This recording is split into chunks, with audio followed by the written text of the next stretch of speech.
Chapter 3088. Translator, Endless Fantasy Translation Editor. Endless Fantasy Translation Body Odor. Previously, when Yi Xian had used the primordial super ability Skyfall Bow once again, he had been prepared.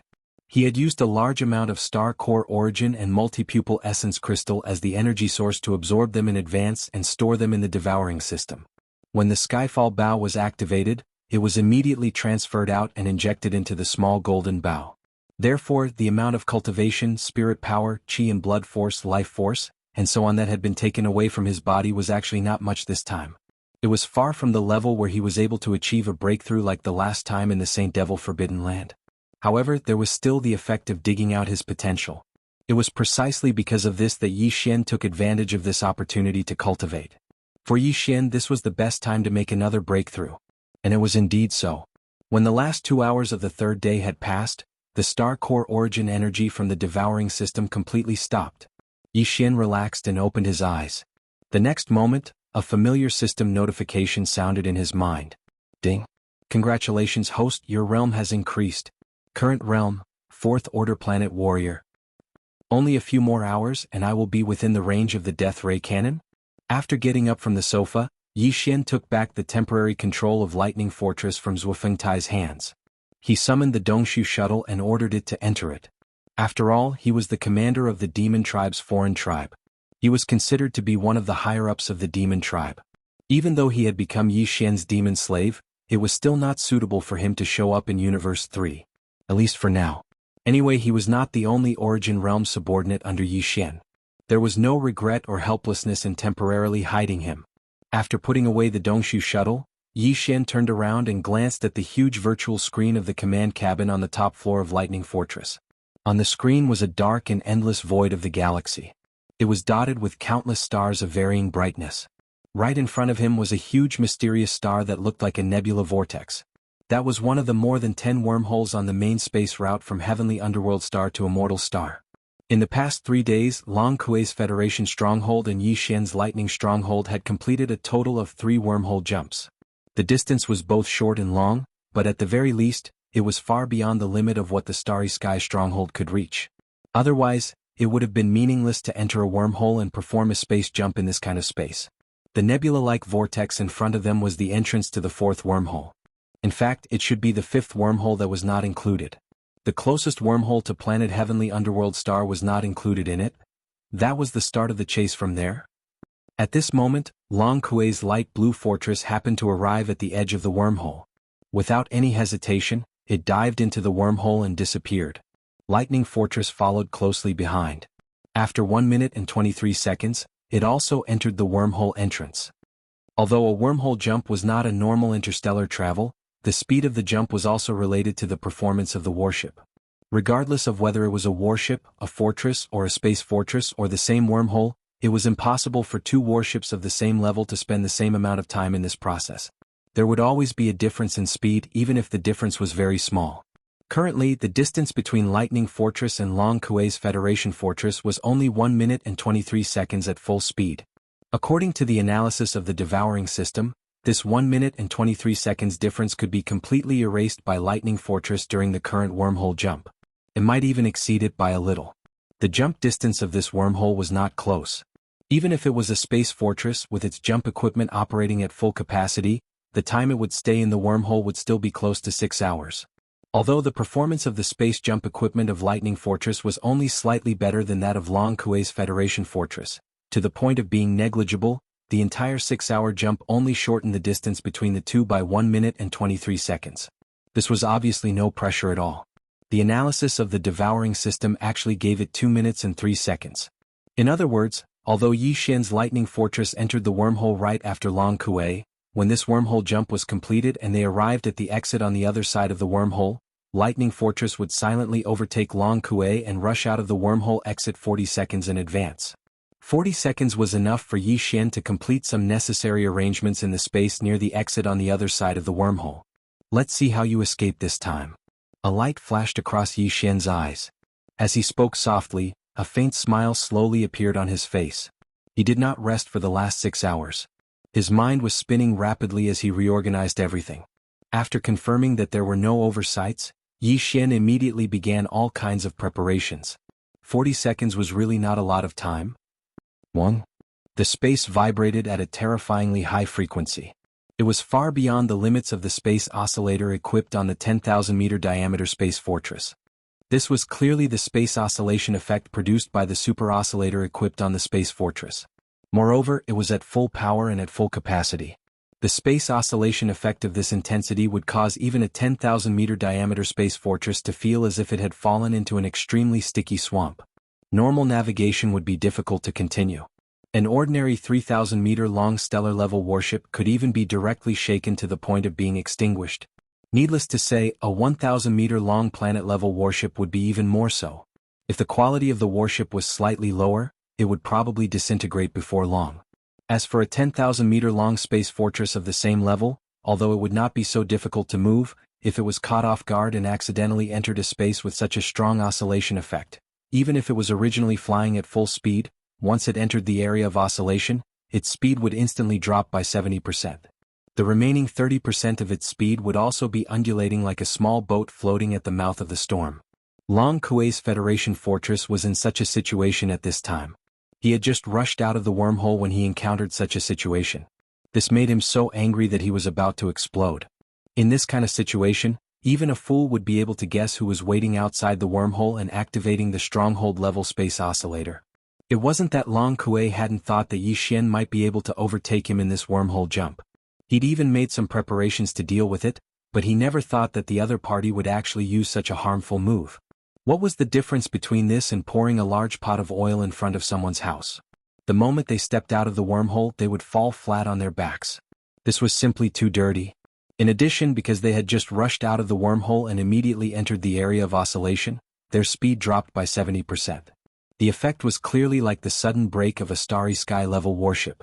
Therefore, while the entire Federation fortress came to a halt, a large number of Federation supervisors in the top-floor command module were thrown off their feet and rolled on the ground. Chapter 3089. Translator. Nyoibo Studio Editor.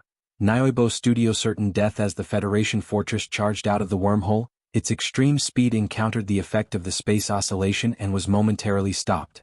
As a result, it suddenly came to a halt. The entire Federation fortress was in chaos.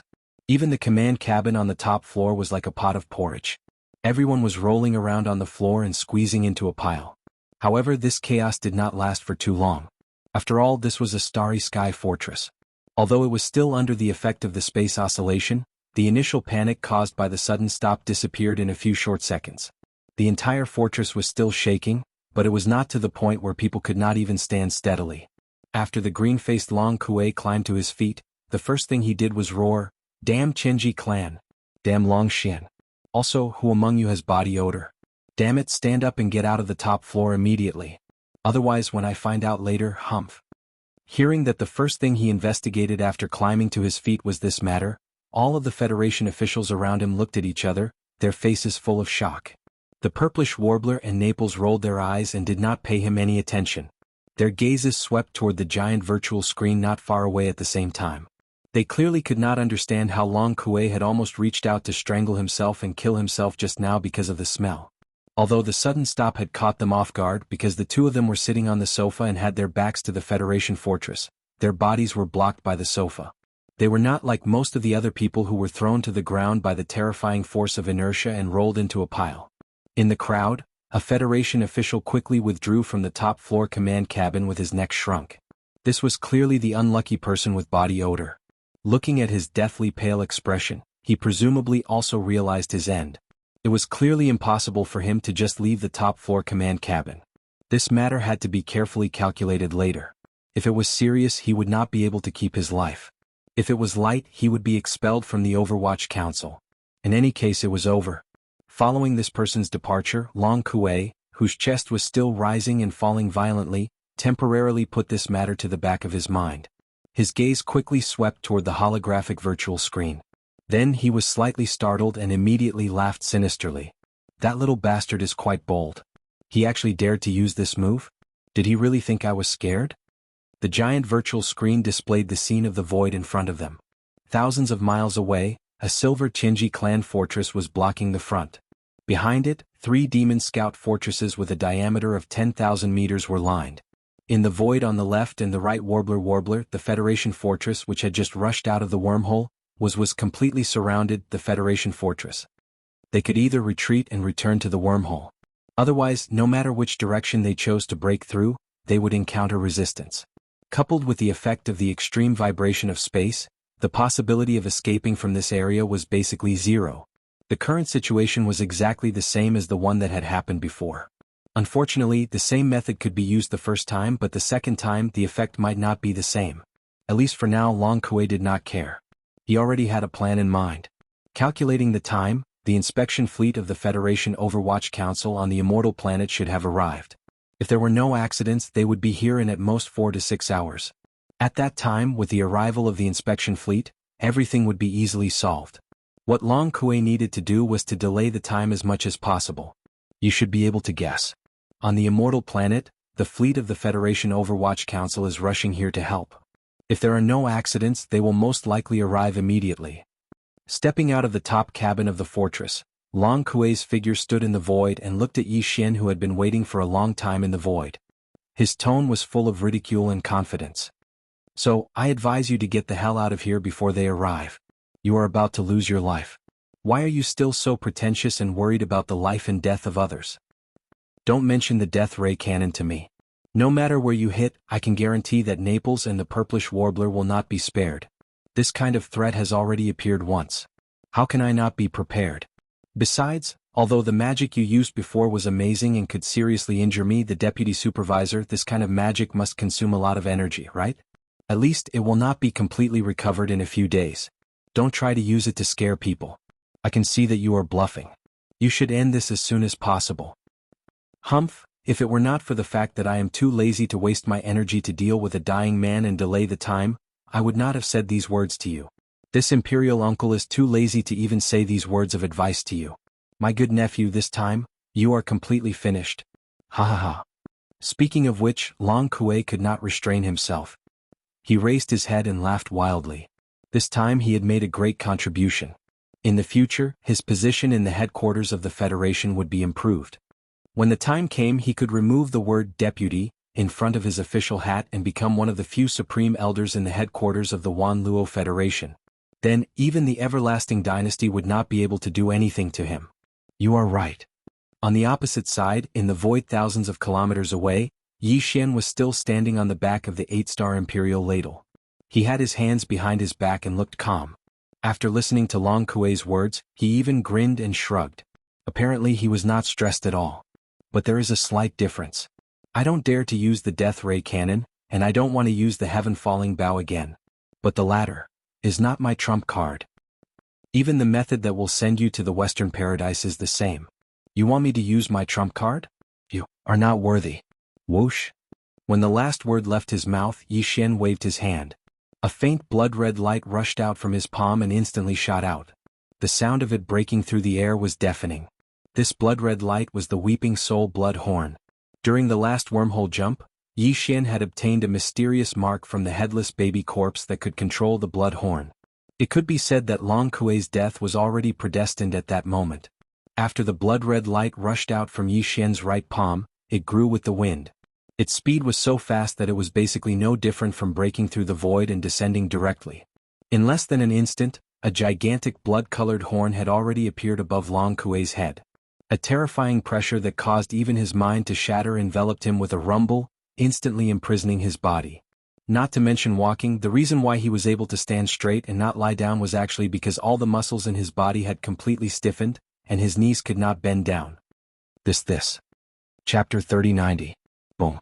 Screech, an incomparably shrill shriek resounded. The Weeping Soul Blood Horn that was like a ferocious creature of the heavens and earth suddenly shook above Long Kui. Boom. At practically the exact same time, Long Kui, whose figure had been completely restrained by the pressure of the bloody horn, exploded into a mist of blood and flesh without any suspense. Before he died, he didn't even have the time to say a complete sentence of his last words. Immediately after, the mist of blood and flesh that had been rapidly exploding suddenly shrank, as if there was a huge suction force that appeared and sucked all of them into the Weeping Soul Blood Horn. Whoosh. After doing all this, the blood horn didn't stop at all. After circling for a moment, it immediately returned the way it came. In less than a breath's time, it once again turned into a faint blood-colored light and entered Yi Xian's body from his chest, completely disappearing. The whole process took less than 3 seconds, like a fleeting glimpse, but the result of the Weeping Soul blood horn in less than 3 seconds was enough to shock the world. A supreme existence with the cultivation of the mystic light realm, which was the 11th realm, was gone so easily. It was so easy and casual that it couldn't even crush an ant to death with such ease. Even Yi Xian was greatly surprised by this. Although he was sure that Long Kuei would definitely die this time, it was still a little too shocking that the Weeping Soul Bloodhorn could kill a Mystic Light Realm expert so easily. After all, the strongest expert it had crushed before was the 9-star Ladybird Emperor in the Black Hole of Life, who was an existence of the Void Transformation Realm. Although the difference between the Void Transformation Realm and the Mystic Light Realm was only one realm, the further one went, the more obvious the difference between the two adjacent realms was. Even the difference of a small realm within the same realm was like heaven and earth. Crushing a Void Transformation Realm expert and crushing a Mystic Light Realm expert were two completely different concepts. It seems that this prince's estimation of the strength of the Weeping Soul Bloodhorn was a little too conservative. After being stunned for a moment, Yi Xian shook his head with a bitter smile and muttered to himself. However, the opponent changed from the Void Transformation Realm to the Mystic Light Realm, but it still crushed him without any suspense, and the time it took was even shorter. This is clearly not scientific. Could it be that the power of the Bloodhorn has increased? The infant corpse has been refining it all this time? In addition, the 9-star Ladybird Empress didn't seem to absorb like this before. Today's method is a bit brutal. It directly caused the opponent's divine soul and body to explode, turning them into a bloody mist and swallowing them like a whale. Could it be that this is also due to the influence of the infant corpses? In the meantime, in the command cabin on the top floor of the Fortress of the Federation in the void up ahead, a lot of gasps were echoing non-stop. Everyone's eyes widened as they stared blankly at the giant virtual screen on the top floor of the command cabin. Through this virtual screen, they saw a Mystic Light Realm expert being crushed to death in less than 3 seconds like an ant. Their souls were destroyed, turning into flesh and blood to fuel the Slayer's ferocious flames. Not even a strand of hair was left behind. Heavens, he's in the Mystic Light Realm. After being stunned for a full 4 to 5 seconds, the purplish warbler finally closed her mouth. However, the look in her eyes became even more complicated. As she muttered to herself, she shook her head and sighed incessantly. She suddenly felt a strong sense of self-mockery. Prince Xian could even kill a supreme existence in the Mystic Light Realm in an instant. With such terrifying strength and methods, he didn't even have the slightest bit of danger in the Demon Dweller Star Zone of the First Universe. Was her previous worries in vain? Naples, who was at the side, clearly felt the same. When the purplish warbler sighed, he also recovered from his daze. The expression on his face quickly turned awkward and even slightly red. It was obvious that he was a little embarrassed. Previously, he had been complacent about having saved the Emperor this time, but now it seemed that he was just deceiving himself. The strongest expert in the Demon Dweller Star Zone, the Demon Emperor Mo Tian, was only at the 10th realm, the Profound Void Realm. As long as Prince Xian didn't go to the central region of the First Universe and cause trouble, no one would be able to easily take him down. Even if an upper echelon of the Heaven's Legacy race with cultivation above the Mystic Light Realm came to the Demon Dweller Star Zone, even if the prince couldn't beat them, couldn't he just run away? Just that stunning blood-colored horn from before was enough to buy some time. After all this time, this so-called rescue mission is completely meaningless in the eyes of the prince. He might even feel that we interrupted and didn't have enough fun. Naples turned his head and looked at the purplish warbler. As he spoke, he waved his hand, and an invisible force wrapped around the former's body. With a step, he brought the former out of the Federation fortress and appeared in the void outside the ship. The only Mystic Light Realm expert in the entire Federation fortress was Long Kuei. Now that he had died, there was no one left here who could stop Naples. In reality, he could have left at any time before, but because Long Kuei was also at the 3rd level of the Mystic Light Realm like him, Naples wasn't confident that he could successfully take the purplish warbler away under Long Kuei's obstruction. Furthermore, Long Kuei didn't have solid evidence that Prince Xian was a spy of the Heaven's Legacy race, so there was no need for the two of them to forcefully leave. If they did, it would be like running away for fear of punishment. However, it was different now. They had to immediately meet up with the prince and discuss a follow-up plan. Not only was Long Kuei an upper echelon of the Thousand Luo Federation and the vice-head of the Overwatch Council, he was also a descendant of the royal family of the Eternal Dynasty. If one thought about it carefully, he was clearly Prince Xian's uncle. With his death, this matter had completely blown up. Deeply worried, Naples stepped out of the command cabin on the top floor of the Federation fortress and didn't stop at all. He immediately spread his body and rushed toward the void in the distance. After a short while he arrived in front of Yi Xian. The three of them met again, but they didn't say anything. Naples smiled bitterly and the purplish warbler sighed. However, Yi Xian acted as if nothing had happened. He grinned at the two of them and said, "How many days has it been? Don't tell me you've developed feelings for Long Kuei so quickly? He's dead. Do you have to be like this?" Naturally, this was a joke. Furthermore, Yi Xian didn't say much. Before he finished speaking, he had already turned his head and swept his gaze toward the mosquito beasts and the army of soldiers in the void in the distance. He gave the order to retreat. His goal was only to rescue Naples and the purplish warbler. Although it was more or less to kill Long Kuei along the way and draw out some future hidden dangers ahead of time, he had resolved everything in one go. Now that Long Kuei was dead, the effect was enough. Naturally, there was no need to continue making a ruckus. It was fine if Long Kuei died, but the Federation fortress in front of them could not be touched. Otherwise, even if he could resolve it afterward, it would probably leave behind the impression that he had killed indiscriminately. It was very unwise. In short, what needed to be done was done. Let's retreat first and talk later. Boom. Boom. Boom. Chapter 3091. Translator. Nyoibo Studio Editor.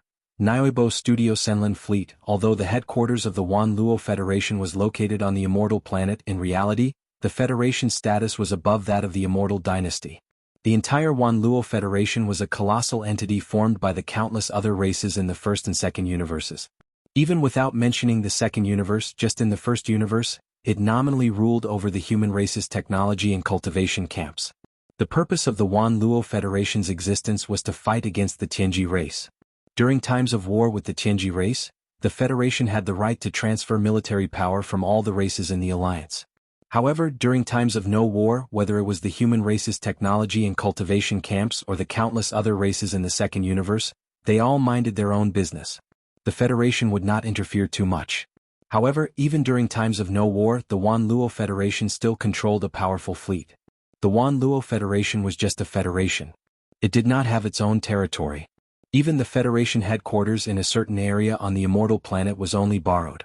The authority to own it did not belong to the Wanluo Federation. Of course, it could also be said that the entire First and Second Universes could be considered its territory. It was just a matter of opinion. An organization or power, regardless of whether it had territory or not, had to ensure the existence of an independent military force. Otherwise, the organization would not be able to continue existing and would not be able to effectively display the purpose of its existence. The Federation fleet in the hands of the Wanluo Federation was formed at the beginning of the Federation's establishment based on the ratio of strength between all the races in the two universes. The size of the entire Federation fleet was not bad, and its combat power was strong. Although all the battleships in the fleet, including the service personnel on the battleships, came from the countless races and powers in the two universes, the command authority belonged to the Wanluo Federation. Only the Federation headquarters could mobilize them. No other race, even the Immortal Dynasty headquarters, could interfere.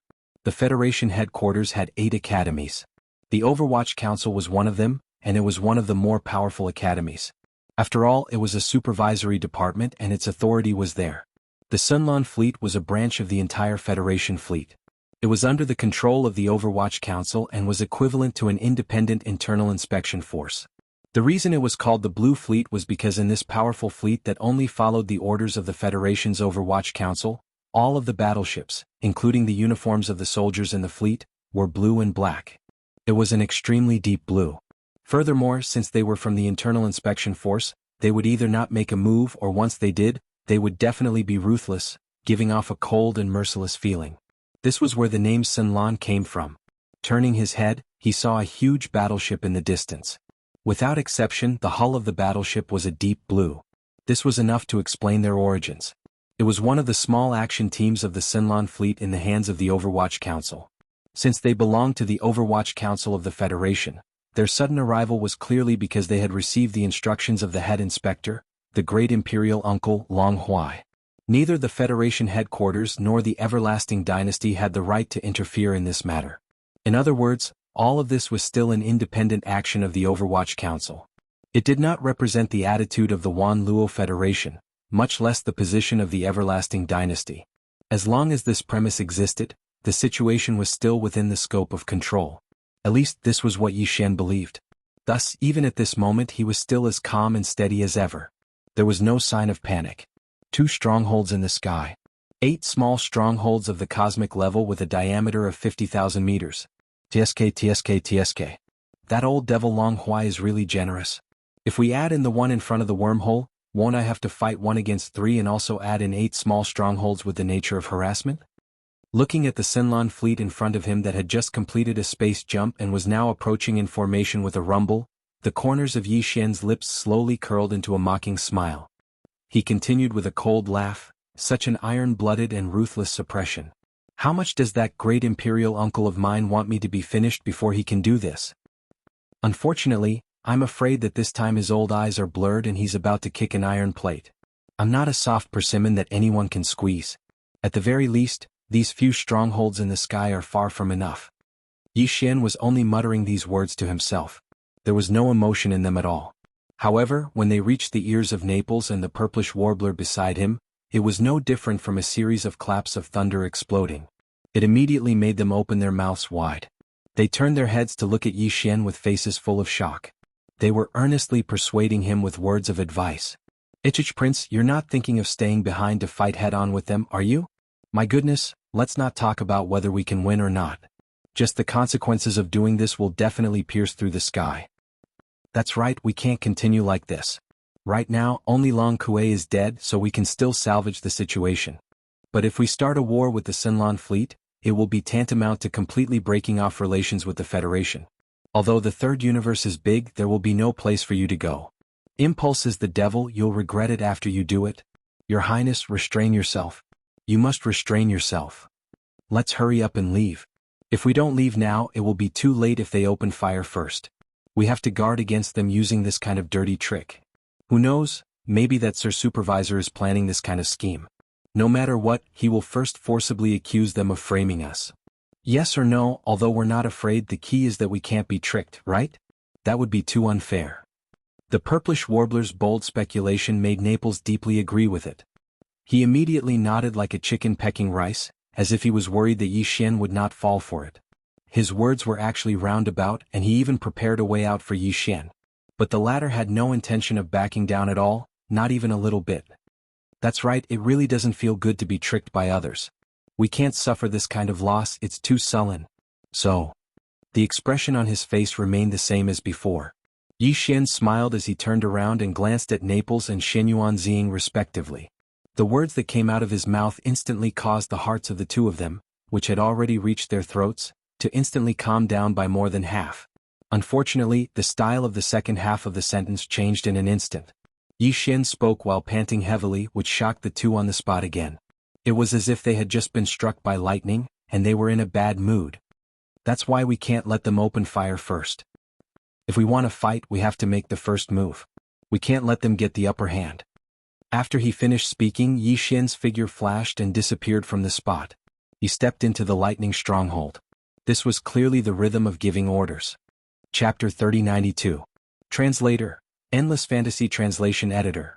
Endless Fantasy Translation Hongdu Liefeng. This blue fleet was indeed sent by the head of the Federation's Overwatch Council, who was Long Xian's great imperial uncle, Long Huai, personally signed an order to come to their aid. However, Long Huai was the head of the Overwatch Council, a pillar of the royal family of the Eternal Dynasty, and a transcendent being who had surpassed the mystic light realm and stepped into the 12th realm, the Void Realm. Naturally, he couldn't personally lead a team. The temporary commander of the fleet in charge of this rescue mission was another deputy supervisor of the Overwatch Council. That's right, Long Kuei was only one of the deputy supervisors of the Overwatch Council. For a colossal organization like the Wanluo Federation, its headquarters were only in the 8 great departments. The 8 heads also had transcendent statuses. Basically, they only expressed their opinions and made decisions on important decisions. The specific matters were actually handed over to the deputies to complete. Therefore, no matter which school the headmaster was from, it was absolutely impossible for them to only set up a deputy headmaster position. They had to at least ensure balance. With a few more deputies they could check and balance each other. Only then could the headmaster be at ease. Not to mention the other 7 great departments of the Federation. Just in the Overwatch Council of the Federation, Long Huai had set up as many as 6 deputy supervisors. One of them was basically vacant for a long time. Naturally, this was done deliberately. Leaving an empty position there would only further incite all the officials in the Overwatch Council below the deputy supervisor level. It was good to quench one's thirst by looking at plums. Among the 5 actual deputy supervisors, Long Kuei was one of them. The deputy supervisor who was entrusted by Long Huai to lead this blue fleet was Hongdu Laifeng. This person's appearance was that of a middle-aged expert in his 40s. He had a short beard and long hair. He was quite handsome. He didn't like to talk, but he always gave people an incomparably steady and mature feeling. His cultivation was also not bad, slightly stronger than Naples and Long Kuei. He was at the 5th level of the Mystic Light Realm. Among the 5 deputy supervisors, Hongdu Laifeng was ranked first. If one really counted carefully, he could be considered Long Huai's most trusted aide. Even Long Kuei, who was also a descendant of the Eternal Dynasty like Long Huai, was not as powerful as this person in front of Long Huai. Just this alone was enough to show his means and ability. Similarly, from the fact that Long Huai had sent Hongdu Laifeng over this time, it was obvious that he was determined to obtain Qin Shi, and he seemed to be deeply afraid that if it was any other assistant, Qin Shi would allow his imperial nephew to escape. At this moment, Hongdu Laifeng was standing in the command cabin on the top floor of Grim Wind, the flagship fortress of the Blue Fleet. Frowning, he watched the playback of a holographic image. The video lasted for only a dozen or so seconds, starting from the moment the Weeping Soul blood horn appeared above Long Kuei's head, until the moment when Naples and the purplish warbler stepped out and followed Yi Xian into Lightning Fortress and disappeared. At that time, although the fierce wind battleship was tens of thousands of miles away in the distant void, it wasn't difficult to record this holographic image through some secret means. Don't forget, this is Universe 3, the territory of the Wanluo Federation. This was the 13th consecutive playback of this short holographic image. In the previous 12 replays, Hongdu Laifeng watched it seriously, as if he wanted to find some kind of clue from this short holographic image. Just this point alone was enough to prove that Long Huai's high regard for him was not accidental. A cultivation base of Mystic Light Realm Level 5 might not be much in the headquarters of the Wanluo Federation, but there were definitely many people stronger than him. But when one's cultivation and position reached such a level, they were still able to maintain a calm heart like him. No matter what kind of situation or unforeseen event they faced, they were like a pool of stagnant water without any ripples of emotion. There was absolutely no one else like them. If it were any other deputy supervisor, they would be a little surprised when they suddenly saw the scene of Long Kuei being killed in an instant. However, Hongdu Laifeng had watched this scene 13 times in a row, and the expression on his face and aura were as calm as ever. Even his eyes did not flicker in the slightest. At this moment, just as the 13th playback was about to end, a bright light finally burst out from the depths of his eyes, with a hint of joy. It was clear that he had obtained something. Immediately connect to the main network of the Federation. After that, directly contact the Overwatch Council. Say that I have important information that needs to be reported to the supervisor personally.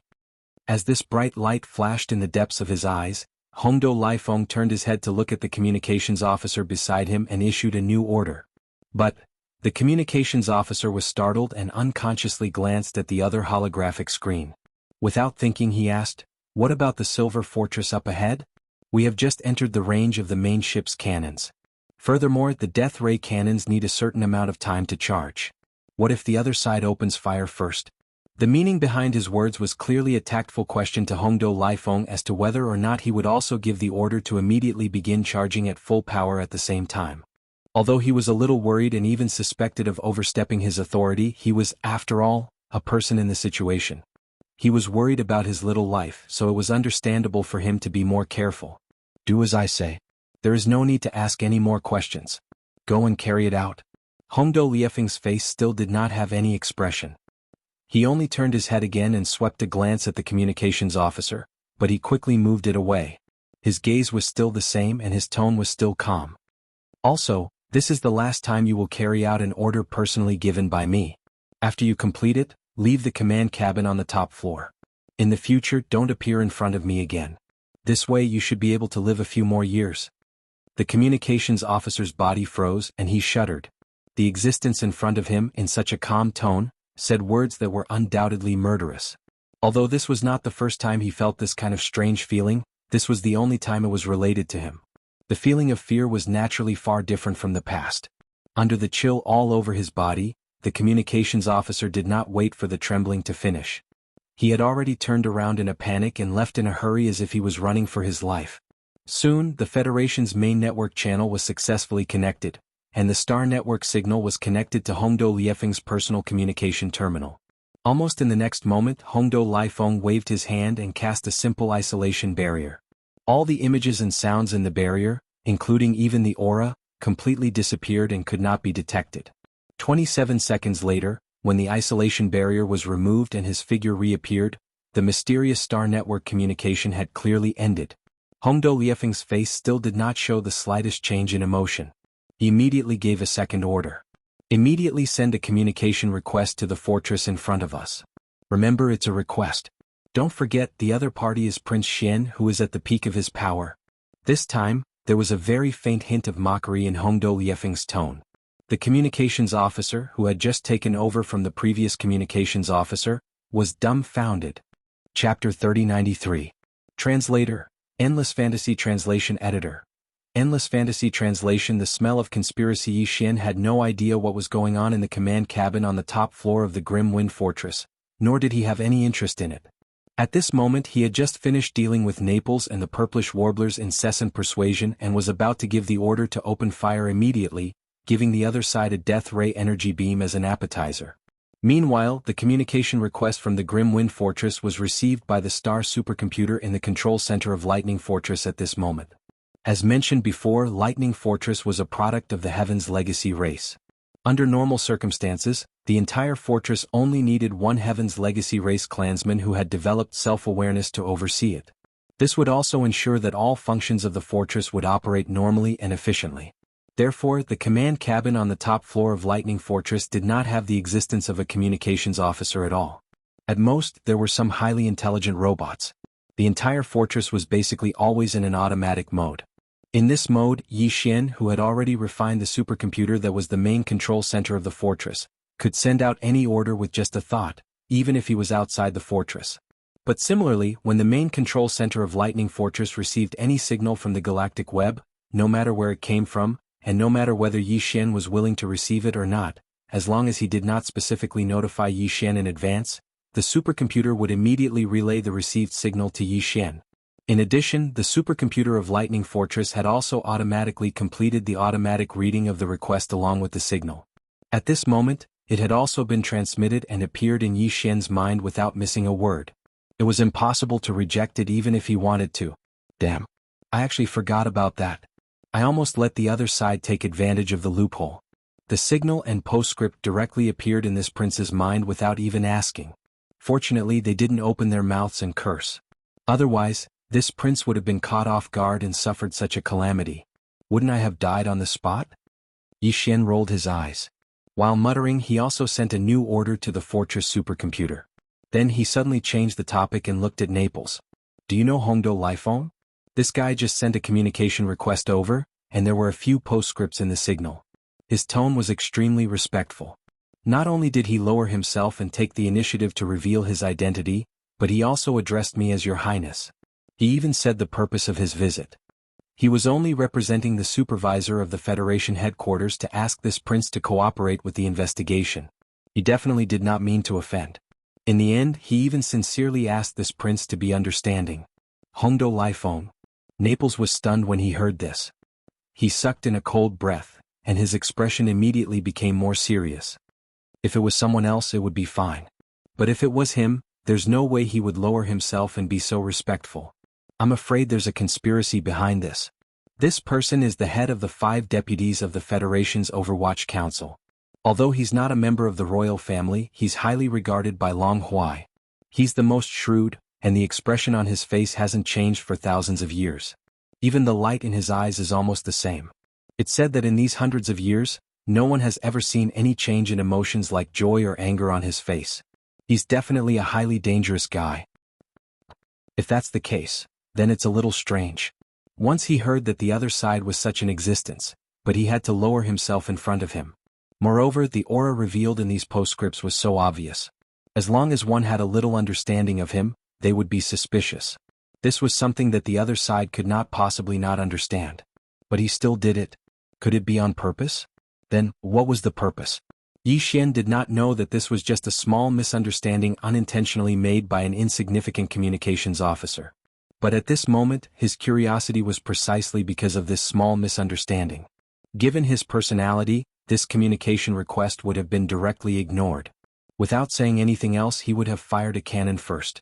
But now, as Yi Xian's interest was successfully attracted, the idea of being the first to fire a cannon was immediately thrown to the back of his mind.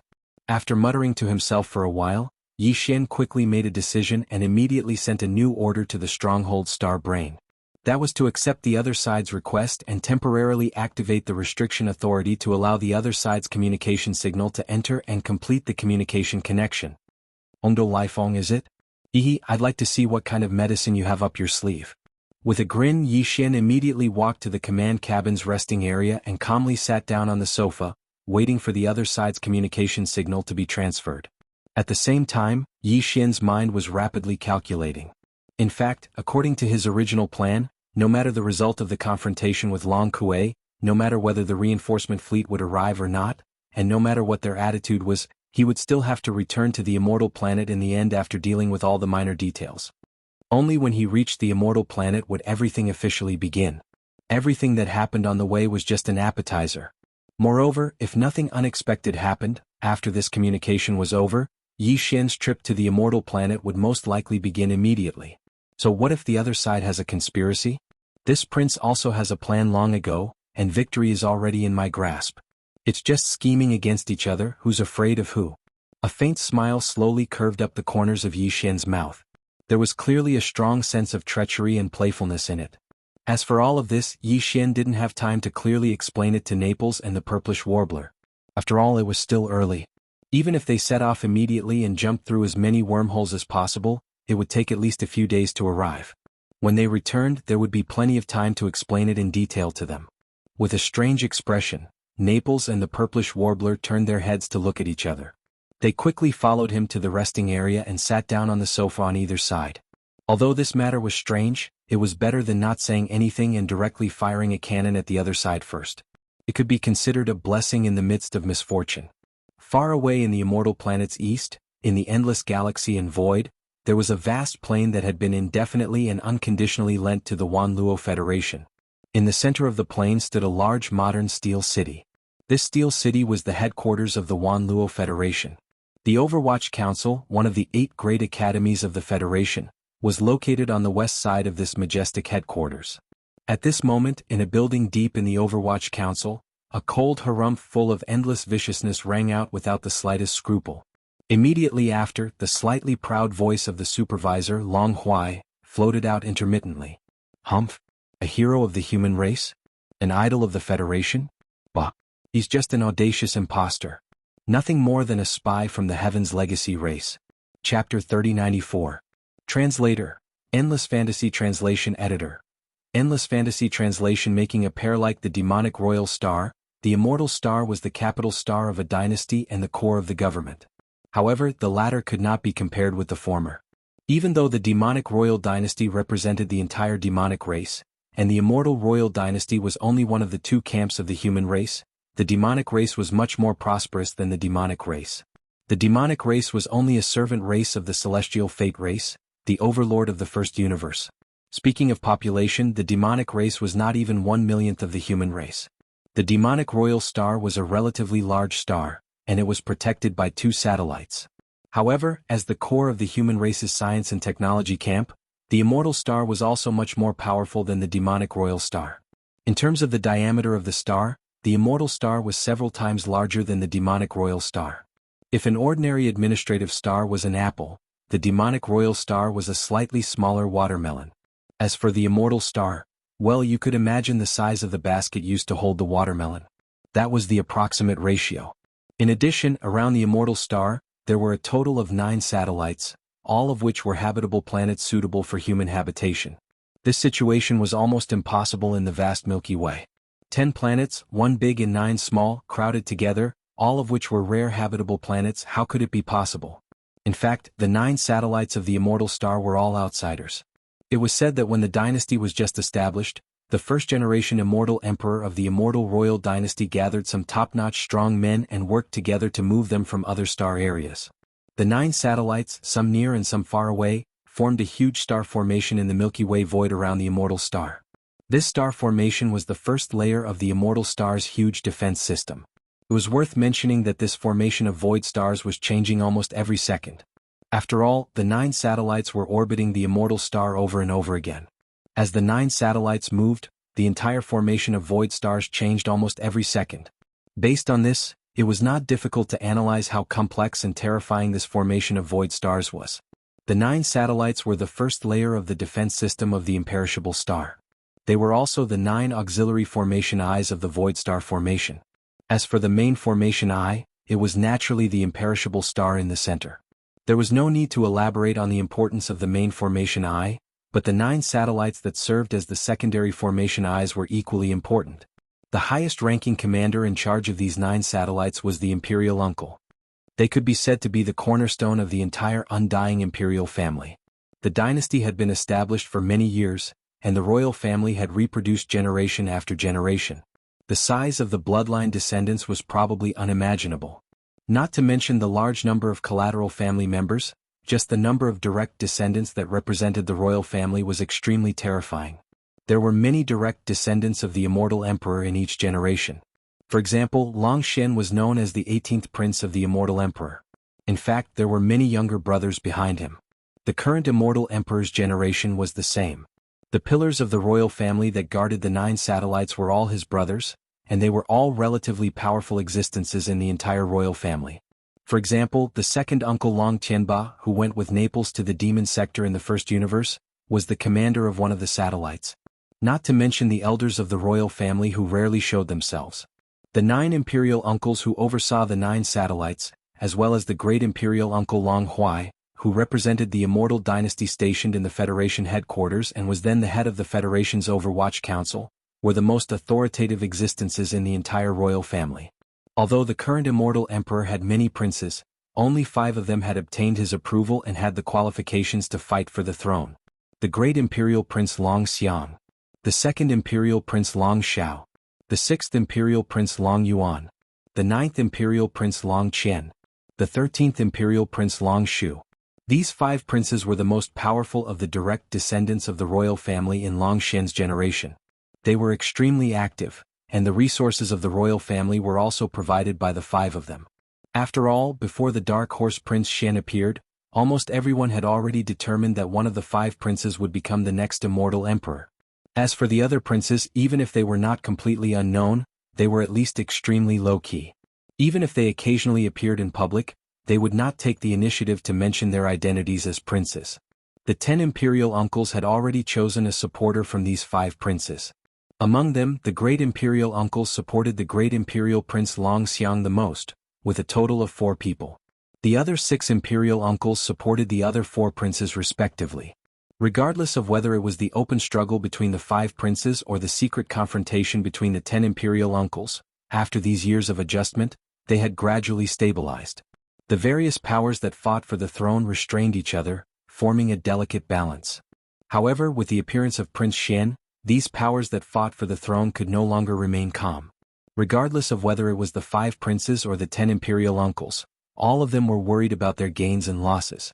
However, other than Long Huai, who supported the great imperial prince, and Long Tianba, who supported the second imperial prince who made a move, the other princes and the other imperial uncles all maintained their silence and observed the changes. Until a few days ago, when news spread from the Federation's Overwatch Council that Prince Xian was a spy from the Tianji clan, these fellows seemed to have been collectively injected with chicken blood. Suddenly they became spirited and returned to their usual liveliness, appearing frequently. Just at this moment, an even more shocking piece of news exploded out of nowhere. Prince Xian, who had appeared out of nowhere and quickly become popular, was not the real Long Xian at all. He was an imposter. This news also came from the Federation's Overwatch Council, but it was different from the previous rumor that Prince Xian was a spy from the Tianji clan. This time, the news came from the mouth of the great imperial uncle Long Huai. Furthermore, it was reported to all the members of the royal family through official channels within the royal family. Although it had not been announced to the public, the entire royal family was thoroughly stirred up in an instant. This was especially so for the 5 princes. Each of them was jumping up and down in excitement. Their excitement was not something that could be achieved by a few shots of chicken blood. This was especially so when they found out that the imposter Prince Xin had fallen into their trap and had been tricked by the great imperial uncle Long Huai's people and was heading to the immortal planet to receive the news. They were instantly even more excited, rubbing their palms and stretching their necks, waiting for the imposter to arrive so that they could vent their anger. On the other hand, the immortal emperor did not have any reaction to this news for some reason. He maintained his silence and did not even have the intention to make a statement. In fact, as soon as the news spread, the immortal emperor immediately went to the imperial advisor's hall. Afterward, the imperial advisor Dier's light laughter was heard. Whether it is or not, we will know at a glance when the time comes. Anyway, there is already one in the harem. Making a pair. Aha, isn't that more interesting? Shoo. In the back garden of Concubine May Palace, Ingtai suddenly sneezed. Her beautiful brows furrowed slightly, and she suddenly had a bad feeling. Chapter 3095. Translator. Nioibo Studio Editor. Nioibo Studio 5th Order Planet Warrior Yi Xian was completely unaware of everything that happened on the Immortal Star in the Imperial Capital. At this moment, he was indeed on his way back to the Immortal Star and would arrive at the Imperial Capital in 4 or 5 days at most. A few hours ago, after ending the short communication with Hongdo Laifeng, Yi Xian pondered for a moment and made a decision. The 3 major fortresses, including the Lightning Fortress and the Black Mosquito Ship, were all kept in the undying world in his body. Then, together with Naples and the Purplish Warbler, he entered the flagship fortress of the Sunlan Fleet, where Hongdo Laifeng was in charge. After entering the fortress, Hongdo Laifeng only accompanied them for a while out of courtesy. Then he excused himself and did not appear again. Yi Xian and the other 2 just happened to have some peace and quiet. After entering an independent suite cabin specially arranged for them, the door was closed, and Naples waved his hand to set up an isolation barrier that enveloped the entire cabin. Then they could speak freely. Since Hongdo Laifeng did not make a move just now, his purpose is obviously only to bring us back to the Immortal Star. No matter what schemes Long Huai has, everything will only be revealed after we arrive at the Immortal Star. After sitting down on the sofa in the living room, Long Xian turned his head and glanced at Naples and the Purplish Warbler. With a relaxed face, he said with a smile, "There are still 4 or 5 days before we arrive. Do you intend to keep a straight face like this? You'll get cramps." The Purplish Warbler immediately rolled his eyes and did not respond at all. However, Naples shook his head and smiled bitterly. He sighed worriedly and said, "Isn't this old minister worried? I really didn't do it on purpose. This time, when we return to the Immortal Star, Long Huai will definitely make things difficult for us. Moreover, with his style, he will either not make a move or he will definitely make a move. Forget about Wenxing. No matter how he framed us, the truth is the truth. We don't know his true identity. Besides, who knows if he's in that big fortress? The key is still Long Kuei's death. This is not a small problem. After all, that guy is the deputy supervisor of the Overwatch Council of the Federation. He can be considered a high-ranking member of the Federation. Long Huai will definitely not let go of this matter and make a big fuss about it. However, this is a matter of the Wanluo Federation. Even the Imperial Court cannot interfere. This makes him even more unbridled. After saying that, Naples once again shook his head with a bitter smile and let out a long sigh. Whether it's Wenxing or Long Huai's death, it's not a big deal. Don't worry, I have my own plans. The more Long Huai tossed and turned, the harder he fell in the end. In short, you don't have to worry about anything. Just wait and watch the show. In the next few days, this prince will be cultivating in seclusion. If there's nothing important, don't call me." After saying that, Yi Xian got up and walked to the inner cabin of the suite at the side of the living room. He shook his head and sighed. I'm really worried about his old body. What if he falls and breaks it?" In the living room, Naples and the Purplish Warbler both opened their mouths wide at the same time. They looked at Yi Xian's back as he left, their faces full of shock. After returning to the cabin and closing the cabin door, Yi Xian immediately issued an order to the devouring system to connect to the internal network of this flagship fortress, invade the core of the star brain, and start a search for information. As for the information to be searched, it was naturally everything related to Long Huai, including the recent communication between Hongdo and Laifeng on the Immortal Star. The reason he did this was not because Yi Xian lacked confidence. What he had just said to Naples and the Purplish Warbler was all true. This trip to the Immortal Star this time, he had a card up his sleeve and was not afraid at all. However, Long Huai was not an ordinary existence after all. Yi Xian did not dare to underestimate the enemy. If he could find out what the enemy's scheme was in advance, at least he would know himself and his enemy. Unfortunately, this idea was obviously not going to work. The system's reply came out very quickly. However, it was not the search information Yi Xian wanted, but a confirmation request. This starry sky fortress that belonged to the Federation's Overwatch Council did not seem to be easy to deal with. As the control center of the fortress, the core of the star brain was set up with a special defense layer. Although Yi Xian's personal starry sky communication system could be hacked, he could not come and go without leaving traces. He would definitely leave some traces. If it was any other starry sky, it would not be a big deal even if he left traces of invasion. However, this was not the case in the immortal starry sky fortress because there was an immortal-level superbrain here. The central star brain of Yi Xian's personal starry sky communication system was also immortal level. Previously it was just a fragment, but now, because it had absorbed a large amount of energy from the cognition crystal, it had entered the growth stage. Even so, it still could not be compared to the mature immortal-level superbrain on the immortal star. If the latter were to be seen as a lion, then the immortal superbrain in Yi Xian's hands that had just entered the growth stage was at most a wild rabbit. Starry sky superbrains could also devour each other. A matured immortal superbrain was simply the best supplement for the other party. Even if it devoured countless ordinary superbrains, it could not compare. Therefore, no matter what traces Yi Xian's immortal superbrain left behind, it could be detected by the lion on the immortal star. When that time came, the lion would definitely use all its strength to hunt the rabbit. With the abilities of the matured immortal superbrain, it could follow the clues to find the melon, and the result would be obvious. In addition, the energy of the multi-pupil consciousness crystal was also very tempting to the immortal-level starry sky superbrain. If the other party knew that Yi Xian's starry sky superbrain was an immortal star brain in its growth stage, even he would be implicated and schemed against. This was because the immortal superbrain in Yi Xian's hands left behind traces of the cognition crystal's energy. After all, the energy it had absorbed recently was all from the multi-pupil cognition crystal. There were many kinds of energy that the superbrain consumed on a daily basis. Planetary core sources and gene cultivation fluids could be used, but those were only consumable energies. It was like the daily diet of humans. No matter how much one ate, it would not have any effect on the evolution of life form. However, the cognition crystal's energy contained in the multi-pupil cognition crystal was different. It could greatly increase the superbrain's growth and evolution speed, but this kind of thing was very rare even in the Demon Devil Star region, let alone the third universe of the human race. If the other party really found out, it would be quite troublesome. All of this was the result of the devouring system's analysis. After understanding the pros and cons, Yi Xian could only sigh and choose to give up. This matter was quickly thrown to the back of his mind. Immediately after, Yi Xian took out some planetary core sources from his undying world and gave them to the devouring system to absorb. Then, he sat cross-legged on the bed in the cabin and closed his eyes to enter a closed state of cultivation. After an unknown amount of time, Yi Xian finished absorbing and refining all the energy. When he opened his eyes after finishing his cultivation, a familiar system notification sounded in his mind. Ding! Congratulations, host, your realm has increased. Current realm, 5th Order Planet Warrior. Chapter 3096. Translator, Henyi Translations Editor.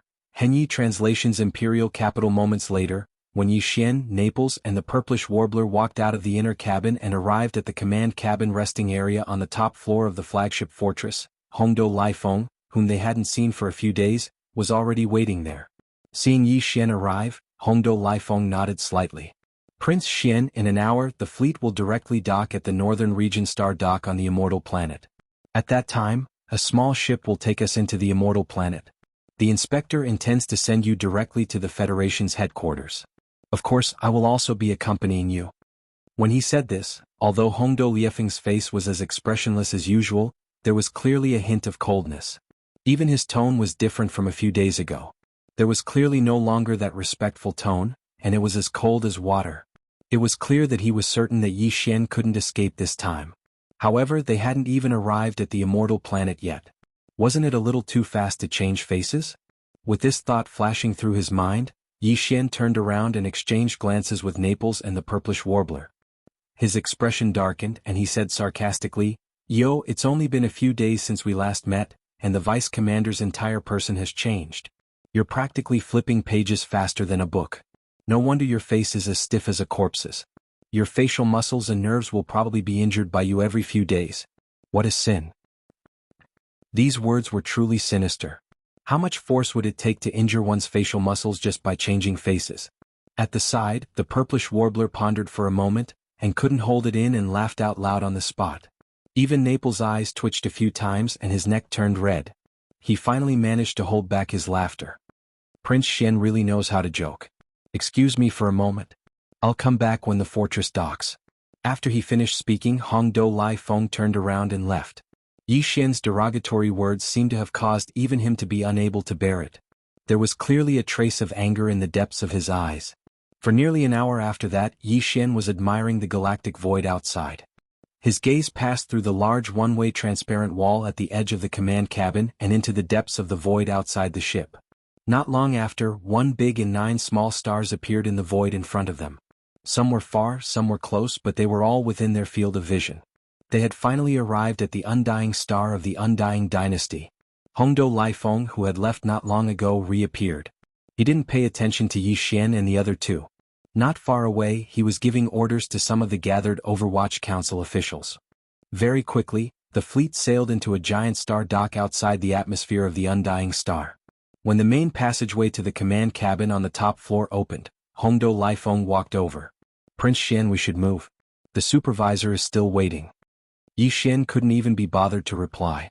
He turned around and walked toward the exit of the passageway with Naples and the purplish warbler. Hongdou Lai Feng followed closely behind with a few Overwatch Council officials. On one side of the star dock outside the flagship fortress, a small battleship had long been prepared.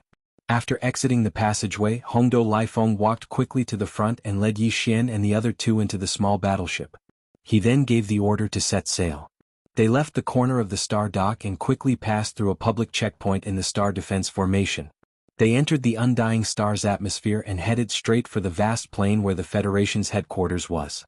Almost at the same time that the Blue Fleet entered the star dock and returned to the port, the news that Prince Xian had finally arrived on the undying star was quietly learned by many existences from all sides. Among them included Yi Xian's royal brothers in name, as well as most of the royal relatives.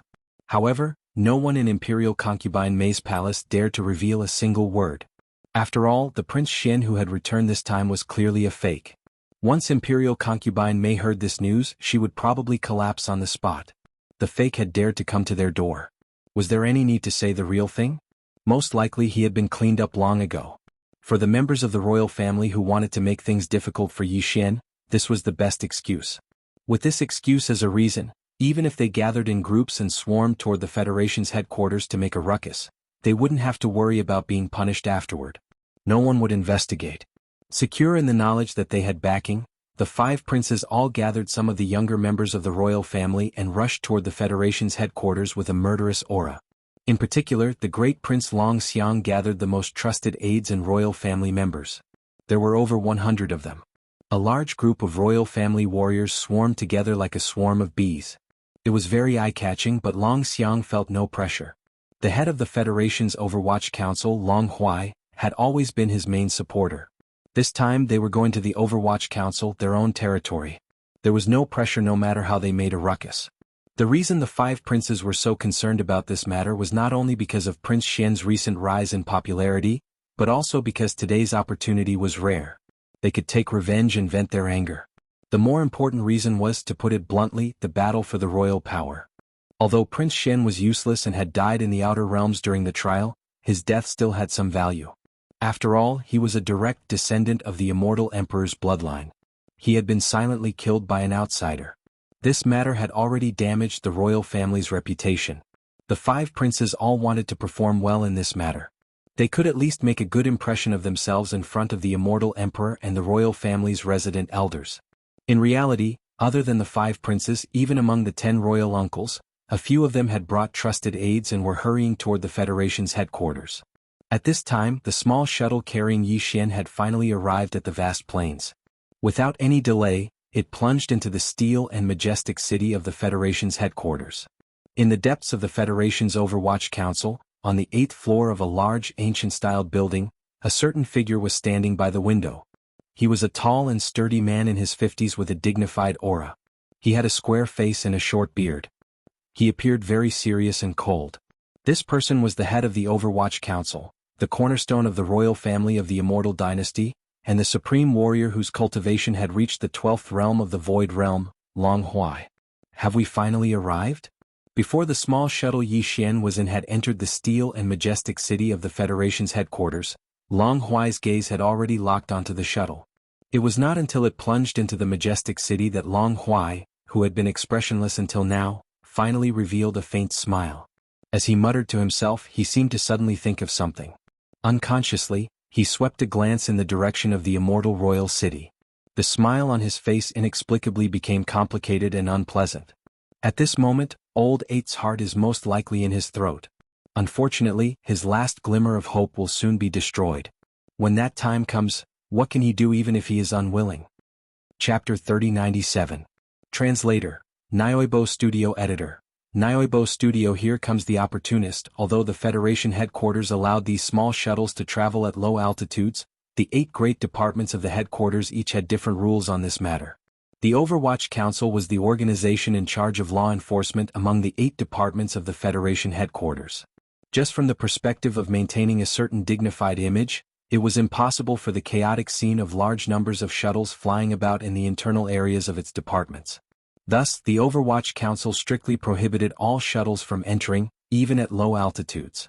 However, the small shuttle Yi Xian was in did not even slow down in the slightest after arriving at the outer area of the Overwatch Council. It charged directly into the depths of the council. This was the intention of Long Huai, the head of the Overwatch Council. It could be considered a precedent. A dozen seconds later, the small shuttle slowly landed in a large square deep within the Overwatch Council. Yi Xian, Naples, and Purplish Warbler walked out of the cabin door.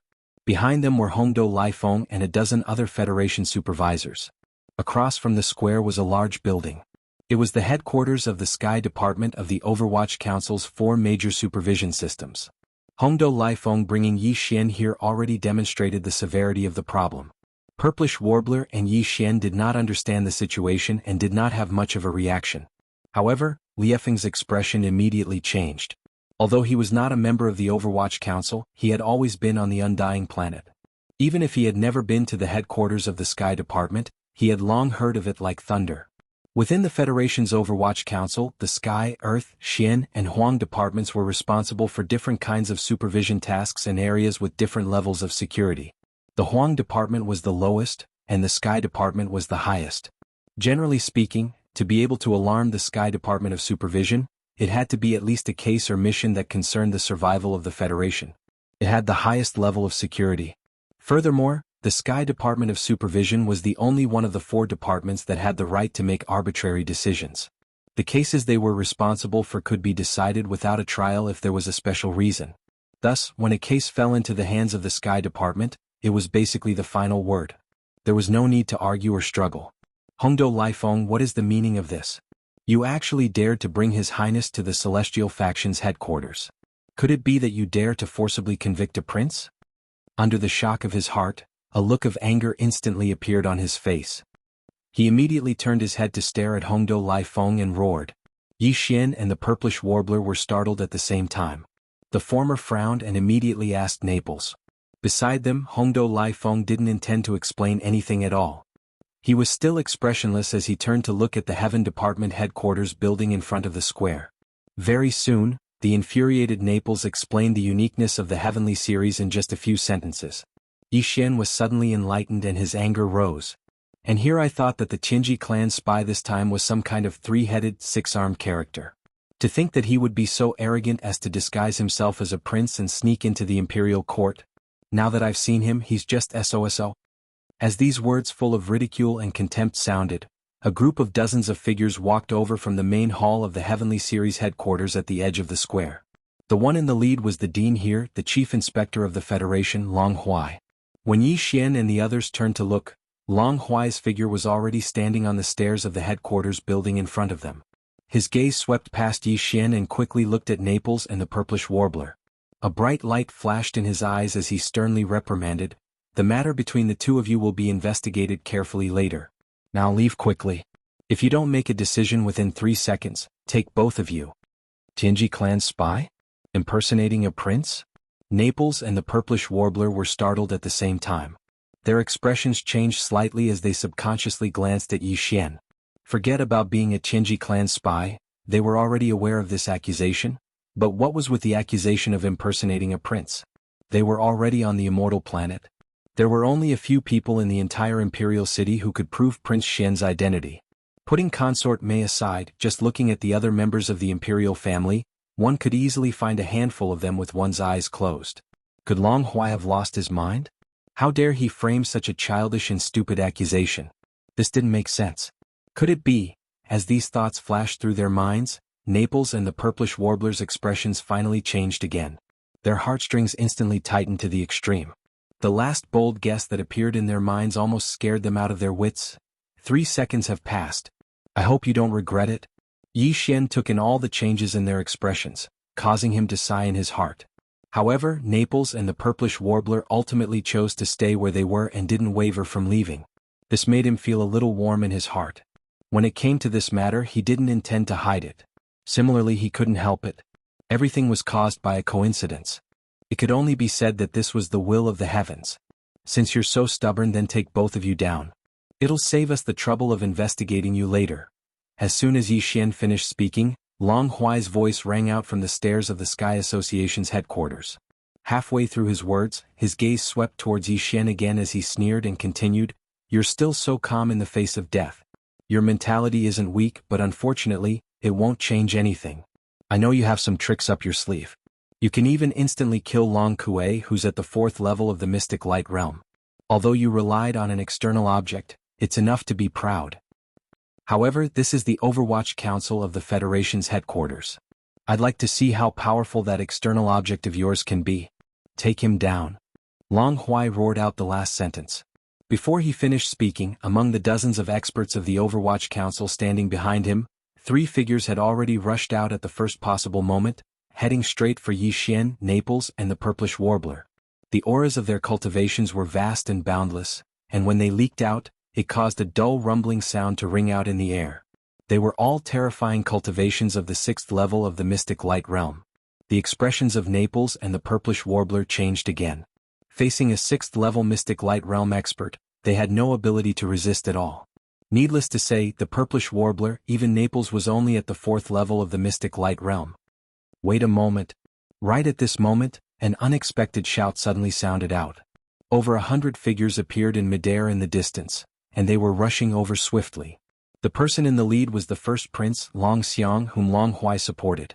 At this moment, when he saw that everyone had turned their heads to look over, and that the 3 figures that were charging towards the plaza had stopped abruptly, Long Xiang cupped his hands towards Long Huai from afar and said, "Lord Supervisor, this person dares to impersonate my 18th brother and act wantonly. I'm afraid he has already. This is the great enmity of the imperial family. Even if we don't kill him first, the matter of taking him down should be done by me, an Emperor Realm expert. This is not a small matter, and it concerns the dignity of the imperial family. I hope that the supervisor will allow it." Well said. As expected of the leader of the princes, you should bear such responsibility. I allow it. Chapter 3098. Playing the target, the words, "head of the princes," directly revealed the identity of the person who had come. Yi Xian, who was originally muttering about who this person was from the imperial family, instantly understood, and an expression of disgust appeared on his face. Among the 10 imperial uncles, first imperial uncle Long Huai had always supported first prince Long Xiang. These 2 people were practically on the same side, but now they were acting as if they didn't. Especially Long Huai. It was one thing for him to be accurate, but he actually instantly got into the act and cooperated with Long Xiang on the spot without any trace of connection. He spouted nonsense like how he was worthy of being the head of the imperial family. This was originally not a big deal, but the key was that aside from himself and the purplish warbler, who didn't know what the 2 of them were doing, to be able to act so wholeheartedly in this kind of situation, there was really no one with such thick skin. No, it wasn't just thick skin. He was clearly shameless, especially the first prince, Long Xiang, who was rushing over. He could even rush over to take advantage of this kind of situation, and even mobilized hundreds of people. There was probably nothing that he wouldn't do. "Thank you for your help, Academy Master." Just as Yi Xian was looking down on him and didn't hide the strange expression of disgust on his face, Long Xian had already led the hundreds of imperial family members behind him to the other side of the square. Everyone's gazes immediately turned towards Yi Xian. "Bold thief, the crime of falsely using the identity of the imperial family is enough for you to die 100 times. If you let this prince investigate and prove that you plotted to kill my 18th brother, this prince will definitely make you beg for death. At the head of the group, First Prince Long Xiang stood with his hands behind his back, puffing out his chest and looking very righteous. As he spoke to this point, his tone turned sharp, and he raised his hand to point at Yi Xian and the others as he roared, "Quickly capture them." Among the hundreds of figures behind him, 3 royal experts in their 40s and 50s walked out. Their auras were all at the Mystic Light Realm, but only one of them was at the rank 6 Mystic Light Realm. The other 2 were at the rank 5 Mystic Light Realm. Seeing this, Yi Xian grinned in amusement. As if returning the favor, he raised his hand and struck the first Prince Long Xiang from afar. He purposely raised his voice and mocked loudly, acting like a calf. "After all this fuss, it turns out that you still want others to take action. I guess the 3 of them are just collateral relatives of the imperial family, right? You're the head of the direct bloodline, yet you only care about putting on an act when it comes to saving the face of the imperial family. You're all talk and no action. You're taking advantage of her when she's putting in the effort. You're amazing, my brother." Long Xiang was so angry that his neck was thick. Just as he was about to flare up, 4 other figures appeared in different directions around the square. Prince Ming and a few of the 10 imperial uncles appeared one after another. While they were still quite a distance away, the voices of the imperial uncles could already be heard from afar. "Humph! What a smooth talker. When we get back, this old man will definitely cut open your gallbladder and pull it out to see how big your head is. Why waste your breath on him? Just take him down quickly. Hee, why don't we brothers take action? To be able to be personally taken down by the direct bloodline imperial uncles, this brat has taken advantage of us." As these words rang out one after another, nearly 10 groups of people arrived one after another. They landed in different directions around the plaza and instantly surrounded Yi Xian and the other 2 in the center of the plaza. They all glared at Yi Xian and the other 2 with angry gazes. Seeing this, the first Prince Long Xiang and the first imperial uncle Long Huai's faces darkened at the same time. There was even an undisguised cold snort coming out from their noses. They seemed extremely dissatisfied. With the help of the imperial uncles who supported the other princes, the first prince's idea of taking advantage of the situation to gain some impression points was completely out of the question. In the blink of an eye, the 5 great princes and nearly half of the imperial uncles in power had all arrived. There were even 300 to 400 other members of the imperial family. However, no matter which one it was, they were all glaring at Yi Xian. Naples' heart trembled and he finally panicked a little. He nervously turned his head to look at Yi Xian again. This guy was obviously frightened. Not only was his voice trembling, he even stuttered a little. "What's going on? Your Highness. Your Highness, why are they all saying this? None of them can recognize you? This shouldn't be. Why don't we just revert to our original appearance? Don't make this a big misunderstanding." On the other hand, although Purplish Warbler's brows were tightly knitted, she only glanced at Yi Xian thoughtfully in the face of this obviously problematic situation. She did not say a single word. If one can prove one's identity with just a face with so many people here including your Ziying, who doesn't know the art of changing one's appearance? Wouldn't anyone be able to say that they are Prince Xian just by changing their face? Yi Xian immediately rolled his eyes. As he spoke, he suddenly thought of something. He raised his hand and pointed at the stairs of the Sky Association's headquarters in front of the plaza. "That's right, except for that guy. He definitely can't change his face.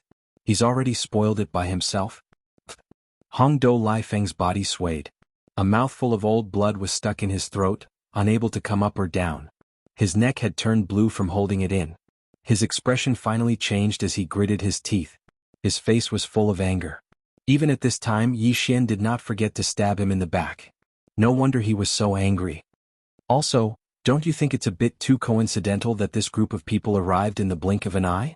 Not one of the 5 princes was missing, and more than half of the 10 great imperial uncles were here in person. Without waiting for Hong Do Lai Feng to spit out blood, Yi Xian had already retracted his gaze and changed the topic. They even revealed such a magnificent lineup. In their eyes, does it make a difference whether Prince Xian is real or not? Hearing this, Naples was stunned. He instantly understood the meaning behind Yi Xian's words. All the factions that were fighting for the imperial power had temporarily joined forces, and the first imperial uncle, Long Huai, was the one leading the attack. Taking advantage of the fact that Prince Xian hadn't entered the palace yet, although this was a bit daring, it was not completely impossible. After all, the identities of the participants were not to be underestimated. With existences of this level joining forces, it was not a big deal to make the sky of the undying star turn dark for a short while. Impudent. Full of nonsense. Take action immediately and quickly take him down. This brat's mouth is too powerful. Every word he says is heart-wrenching. He can even bring the dead back to life. The expressions of the group of princes and imperial uncles, including Long Huai, changed. They immediately roared furiously. Yi Xian's words shocked them. After all, there were many Federation supervisors watching coldly from the sidelines. Some of them had not even seen Prince Xian's face before. After hearing such words, who could guarantee that they would not overthink? What if someone secretly spread this news after this impostor was executed? Wouldn't all the members of the imperial family present today die an unjust death? Yellow mud fell into one's pants. Even if it wasn't sh*t, it was sh*t. Chapter 3099. Translator. Endless Fantasy Translation Editor. Endless Fantasy Translation Atavism, are you trying to silence us? Are you all angry now that you've been stabbed in the back? With a glint in his eyes, Yi Xian added another stab. The imperial uncles who had just leaped into the air, trembled at the same time. They were so angry that they almost fell back to the ground. Some of the Federation inspectors, who were secretly watching from afar, had obvious changes in their expressions when they saw this scene. They clearly believed Yi Xian's words, or at least began to suspect him. However, this was clearly far from enough for Yi Xian. His words were still ringing in their ears when he spoke again. Since all of you are unanimous in saying that this prince is a fake, then I might as well make a big fuss today and let all the imperial officials on the Immortal Star judge whether this prince is real or fake. Dragon's roar. He had clearly roared the last 4 words. At the same time, Yi Xian's cultivation power was fully activated at this moment. It surged wildly through all the meridians in his body, both inside and outside. The black gold dragon scale that was suspended in the air above his sea of consciousness was also pierced by a strand of level 6 spiritual power from his spiritual power source core. In the next instant, as the power of the black gold dragon scale was suddenly activated to the limit by Yi Xian, a strong and ancient power surged out from his sea of consciousness. In the blink of an eye, it merged with the cultivation power that was madly circulating in his body without regard for the cost.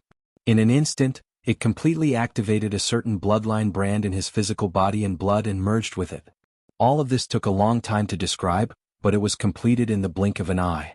The mutated divine dragon power of the black gold dragon scale. The cultivation power of Yi Xian's own incomplete infinity insight technique. Finally, there was the immortal royal bloodline power that had merged with Yi Xian's bloodline after devouring Long Xian's immortal blood crystal. These 3 powers were fully activated by Yi Xian at all costs and successfully merged with each other. Then they surged out of Yi Xian's body like a violent flash flood. Roar! Yi Xian suddenly looked up at the sky, clenched his fists and raised his arms high. His expression suddenly became even more ferocious. He opened his mouth and roared, letting out a loud and clear dragon's roar that pierced the clouds. The bloodline power that surged out from his body seemed to respond and instantly transformed into a gigantic black gold dragon. As Yi Xian's furious dragon roar pierced through the clouds and tore through the air, it appeared behind him and soared into the sky. At this moment, countless imperial citizens in the human cities on the Immortal Star subconsciously did the same thing. They all looked up at the sky, then opened their mouths and their expressions quickly became sluggish. Bam! Bam! Even the few imperial uncles that had just soared into the air and were shooting towards Yi Xian were all shocked by the dragon's roar. The second after the dragon's shadow appeared, their bodies suddenly froze in midair, and then fell from the sky like dumplings. As for the other experts inside and outside the square, no matter whether they were near or far, including the Neapolitan and Purplish Warbler, without exception, all of them had their mouths wide open and were collectively petrified. All of their faces were filled with shock, horror, or stupefaction. It was as if they had seen a ghost in broad daylight. In the Imperial City, in the Imperial Advisor's Hall. The Imperial Advisor, D. and another middle-aged man who exuded a formless aura also exclaimed at this moment. Where did the dragon's roar come from? SSS. What a pure aura of the royal blood crystal. Can actually manifest a huge dragon shadow. Who is it? He has actually entered the bloodline reversion realm. Black gold dragon scales? This is clearly the rhythm of a mutation, but the bloodline is extremely pure without any impurities. Could it be the mutation of the bloodline itself? Before the exclamations had died down, a slightly thin old figure quietly swept out from the Imperial Advisor's Hall. After stepping into the void, he shook his shoulders and disappeared without a trace. Sigh. At this moment, the middle-aged man who was suspected to be the current immortal emperor in the Imperial Advisors' Hall spoke again. Although there were no words, only a long sigh, there was clearly a strong sense of bitterness and helplessness. After a few breaths, as Yi Xian loosened his fists and lowered his arms above his head, the clear dragon's roar that had resounded through most of the immortal star from his mouth came to an abrupt end.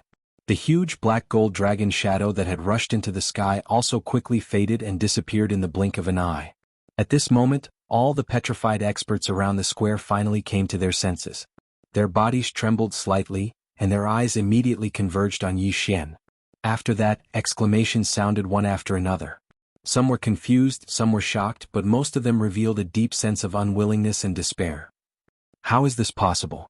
He is actually real? Such a pure aura of the royal blood crystal is enough to prove his identity as a direct descendant of the royal family. It doesn't matter whether he is the 18th elder or not. If he is not the 18th elder, then he is the wild. Oh my god, even the dragon shadow has manifested? This is clearly the sign of the bloodline reversion realm. After thousands of years, the second bloodline reversion realm in the royal family has finally appeared after the old monster from the old pavilion. His name has shaken the 3 universes. He is close to the top 10 on the heaven list. In addition to the direct descendants bloodline reversion realm. The word freak is not enough to describe him. How can we play this game? Sigh. God is making fun of us. Along with these exclamations of surprise, the expressions of the few imperial uncles in power, including Long Huai, became even gloomier, whereas the 5 princes including Long Xiang were even more unbearable. The expressions on their faces were either despair or ghastly pale, but the gazes that shot out from their eyes were filled with dense unwillingness and resentment.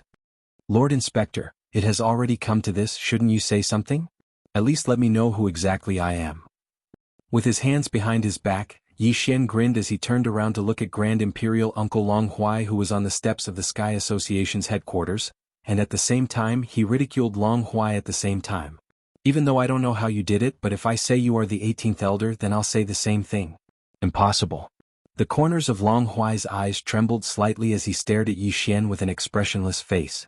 His tone was calm, but his gaze was sharp like a blade, and it was as if he wanted to see through Yi Xian completely. He actually spoke bluntly, and he still didn't approve of Yi Xian's identity as the 18th prince, Long Xian. So, in this way, not only is the imperial bloodline in this prince's body pure, it's even reversion realm is fake? Yi Xian puckered his lips and pressed Long Huai once more, and he seemed as if he wouldn't budge an inch until the end. Even if Long Huai only wanted a way to save face, Long Huai would absolutely not compromise. This time, Long Huai was angered to the point his face twitched fiercely a few times. He was unable to answer this question and could only maintain silence, and he held it in to the point his eyeballs were on the verge of squeezing out of their sockets. If looks could kill, then Yi Xian would have probably died countless times in this short period of a few breaths. Chapter 3100. Yi Xian goes crazy. This person was Hongdou Laifeng. The reason he'd suddenly stepped forward at this moment was actually because he had no other choice. Long Huai's silence clearly indicated that he intended to give up, so he had no other choice but to do this. He had been in contact with Yi Xian all this time, so he had already offended him. If he allowed the other party to leave safely today, he would not be able to escape this calamity sooner or later. He might as well grit his teeth and fight head-on while he still had a chance. It was precisely because of this thought that when Hongdou Laifeng took a step forward, he had already hardened his heart. Without any trace of politeness, he raised his hand and pointed at Yi Xian, reprimanding him harshly. So what if you can prove that you are a direct descendant of the Eternal Dynasty's imperial family? If a prince breaks the law, he will be punished the same as a commoner.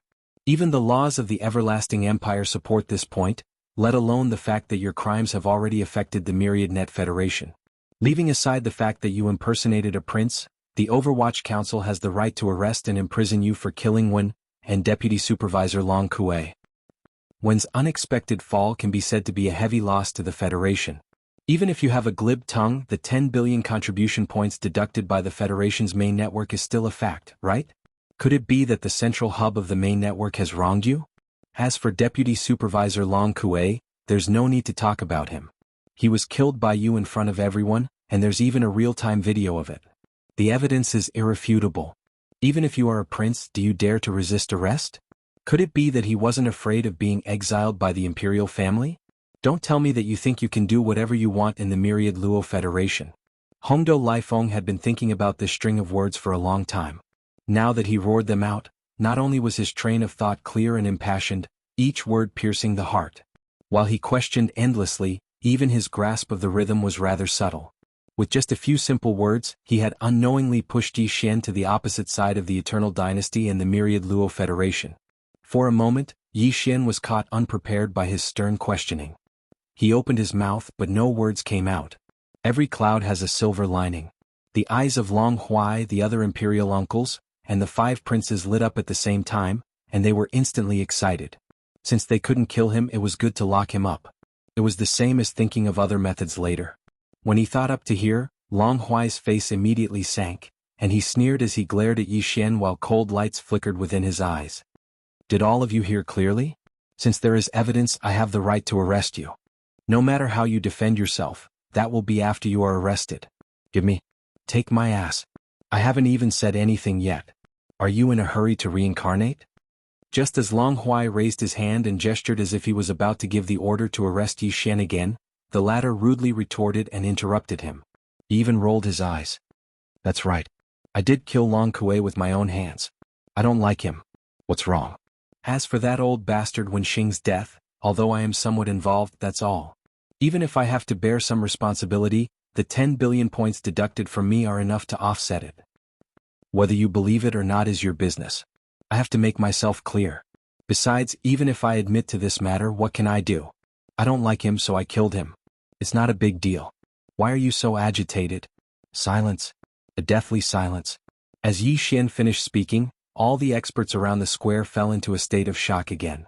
They stared at him with slightly open mouths and collectively lost their voices. They had seen unreasonable people, but they had never heard of such unreasonable people. In the entire Immortal Dynasty, there was probably no one other than the person in front of them who dared to say such words in front of the Federation's Heavenly Overwatch Council headquarters. What was the point of playing with one's life at the slightest disagreement? He played with one's life at the slightest disagreement. Your Highness, we were just joking, right? After being stunned for a few moments, Naples, who was beside Yi Xian, was the first to come back to his senses. He could be considered quick-witted. He swallowed his saliva and stuttered to find an excuse for Yi Xian to smooth things over. If he had gone along with this, he could have just barely managed to deal with the bold words just now. Unfortunately, Yi Xian had no intention of doing that. He waved his hand and directly denied it. What kind of joke is this? Who's joking? Didn't we just kill that old bastard one in Long Kuei? It's just a fart. Who has the time to joke about it? If we killed them, we killed them. If we don't like them, we'll feel uncomfortable if we don't kill them. Can our hands itch? Naples was completely at his wit's end. He covered his face and let out a pained groan. He finally understood. After all this time, there was something wrong with the prince's head, and it was intermittent. It suddenly flared up. You're courting death, so don't blame me for this. At this time, Long Huai finally came back to his senses. The cold smile on his face surfaced again. His right hand, which was raised halfway, finally swung down fiercely. He sternly rebuked, "Those who are arrogant and obstinate will be punished severely. This is clearly stated in the Federation's laws. Take them down immediately and put them in prison." Wait. Before the dozens of Federation inspectors behind Long Huai could react, Yi Xian's shout suddenly rang out. I'll say the same thing again. Whether it's old bastard one or Long Kuei, this prince doesn't like them, so I'll kill them. But you, Sir Inspector, I'm afraid you don't have the qualifications to hold the prince accountable for this matter. Don't even mention the obstinate and obstinate things. It doesn't exist at all because this prince is just stating a fact. It has nothing to do with arrogance or obstinacy.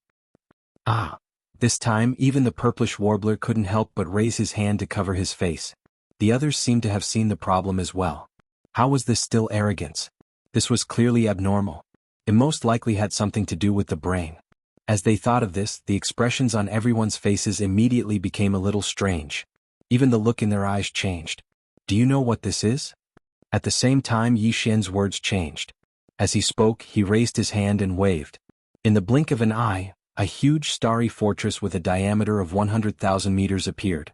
It was bright silver in color and floated above the Overwatch Council, completely covering the entire large square below. Without waiting for everyone to sort out their thoughts and follow his rhythm, Yi Xian stretched out his hand and pointed up, saying again, "A starry fortress. The Tianji clan's starry fortress. Do you know where it came from? It was given to me. This prince's future wife gave it to me. Don't doubt me, she can barely be considered a high-ranking member of the Tianji clan. She's at the middle stage of the mystic light realm. Can't she afford a starry fortress?" At this point, all the powerhouses present, including Long Huai and the purplish warbler, were certain without exception that this guy in front of them was absolutely crazy. A second ago he was still talking about killing Long Kuei, and a second later he was talking about the starry fortress that his future wife had given him. The change of topic was so fast and silent, appearing and disappearing like a ghost. There was no sense of wrongness at all. If this kind of person wasn't crazy, where was the justice? Chapter 3101. Translator, Endless Fantasy Translation Editor. Endless Fantasy Translation enough to offset. Looks like you guys still don't believe me. If there's no other way, I can only call her here to prove it. She's in the Imperial Harem anyway. She's probably with my mother right now. She's been on the immortal planet for quite some time now and even entered the Imperial Harem. Haven't you heard? Oh right, my future wife from the Tianji clan has 2 words. Ingtai. At this point Yi Xian finally shut his mouth. However, the surrounding members of the royal family instantly changed their expressions and exclaimed in shock. Ingtai? Are you sure she's from the Tianji clan? Long Huai gasped. He was so shocked that the white hairs on his back were about to break out. Previously he was sure that he was unlucky to have met a lunatic and had to play with him for half a day. However, this was instantly overturned because a woman called Ingtai had indeed come not long ago. Moreover, this woman had indeed claimed to be Prince Xian's confidant. More importantly, this woman's cultivation was clearly at the mystic light realm 4th level. How could it be possible for so many coincidences to be piled up together? After all this time you knew? If you knew, why did you pretend? She's already here and she's in the Imperial Harem. Why would I lie to you? Yi Xian immediately rolled his eyes and took the opportunity to mock him. Also, I'm not from the Tianji clan, but you insisted that I was. Now that I'm telling you that Ingtai is from the Tianji clan, you still don't believe me. Are you crazy? What are you trying to do? With that, Long Huai immediately believed 80% of it. A look of ecstasy quickly appeared on his face. Almost all the other experts in the surroundings were the same. Long Xiang and the other princes were even more surprised. They felt that they had been saved from a hopeless situation and that the light of hope had suddenly returned. Naples and the purplish warbler were also quite shocked. Both of them were present when Yi Xian obtained Lightning Fortress. Only the part where they entered the Lightning Tomb in the middle was known from Yi Xian afterward. Previously, they had always thought that Lightning Fortress was obtained by Prince Xian after he killed a member of the Tianji clan. However, based on Long Huai's reaction, it was extremely likely that the woman called Ingtai in the royal palace was a mystic light realm upper echelon of the Heaven's Legacy race, as he said. If that was the case, then the Lightning Fortress was definitely not the spoils of war that he had obtained from killing a member of the Tianji race. It was clearly a gift from that female robot of the Tianji race called Ingtai. This alone was enough to prove his identity as a spy of the Tianji clan. As these thoughts flashed through their minds, the expressions on the faces of Naples and the purplish warbler changed. Although they did not immediately question him, the doubts in their hearts grew stronger. Haha, what a Prince Xian. You should be proud of yourself for being able to make my emotions fluctuate so much in just half a day. However, no matter what your purpose is, today's matter can no longer be settled peacefully. Just based on your ambiguous relationship with that female Tianji clan member, Ingtai, and the fact that you even accepted her generous gift and helped her infiltrate the Immortal Star, the crime of colluding with the enemy is already confirmed. As for whether you have become an enemy spy, we will know when we come back. Speaking to this point, Long Huai's expression darkened. He suddenly shouted, "What are you still standing there for? Quickly take him down. Can you still speak properly? Let me say it all in one go. Will it kill you to be agitated again?" Just as Long Huai's shout fell, Yi Xian spoke again. Halfway through, he suddenly sighed. A one-track mind is really scary. His brain doesn't even know how to turn things around. I've already said it so clearly, but he still hasn't reacted. With this kind of desperate IQ, I don't know how he managed to trick his way into the position of supervisor. Although he did not mention any names in the latter half of his sentence, as if he was talking to himself, the word supervisor had been mentioned. Even a fool would know who he was talking about. Many gazes subconsciously swept toward Long Huai. There was more or less a hint of strangeness in their flashing gazes. The latter was so angry that he almost vomited blood on the spot. It was really too infuriating. Thinking back carefully, he realized that in less than half a day he, as the head of the Overwatch Council, one of the 8 great academies in the Federation's headquarters, had cried out several times. Quickly take him down? However, every time he cried out, he would immediately be played a dirty trick by this brat in front of him. Either that or he would pretend to be crazy and directly ruin it on the spot. If this happened a few more times, he was afraid that the root of his illness would be left behind. Thinking of this, the killing intent in Long Huai's heart couldn't help but become stronger. Just as he steeled his heart and did not hesitate to personally take action, he only wanted to immediately take Yi Xian down and end today's matter as soon as possible to prevent more problems from arising. Yi Xian suddenly shook his head and sighed. Forget it, I'll just say it directly. I originally wanted to be tactful. After all, this kind of thing where I take the initiative to take credit for myself is really a little difficult to say. Do you know why I suddenly mentioned Ying Tai and even took out Lightning Fortress to prove that what I said was true? Because she is 10 times better than old devil Wenxing. Even if Long Kuei is added in, he is still far inferior to her. The Tianji clan must have secretly bought many spies in the human clan and the other clans of the Wanluo Federation, right? But among the spies that the human clan or the Wanluo Federation bought and placed in the first universe, other than those hundreds of servant clans that are not presentable, have there been even one true Tianji clan member? Furthermore, Ying Tai is far from an ordinary Tianji clan member. With her strength of the mystic light realm, even if she is not a true core giant, she can at least be considered a high-ranking member, right? This prince helped the Federation abduct from the Heavenly Legacy race. Cough, cough, persuaded such an astonishingly valuable member of the Heavenly Legacy race to surrender. Even if this is a bit of a mistake, this merit should make up for it, right? Sir Inspector, what do you think? At this point, Yi Xian did not say anything else. He glanced at Long Huai playfully, and then waved his hand as if no one was present, and the lightning fortress in the sky returned to the undying world in his body. During this time, the sound of cold air being sucked in continuously sounded from all around the square. Everyone, including Naples and the purplish warbler, suddenly understood everything at this time. They finally understood that Yi Xian had a card up his sleeve from the beginning to the end. No matter how the situation developed, he had long been in an invincible position. Let alone a mystic light realm member of the Heaven's Legacy race, even an ordinary planet realm member of the Heaven's Legacy race would have an inestimable significance to the human race or the myriad Luo Federation. With such a heaven-shaking contribution in hand, what is a small mistake? Thinking of this, most of the experts present blushed, especially those who had once angrily accused Yi Xian of being a spy of the Tianji clan. They were so embarrassed that they could only hope to find a hole to hide in immediately. Their faces were burning with pain, as if they had just been ruthlessly slapped by someone. What nonsense! Chapter 3102. Translator. Henyi Translations Editor. Henyi Translations DR. For some reason, Ying Tai felt that something was not right today. It was not from the outside but from herself.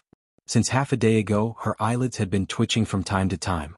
Later, when she was relaxing in the back garden of the Lady Rose Palace, she suddenly sneezed. This was not a big deal for normal people, but even for a mystic light realm expert, it was impossible for this to happen. Not to mention that she was a robot from the Heaven's Legacy race. Since then, Ying Tai had doubts in his heart and he didn't feel good about it. However, at this moment, her eyelids suddenly started to twitch again. Moreover, they were twitching non-stop, even more so than before. No. This is too strange. I can't let this continue.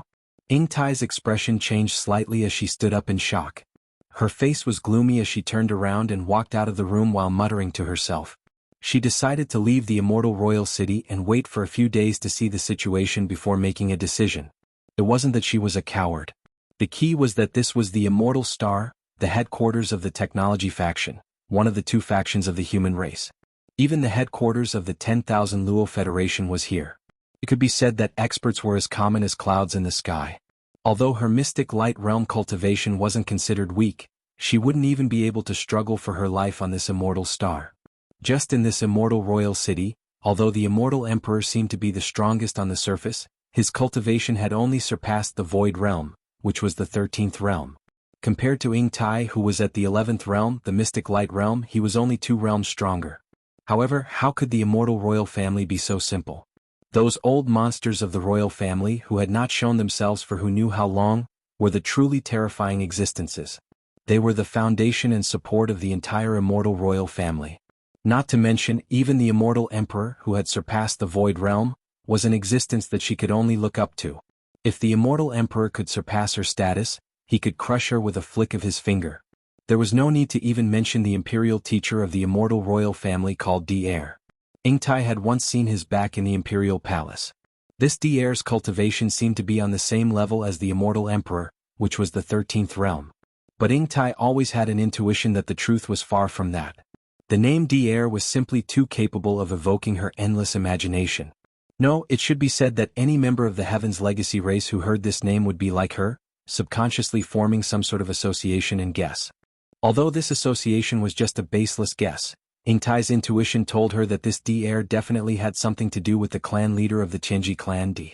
If that was really the case with Di's terrifying cultivation, no matter how weak D-Heir, who was somewhat related to him, was, he should not only be at the 13th Great Plane, right? In short, ever since she came to the immortal planet and entered the royal palace, she suddenly realized how overconfident she had been. Here, the only thing she could do was keep a low profile with her mystic light realm cultivation. Unfortunately, Immortal Imperial City was not a place that just anyone could come and go as they pleased. In addition, she still had some hope in her heart that her identity as a member of the Heaven's Legacy race would not be easily discovered. As long as she was careful, she should not be in danger. In addition, Prince Xian had already returned to the Third Universe and had even reached the imperial capital of Tianming. Concubine Mei's order had been sent out. Although Prince Xian had not returned to the immortal planet yet, in any case, her sudden departure at this time would definitely arouse suspicion. But she had no time to care about all this now. Today's matter was too strange. If she stayed any longer, she was afraid that unforeseen events would happen at any time. Even if she was willing to take the risk, she had to leave. After making the decision, Ingtai sneaked out of Concubine Mei's palace immediately. After leaving the inner city, she smoothly arrived at the edge of the outer city. After a little more, she could be considered to have successfully left the imperial city. As for the even larger immortal imperial city outside the imperial city, Ingtai did not care at all. With a little joy, Ingtai moved forward again. After a while, she finally passed the last checkpoint and left the immortal imperial city. Unfortunately, just as she took a step forward, her figure crossing the edge of the outer city's defense array and officially stepping into the territory of the imperial capital, an incomparably powerful and mysterious force had already descended without any warning. It instantly locked onto the chi around Ingtai's body, causing her to be unable to move in the slightest. D-Heir. The sudden change caused Ingtai's expression to change wildly. Her beautiful face turned pale as she cried out in alarm. With luck in her heart, she instantly realized that she had been targeted long ago.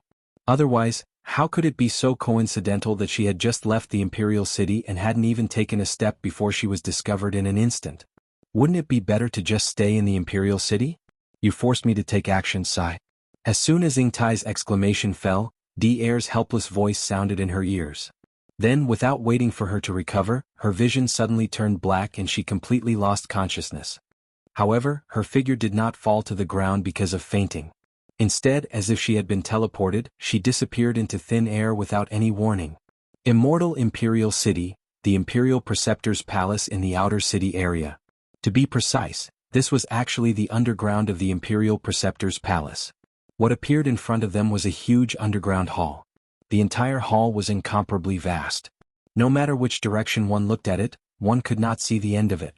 In addition, although it was underground, when one looked up, the bluestone dome of this vast underground hall was at least 10,000 meters high. An underground space of such a scale was not a small project, and it was even more impossible for it to appear under the immortal imperial city. Therefore, this underground hall should have been built using space folding technology. The hall was originally empty, but at this moment, because this place was too vast, there was no way to distinguish the direction of the hall.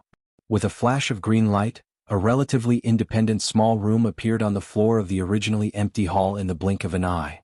There were even 4 walls and a dome. It was squarish and about 100 meters long. Some large precision instruments could be seen everywhere in the room. In the center there was a green platform that looked like an operating table. However, it was not material. It was clearly in the form of energy. Ingtai, with her eyes closed, was lying on this green energy platform at this moment. From time to time, there were rays of green light of different shapes scanning her body from top to bottom. This process lasted about 10 minutes. The green light, which had been flashing non-stop, finally disappeared. The next moment, A thin old man suddenly appeared on the side of the green energy platform as if he had teleported. It was D-Air, who had rushed out of the Imperial Preceptor's palace not long ago and seemed to be going to the headquarters of the Federation. I knew it. How could D be so careless? He even forgot to implant the trigger mark in the source code. Chapter 3103. Translator. Nioibo Studio Editor. Nioibo Studio Machinery Race, that must be it. As soon as all the Tianji clan members are born with intelligence, DE will leave a trigger mark in their intelligence center. Once they have the intention to betray the Tianji clan, the mark left behind will immediately be triggered. The source code will be disrupted, which is equivalent to self-destruction. Because of this, the real members of the Tianji race cannot be bought over by the human race or the Federation. Since this girl also has a trigger mark in her source code, this can only be the result. Either she has tricked the brat outside or the brat is boasting. The possibility of the latter is obviously higher.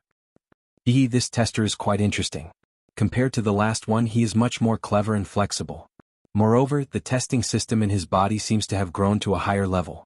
Although its aura is a little mixed, it exudes a mysterious aura. Even with my current sealed state, I can't see through it at a glance and see everything. Should I undo the seal and see the secret? Forget it. Let's wait and see. Even if it's just undoing the primary seal, the price is too high. This brat still needs to grow, but his potential is huge. I can help him again. While muttering to himself, D-Air's gaze swept over Ying Tai, who was lying on the green energy platform. After thinking for a while, he raised his hand and waved. In an instant, the cyan energy platform burst forth with brilliance. Ying Tai, who was originally just lying on the surface of the platform, suddenly sank down and entered the interior of the energy platform. His entire body was enveloped by the energy. At the same time, countless crisscrossing green threads burst out from the inside of the green energy platform. They were of different shapes. Some swept across Ying Tai's body like the previous scan, while some directly entered Ying Tai's body. After a long time they came out from another location. This process lasted for a full quarter of an hour. Finally, the countless threads bursting out of the green energy platform gradually came to a stop. Ying Tai, who was immersed in it, slowly rose up and finally returned to the surface of the platform. He was still lying there with his eyes closed. It seems that DE's realm has increased again. It took me 15 minutes to undo the trigger mark in the intelligence center source code of a mysterious light realm member of the Tianji race. Although it's only in a sealed state. In just a short 15 minutes, D-Air's face had become slightly paler. At this moment, he muttered to himself and waved his hand again. Fortunately, I finally succeeded. Now this girl is no longer a member of the Tianji clan. Her source code has been changed and the trigger mark of my machinery clan has been left behind. From now on, she'll be a member of the machinery clan. Yes, she'll stay by that brat's side. Although it's impossible for her to become his wife, she's qualified to be his personal maid. At this moment, Ying Tai, who was lying on the green energy platform, suddenly opened Tai, who was lying on the green energy platform. Ying Tai, who was lying, was race. Ying's was race. Then she rolled and got up from the green energy platform. When she saw D-Air, she greeted him, clan leader. Then she respectfully stood aside with her hands clasped behind her back. She lowered her head slightly and didn't say anything. She looked like she was waiting for orders. Both D-Air and DE were robots created by the human race's technological pioneer, Xingbo. They were self-aware and had a new life. However, DE betrayed the human race and killed Xingbo. At that time, he induced a large number of intelligent robots to be born. Gradually, the Tianji race formed a certain scale. In the end, they fought the human race. In the first universe, they started a war that lasted for tens of thousands of years and swept across the entire universe. In the end, the human race was defeated. They left the first universe and entered the third universe to develop. The first universe became the territory of the Tianji race, and DE became the overlord of the first universe. This was a matter of the past tens of thousands of years ago. Apart from DE, D-Air was the other first-generation robot created by Xingbo who was self-aware. He was always grateful to Xingbo and never left the human race. Later, he became the imperial advisor of the immortal dynasty of the human race's technological camp. Over the years, there had been several generations of immortal emperors in the immortal dynasty, but the imperial advisor had always been D-Air. Under D-Air's command, there was also a robot race. DE's robot race was called the Tianji race, while D-Air's robot race that had self-aware was called the robot race. The Tianji race was the enemy of the entire Wanluo Federation, while the robot race was the human race's ally. However, the robot race rarely appeared. They also had their own base camp, but it was not exposed to the outside world like the Tianji race in the first universe. No one knew where the robot race's base camp was. Only the patriarch Dier knew. Now, Ingtai, who was originally a member of the Tianji race, was no longer a member of the Tianji race after Dier spent a lot of effort to change her core source code. Now she had become a member of the robot race.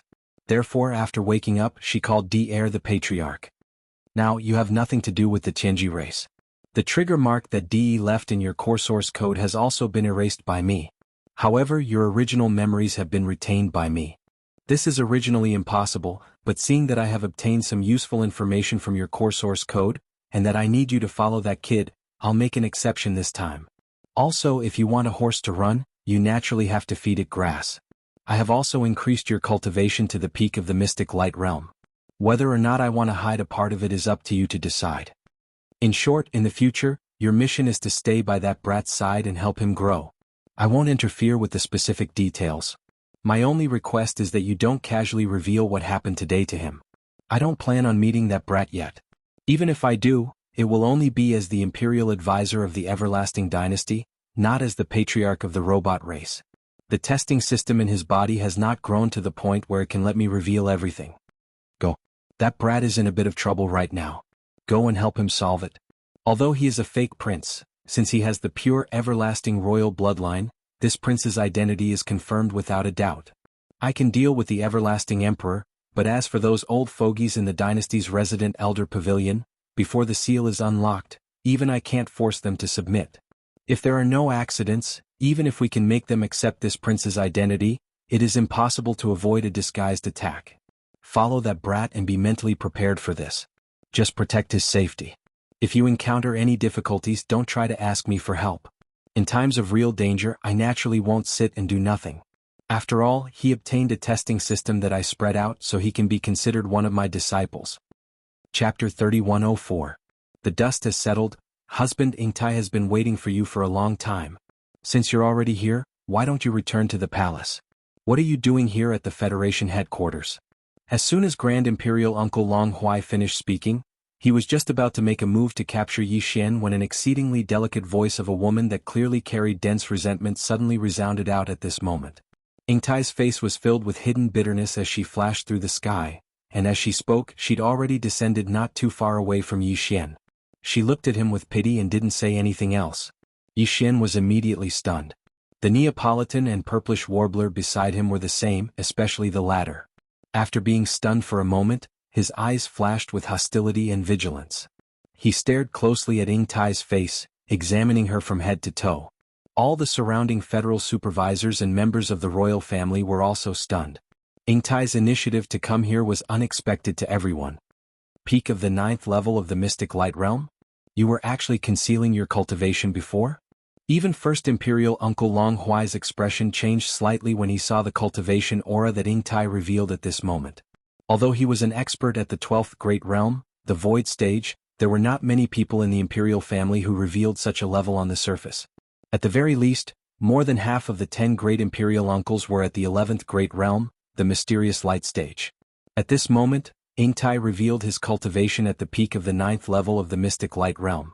He was only one step away from the 12th level, the Void Realm. Once he took this step, it would be equivalent to Prince Xian having a supreme existence of the Void Realm by his side. To him, this was extremely significant and it was truly eye-catching. Apart from that, Ingtai did not conceal his cultivation base this time. Even the essential aura of the machine race was revealed. It had to be mentioned that the mech race and the Heaven's Legacy race were essentially the same. They were both intelligent robots that had developed their own consciousness. The only difference was their internal core source code. However, their external auras were completely the same. In addition, although Dier's machinery tribe was a companion of the human tribe, he had always been hidden by Dier and had never shown himself. Therefore, at this moment, when Ingtai revealed his aura, coupled with Yi Xian's previous words, almost everyone instinctively thought that Ingtai was from the Tianji tribe. Although there were many experts present, including inspectors from the Federation headquarters, important members of the Immortal Imperial clan, and even 3-star generals of the Immortal Imperial Army, none of them had ever come into close contact with a member of the upper echelon of the Heaven's Legacy race.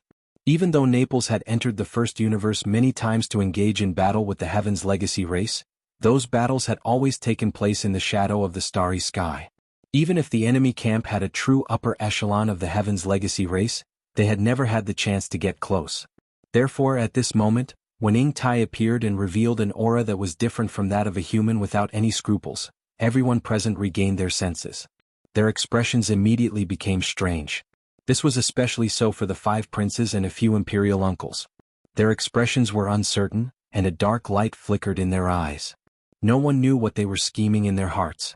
You are indeed from the Heaven's Legacy race, and you even concealed your cultivation to infiltrate the immortal star. It seems that you have ulterior motives. After a flash of light in his eyes, the first imperial uncle Long Huai suddenly laughed coldly. Since that brat said that you are a member of the upper echelon that he persuaded from the Heaven's Legacy race to surrender, then what harm is there in believing him? Whether this is true or not will be known after a trial. If you can't provide important information about the Heaven's Legacy race, then this will undoubtedly be false. When that time comes. In other words, this was clearly a prelude to detain Yi Xian for interrogation. Furthermore, it was not just Yi Xian but Ying Tai as well. If she could provide enough information about the Heaven's Legacy race to prove her sincerity, then it would be fine. If she couldn't, then today's matter could forget about coming to an end. Yi Xian's earlier words of persuading a member of the Heaven's Legacy race to surrender would be completely overturned. Sir Inspector, I'm sorry, but your Federation's Overwatch Council does not have the authority to interrogate me. Or rather, if you want to interrogate me, I'll have to trouble you to obtain permission from the dynasty first. In the face of the first imperial uncle Long Huai's words, Ying Tai calmly took out an item and directly raised her hand to show it to Long Huai. This is the imperial advisor's order. I have already surrendered to the immortal dynasty and am now a spy of the dynasty. If your Federation wants to obtain any information related to the Heaven's Legacy race from me, it is not impossible. However, please negotiate with the dynasty. Hearing this, the first imperial uncle was immediately dumbfounded. The imperial advisor's order that Ying Tai took out could not be fake, and the meaning of this imperial advisor's order was very clear. It meant that the immortal dynasty had already acknowledged her identity and accepted her. Now, even if she was a member of the Heaven's Legacy race, she was already a spy of the immortal dynasty. If the Federation wanted to investigate her as a spy of the Heaven's Legacy race, it was tantamount to slapping the immortal dynasty's face. This was absolutely impossible. It would cause internal strife within the Federation. In reality, even Yi Xian was a little dazed at this moment. His previous plan was to force Ying Tai to go along with his words and admit that she had already been persuaded by Yi Xian to surrender. After all, she was a member of the Heaven's Legacy race. Following this identity being exposed by Yi Xian, cooperating with Yi Xian was already the only choice. Otherwise, on the immortal star, only death awaited her. In this way, not only did he resolve the matter of Wen Xing and the killing of Long Kuei, he even resolved the crisis that Ying Tai had brought to him. No matter what the other party's goal was in using her identity as a member of the Heaven's Legacy race to enter the immortal star under the guise of his fiancée, when all of this was exposed, and it was exposed by Yi Xian himself, Ying Tai could not continue to cause a ruckus. She could not do anything. She could only be passive. However, everything in front of him was a little unexpected. He did not understand how things had suddenly developed to this point.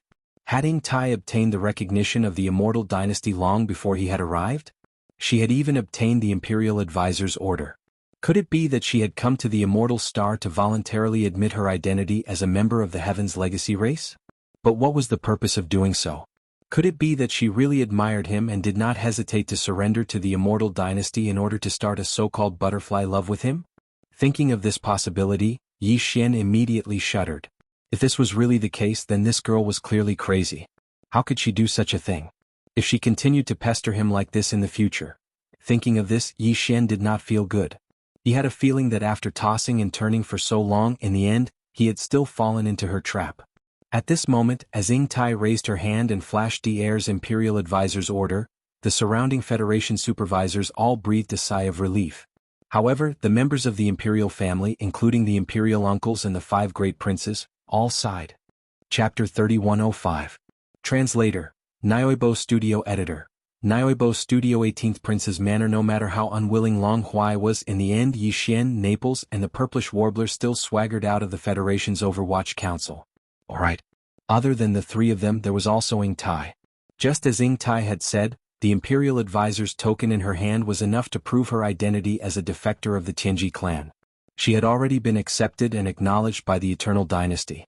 Even the Wanluo Federation could only negotiate with the Eternal Dynasty and request for assistance if they wanted to obtain any information from her, a defector of the Tianji clan. As for whether the Eternal Dynasty would agree or not, that was another matter altogether.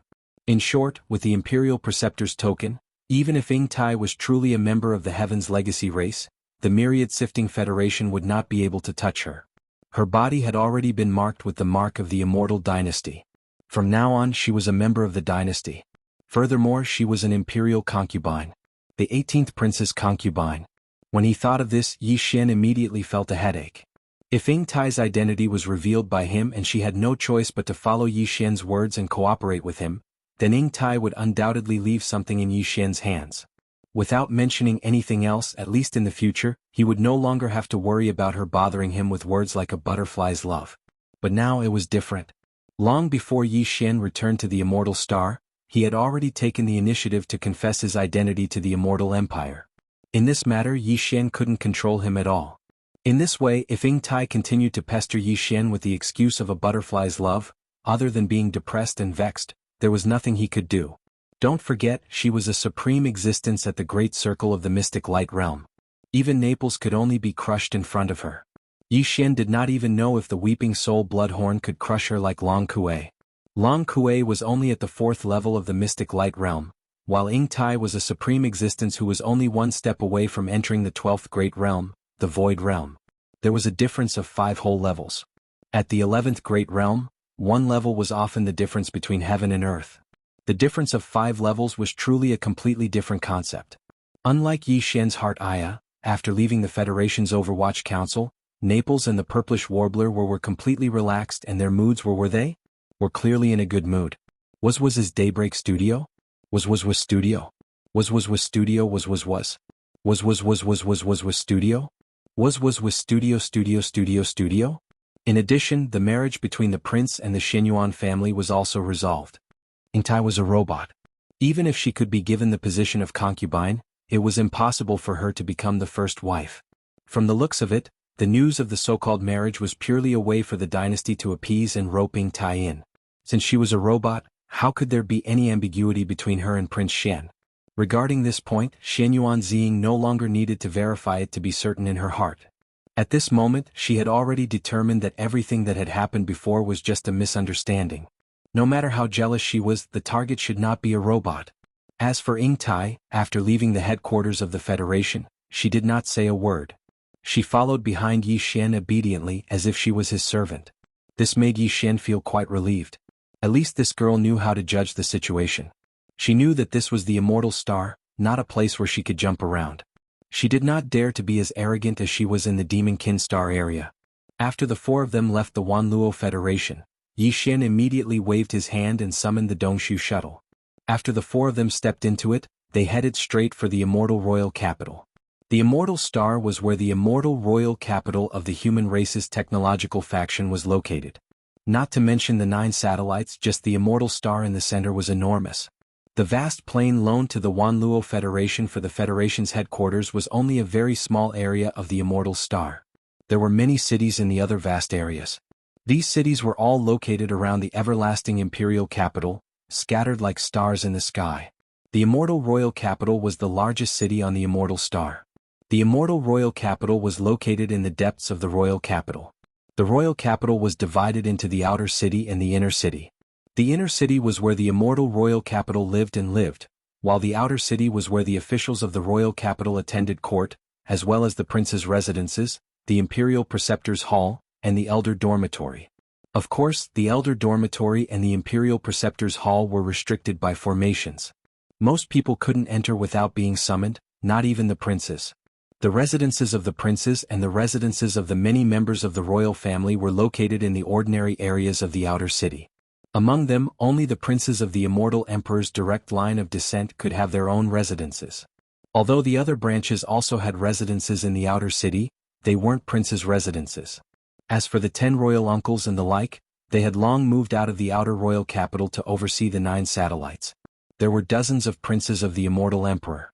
Some of them were underage and were not allowed to have their own princes' mansions. These underage princes were all arranged in a place called the Prince's Academy. There were specialized instructors in charge of cultivation, etiquette and knowledge in science and technology. Currently, there were only 28 people who had grown up and owned a prince's manor. In other words, there were a total of 28 princes' manors in the outer imperial city, and Prince Xian's manor was the 18th prince's manor.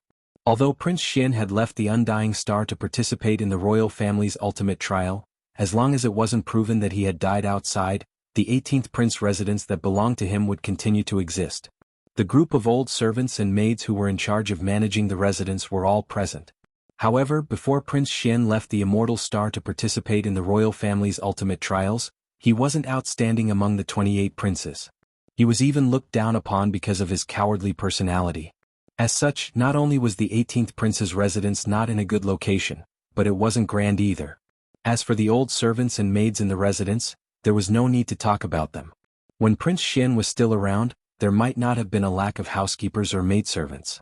However, ever since Prince Xian left the Undying Star, these old servants and maidservants had all left through various channels. Most likely they had all left. As servants of the royal family, they also needed to consider their own futures. Following a cowardly prince like Prince Xian only sounded good on the surface. In reality, everyone knew that there was no way they would be able to make a name for themselves. As a result, there was only one loyal old servant left in the 18th prince's mansion to take care of everything in the mansion. The rest of the servants went their separate ways and tried their best to join the other princes' mansions. Chapter 3106. Translator. Endless Fantasy Translation Editor. Endless Fantasy Translation. Dragon's Den and Tiger's Den. This is your 18th prince's mansion? Isn't it a little too shabby? Also, it's so bleak. The purplish warbler rolled his eyes and said as he looked at the 18th prince's mansion that was so quiet that it made people speechless. As the 18th prince's mansion, there was no problem with the basic foundation of the mansion in front of them. It occupied a large area, and the courtyards were connected to each other. Most importantly, it was too quiet. At a glance, the courtyards within sight were overgrown with weeds. After all, there was only one old servant who stayed here to take care of such a large courtyard. It was impossible for him to even clean up the weeds. Creak. At this moment, the double-riveted door of the 18th prince's mansion slowly opened. Just by listening to the creaking sound, one could tell that the door had not been opened for a long time. Even Yi Xian couldn't help but sigh when he heard this. As the door opened, an old man with white hair and a beard but a stocky build entered the four people's line of sight.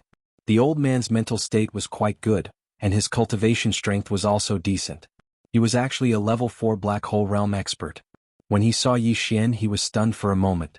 Following that, as Yi Xian deliberately activated the royal bloodline, a trace of the bloodline aura that originally belonged to Prince Xian faintly spread out.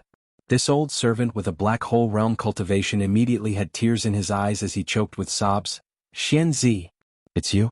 It's really you? This old servant has finally waited for this day.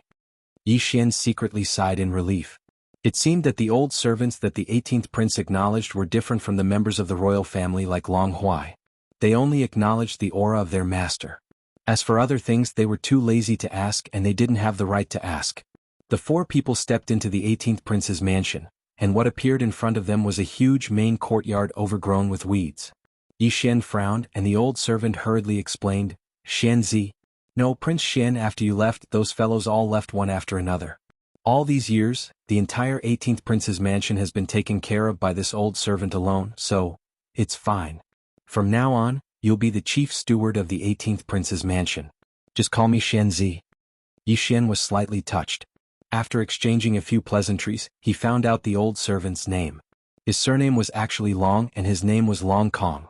He was a member of the branch family of the Eternal Dynasty, and there was a weak royal bloodline flowing in his body. He was an elder of Consort Mei's bloodline.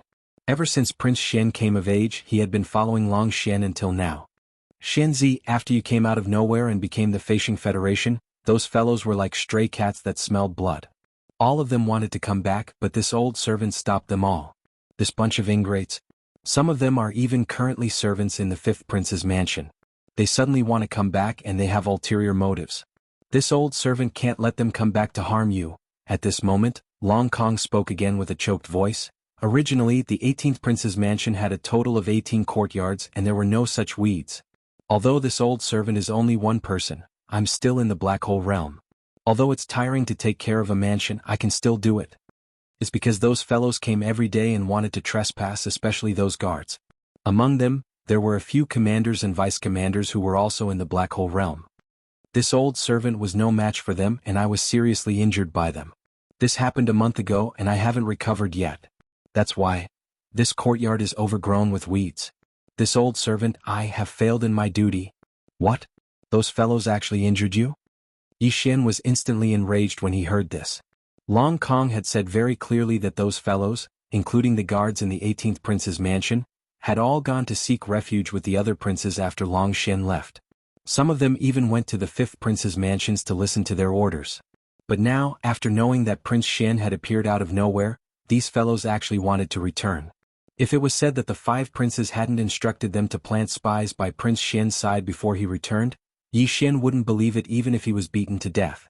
However, those fellows actually dared to injure Long Kong, the only person who was loyal to the 18th prince's mansion.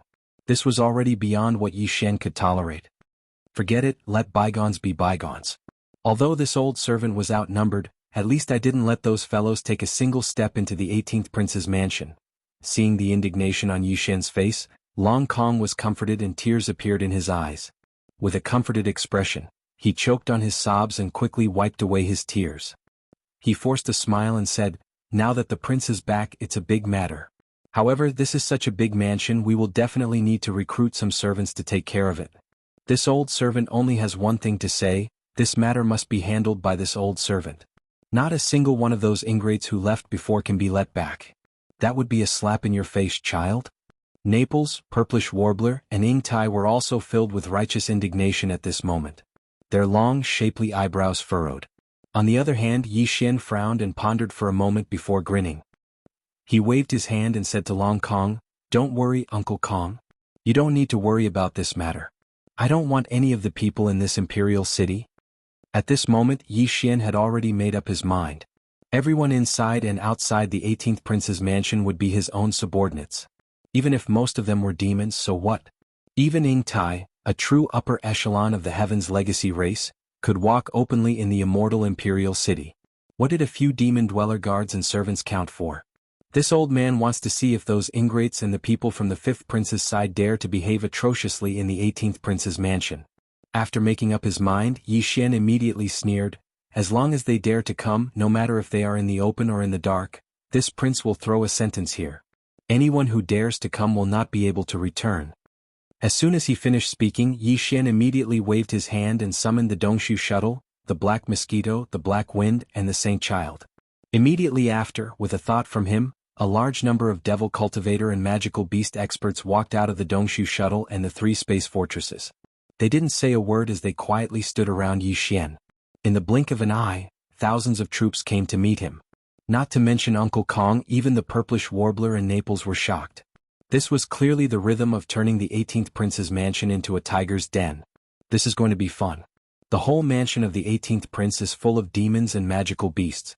Once this formation is set up, those who don't know will think that they have been teleported to the Demon Star area of the first universe. That's right. That's right. The 18th prince's mansion is full of demons and magical beasts. Once this formation is set up, those who don't know will think that they have been teleported to the Demon Star area of the first universe. Chapter 3107. Despicable slaves. Due to the fact that this was a special period and he was currently at the peak of his power, even Ing Tai of the Tianji race could move freely in the imperial city. There was nothing else to worry about. As such, the demonic beast experts Yi Xian mobilized from the Void Hole Shuttle and the 3 demonic beast fortresses were extremely powerful and luxurious. First was the internal affairs. In this regard, in the command cabins on the top floors of the Black Mosquito and Black Wind fortresses, there were many professional demons who specialized in this matter. The male attendants were all extraordinarily handsome, and the female attendants were all top-notch beauties. Their professionalism was impeccable. In this regard, Yi Xian mobilized 200 demonic beast scouts from each of the 2 fortresses. In total, there were 400 demonic beast scouts, half male and half female. In the future, they would be in charge of the internal affairs of the 18th prince's residence. As for the head of internal affairs, Yi Xian arranged for 2 people. One was Uncle Kong, who would be in charge, and the other was Li Mosquito, who would be his assistant. Apart from that, there was also the guard team of the 18th Prince's residence. In this regard, Yi Xian put in a lot of effort. It was divided into the Demonic Beast Army and the Demonic Beast Army. The Demonic Beast Army was a hidden force, made up of 1,000 mosquito beasts and 1,000 soldier ladles. The mid-stage Origin Realm 8-star Wang Ladle was the commander of the Demonic Beast Guard team. The Demonic Beast Army was the force on the surface, led by Gui Hai Dao and 1,000 demonic beasts to patrol the residence. At the same time, the Origin Realm 4's Wufeng Tai was the commander of the Demonic Beast Guard team. Apart from that, the wretched Mosquito Butcher was also released by Yi Xian. As the head of external affairs, this guy was smooth and slick. His words and actions were often unexpected, and one sentence from him could make someone faint. In the following period of time, the 5 princes would probably attack the 18th Prince's residence openly and covertly. With the wretched Mosquito Butcher at the front, even if he couldn't do anything substantial, it would be enough to annoy the princes a little. When Yi Xian waved his hand and stored the Void Hole Shuttle and the 3 demonic beast scout fortresses into his undying world, the hidden guard team of 1,000 mosquito beasts and 1,000 soldier ladles was nowhere to be seen. The magical Beast Guard Legion's Origin Realm expert, 8-star Wang Chao, was the same. Yi Xian had given him the authority to directly take down any expert who came to invade the 18th Prince's mansion. If the other party secretly invaded the 18th Prince's mansion, there was no need to report it. As for the 1,000 demon slaves under Gui Hai Dao's command, they had split into several patrol squads in a short amount of time. They began to patrol the surroundings of the 18th Prince's estate. When this Origin Realm demon slave team was first established, all of them, including Gui Hai Dao, were at the first star core realm. However, so much time had passed, and Yi Xian had unconditionally provided them with all kinds of cultivation resources. Most of the time he was busy with the other forces and basically didn't disturb them. All of the demon slaves were fully focused on cultivating and breaking through. Now they were basically all at the 2nd star realm, the Meteor Realm. Some of them, such as Gui Hai Dao, had already reached the 3rd star realm, the Satellite Realm. Compared to Yi Xian, they were only 1 realm away. This was an impressive improvement. Back then Yi Xian was also at the star core realm like them. Although Yi Xian was now at the 4th star realm, the planet realm, they were only 1 realm lower than Yi Xian. This showed how hard they had worked. After all, Yi Xian had been able to reach the star realm in such a short time because of many coincidences. It was also very difficult for Gui Hai Dao and the others to have such achievements. At this point, the arrangements in the 18th Prince's residence were finally completed.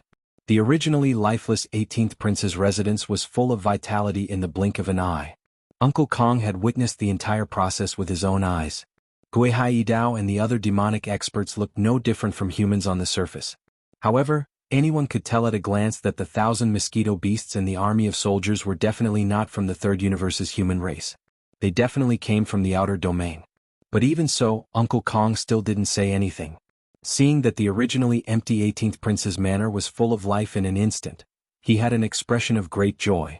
As for the wretched Mosquito Butcher, when he heard that Yi Xian had appointed him as the external director of the 18th Prince's residence, he would personally take care of all matters related to the outside of the residence. His status was on the same level as Uncle Kong's, and in an instant, it was as if he had been injected with a shot of chicken blood. He was just short of howling, so he immediately pulled Uncle Kong and directly entered the residence, as if he was about to start his official business and understand the situation from Uncle Kong. Keep a close eye on this old thing. Remember to send a few people. They don't need to do anything else. Just follow behind him in shifts and keep an eye on everything about him. Of course, in name they will be the external chief's personal guards. After the wretched Mosquito Butcher left with Uncle Kong, Yi Xian turned his head to look at Gui Hai Dao and gave a new order. In his opinion, he would have to stay in the 18th Prince's mansion for a period of time.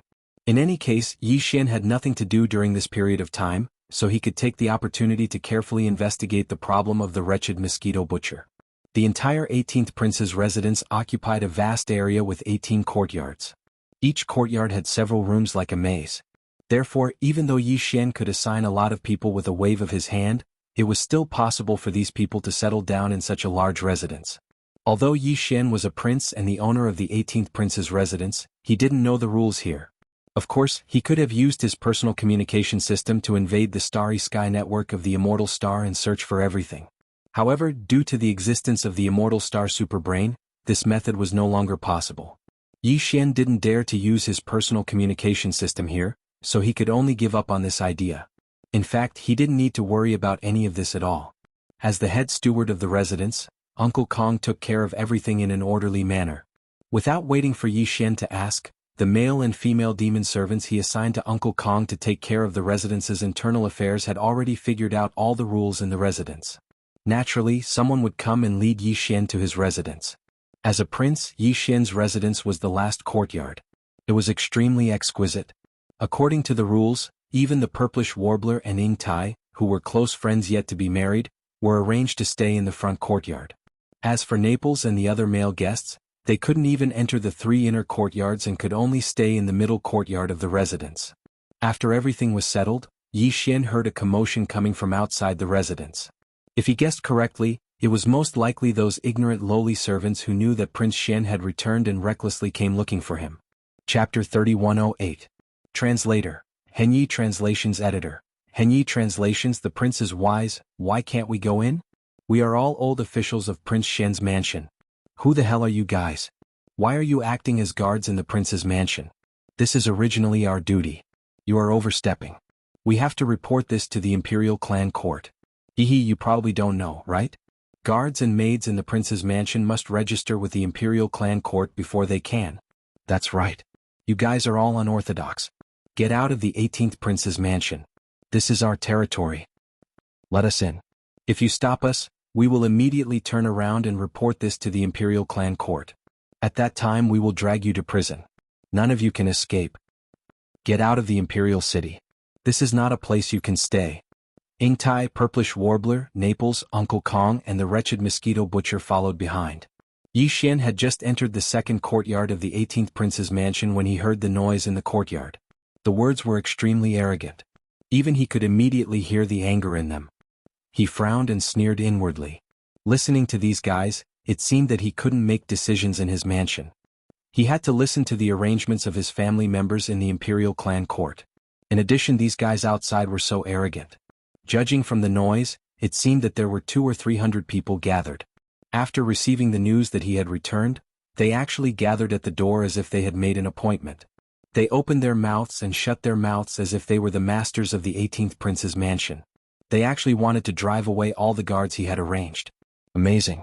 If it wasn't for the instructions of his 5 imperial brothers, how could this group of servants be so bold? It seemed that these guys still hadn't given up. After failing to act openly, they planned to stab him in the back. If the 18th prince's mansion was really infiltrated by their people and completely controlled, Yi Xian would be surrounded by spies. It would be difficult for him to do anything. He was a dignified prince, yet he was unable to pass down a single order in his own residence. When he encountered something, he had to personally do it. This was a huge loss of face, and it would undoubtedly cause Yi Xian to become a laughingstock in the royal family. At that time, the original momentum would instantly change, and he would probably be ridiculed the moment he left the residence. Thinking of this, Yi Xian's heart was filled with murderous intent. It didn't matter about those 5 princes. There would be a day when he could settle the grudge with them. There was no rush. However, no matter what, he couldn't let these traitorous dogs off easily. Otherwise, the entire immortal imperial city would think that he didn't live up to his name. No matter how great his reputation was outside, he was still the weak and incompetent old 18th when he returned home. As these thoughts flashed through his mind, Yi Xian led the group of people behind him to the first courtyard of the 18th prince's mansion. The door of the 18th prince's mansion was wide open. There were 200 to 300 people crowded outside. The ones with their heads up were obviously some guards. They should be the previous guards of the 18th prince's mansion. The 3 people in front of them were all at the Black Hole Realm. The rest were basically at the Planet Realm and Star Realm. Facing them across the gate were 3 teams of demon guards led by Gui Hai Dao. They were basically at the second major realm, the Satellite Realm. Overall, they were weaker by more than 2 major realms. It was no wonder that the other party dared to be so arrogant. They were clearly bullying the new guards of the 18th prince's mansion because they were weak. As for the mosquito beasts and soldiers, although they were at the Galaxy Realm and Black Hole Realm, they didn't reveal themselves because they were hidden sentries. Although Zhuofengtai was also present, he concealed his cultivation and no one could see that he was at the Origin Realm. Otherwise, these guys wouldn't have dared to be so rude and overbearing. Just as Yi Xian led the few people behind him into the first courtyard, The sharp eyes of the group of fellows who were looking in from the front door of the prince's mansion immediately saw his figure. Immediately, a few people began to shout loudly. "Your Highness, what's the meaning of this? We are all old people of the 18th prince's mansion. Why are we not allowed to enter our own mansion now? Where did these foreign slaves come from? They are all unfamiliar. I'm afraid they haven't even registered when they entered the imperial city, right? Don't mention reporting to the imperial clan court. This is against the rules. Reporting to the imperial clan court will take at least half a month to investigate such a large group of people. What will happen to the security of the 18th prince's mansion during this time? What if some rascals sneak in at night? Your Highness, this will be a great loss of face for you. Your Highness, for the sake of our reputation, let's chase these fellows away and let us, the older generation, serve you instead." Although these words sounded reasonable on the surface, there was clearly a threat in them. They were afraid that if Yi Xian didn't agree, they would disguise themselves as rascals and sneak into the mansion to cause trouble at night. This was most likely the follow-up plan of the 5 great princes. They were really arrogant. Realizing this, the killing intent in Yi Xian's heart was already extremely dense. With his current status, it was naturally a small matter to kill these few slaves. However, if that was really the case, he was afraid that his 5 brothers who were unwilling to give up would not have to worry. Thinking of this, Yi Xian's anger couldn't help but gradually dissipate. A smile appeared on his originally gloomy face. He grinned and waved his hand at Gui Haidao. "All right, don't guard the gate. There are all the old people of the 18th prince's mansion outside. If they want to come in, why stop them? Just let them in." Hearing this, everyone was stunned for a moment. Only the wretched mosquito butcher didn't seem to be surprised in the slightest. Instead, he laughed sinisterly. This fellow had a good understanding of Yi Xian's methods. He knew that Yi Xian wasn't that easy to get along with. There must be a deeper meaning behind his words. Gui Haidao was stunned for a moment before he frowned. In the end, he waved his hand, and the demon slave guards that were blocking the entrance of the manor immediately retreated to the sides, opening up a path for the 2 of them. The people outside obviously thought that Yi Xian had given in. They immediately looked at each other and grinned. The 3 Black Hole Realm guards at the front laughed heartily and led the people behind them into the mansion. "Ha! Like I said, Your Highness is wise. Isn't this a happy ending for everyone? However, since these people are so insensible, we should chase them out of the imperial city as soon as possible." As they spoke, these people had all entered the mansion and stood in the first courtyard of the 18th prince's mansion. There were nearly 300 of them. Chapter 3109. Translator. Nyoibo Studio Editor. Nyoibo Studio. Break their legs and throw them out. Close the door. Clear the area. Gui Haidao, all of you stand guard outside. You'll be the coolies who carry them out later. All the secret guards will be in charge of the rest.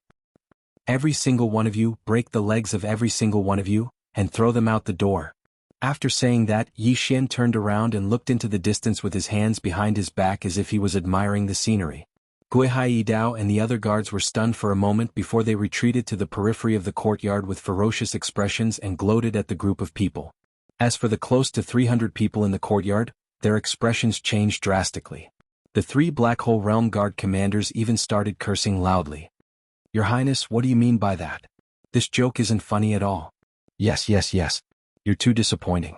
We're all old people in the residence. What's the matter? You're turning your back on us immediately after making a name for yourself? The world is so cold. He just got a little bit of ability and he's making an example of us old people. How unkind. We won't accept this and swear to resist. We'll report it to the Imperial Clan Court and ask them to make the decision. That's right. We must expose this matter and let the world see what kind of ugly face the Prince Xian they're talking about is. He's a master who burns bridges after crossing the river. He's forgotten how we used to serve him. Screech.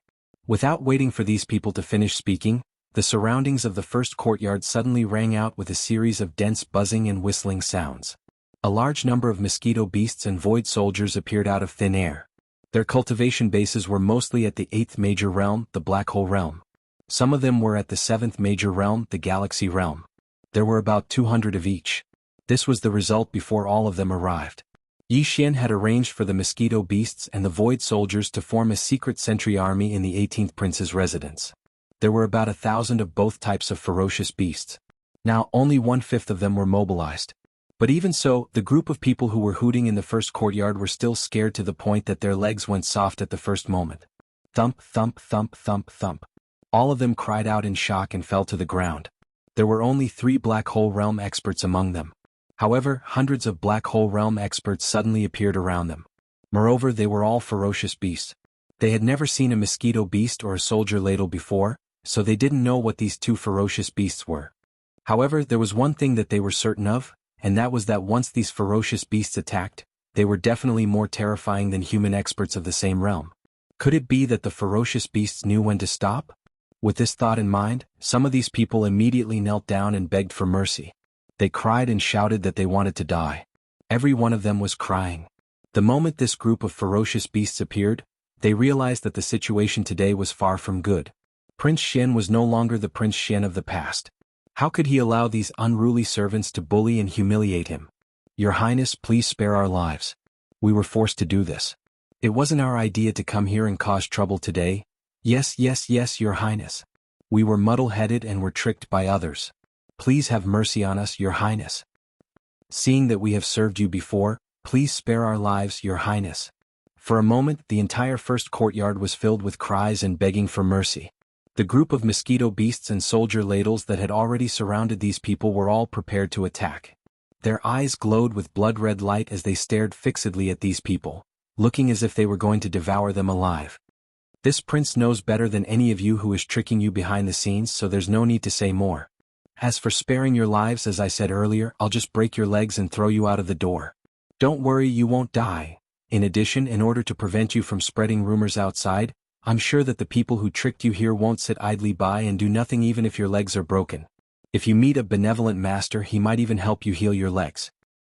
Of course, if some people are more black-hearted and find it troublesome, it's also possible that they'll kill you to prevent future trouble.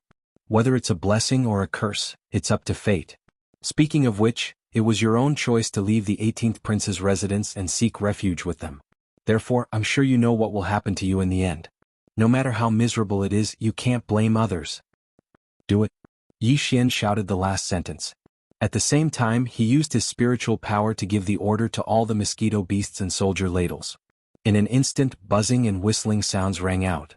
All the mosquito beasts and soldier ladles rushed towards these people. Immediately after, the first courtyard was filled with miserable howls. This group of people were scared out of their wits when facing hundreds of mosquito beasts and soldiers. They didn't dare to fight back at all. All of them were rolling around on the ground, but the result was, without exception, that all of them had their legs broken. Those who fell into the hands of the mosquito beasts were better off.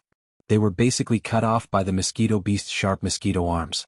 However, those who fell into the hands of the ladle soldiers were miserable. Without exception, their legs were nibbled away by the ladle soldiers bit by bit, all the way to their knees. More than half of them fainted on the spot due to the torture. In the end, Guihai Dao led a few squads of guards in the manner to carry all the wicked servants and their broken legs out of the door and threw them to the ground on the other side of the street. As for whether these people lived or died, it was not up to them to care, nor were they interested. When these groups of guards returned, the remaining groups of guards had already washed the first courtyard clean with clean water, and not even the slightest trace of the smell of blood remained. All the mosquito beasts and soldiers concealed themselves once more, and everything returned to normal. It was as if everything from before had never happened at all. Yi Xian was calm about all of this. As a 3-star general of the Immortal Army, Naples had naturally seen many things. Even the purplish warbler was not a big deal when he went out to train. What surprised Yi Xian was that Uncle Kong, an old servant in the residence, was not afraid at all even though he had clearly seen the entire process. His expression did not change at all.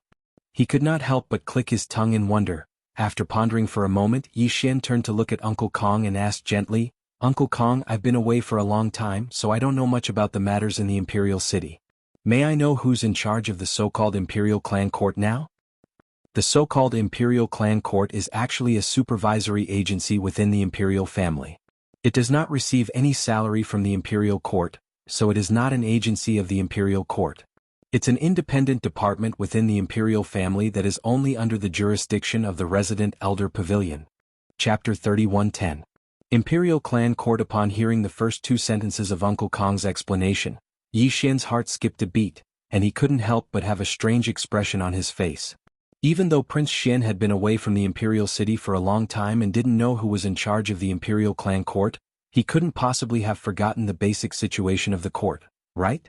Yet, Uncle Kong had chosen to go through the unnecessary details from the beginning. This clearly showed that he was certain that Yi Xian didn't know anything about this. In other words, Uncle Kong clearly knew that the person standing in front of him right now wasn't the real Prince Xian.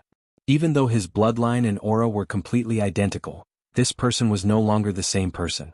That was why he was so meticulous in his explanation.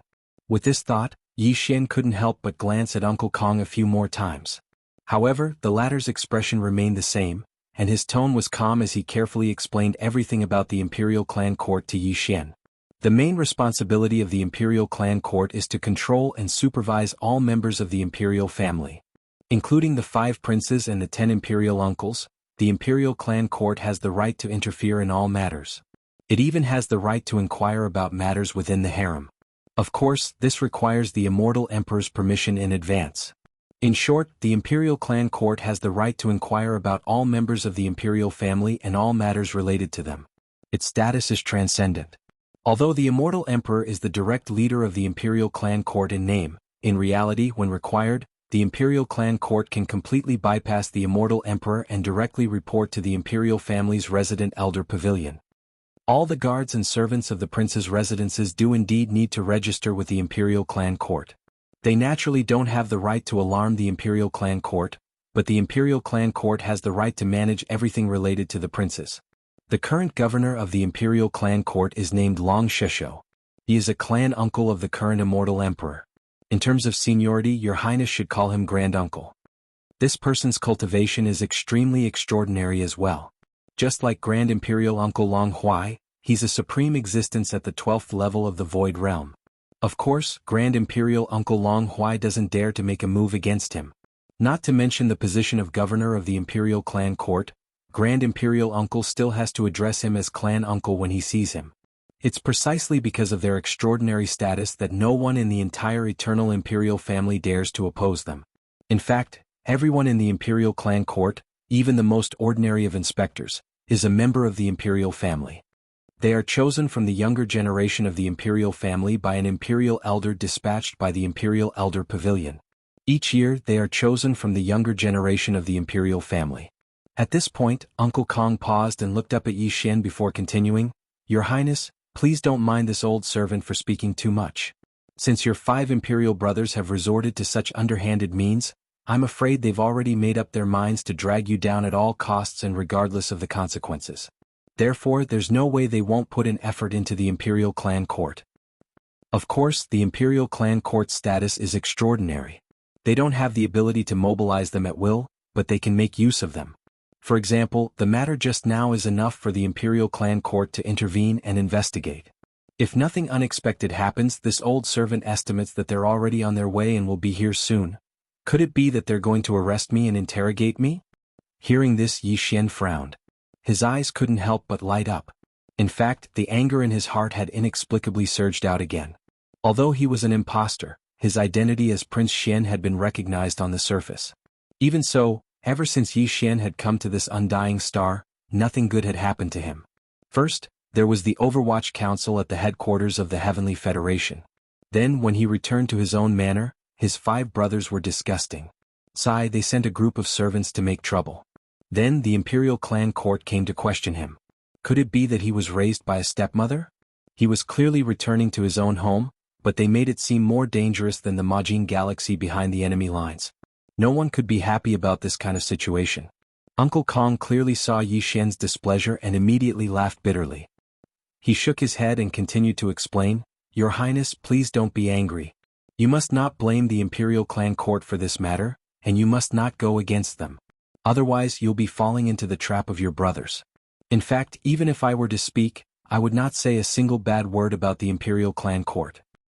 It's just an organization within the Imperial family. Even if it did come here with the intention of denouncing you, it's only because your Imperial brothers seized its authority and used it. But your Highness may not be entirely at fault. After all, the Imperial Clan Court has its rules. Without rules, wouldn't a large Imperial clan be thrown into chaos? The matter of those servants is one thing. But your Highness, you suddenly summon so many strong people and even mosquitoes. And none of them are weak. This is the undying royal capital and within the Imperial city. How can the Imperial Clan Court not do anything? Not just you, even if this happened in the great uncle's manor, the imperial clan court would still take action. They have their authority. There is no need for your highness to be angry about this. In addition, although the imperial clan court is filled with members of the imperial clan, this old servant dares to say that even the most ordinary of them can't possibly be bribed by your 5 brothers. The first rule of the imperial clan court is that none of the members of the imperial clan court are allowed to participate in the struggle for imperial power. Otherwise, if they are found to be guilty, the resident elder pavilion will send an elder in charge of punishment to deal with them personally.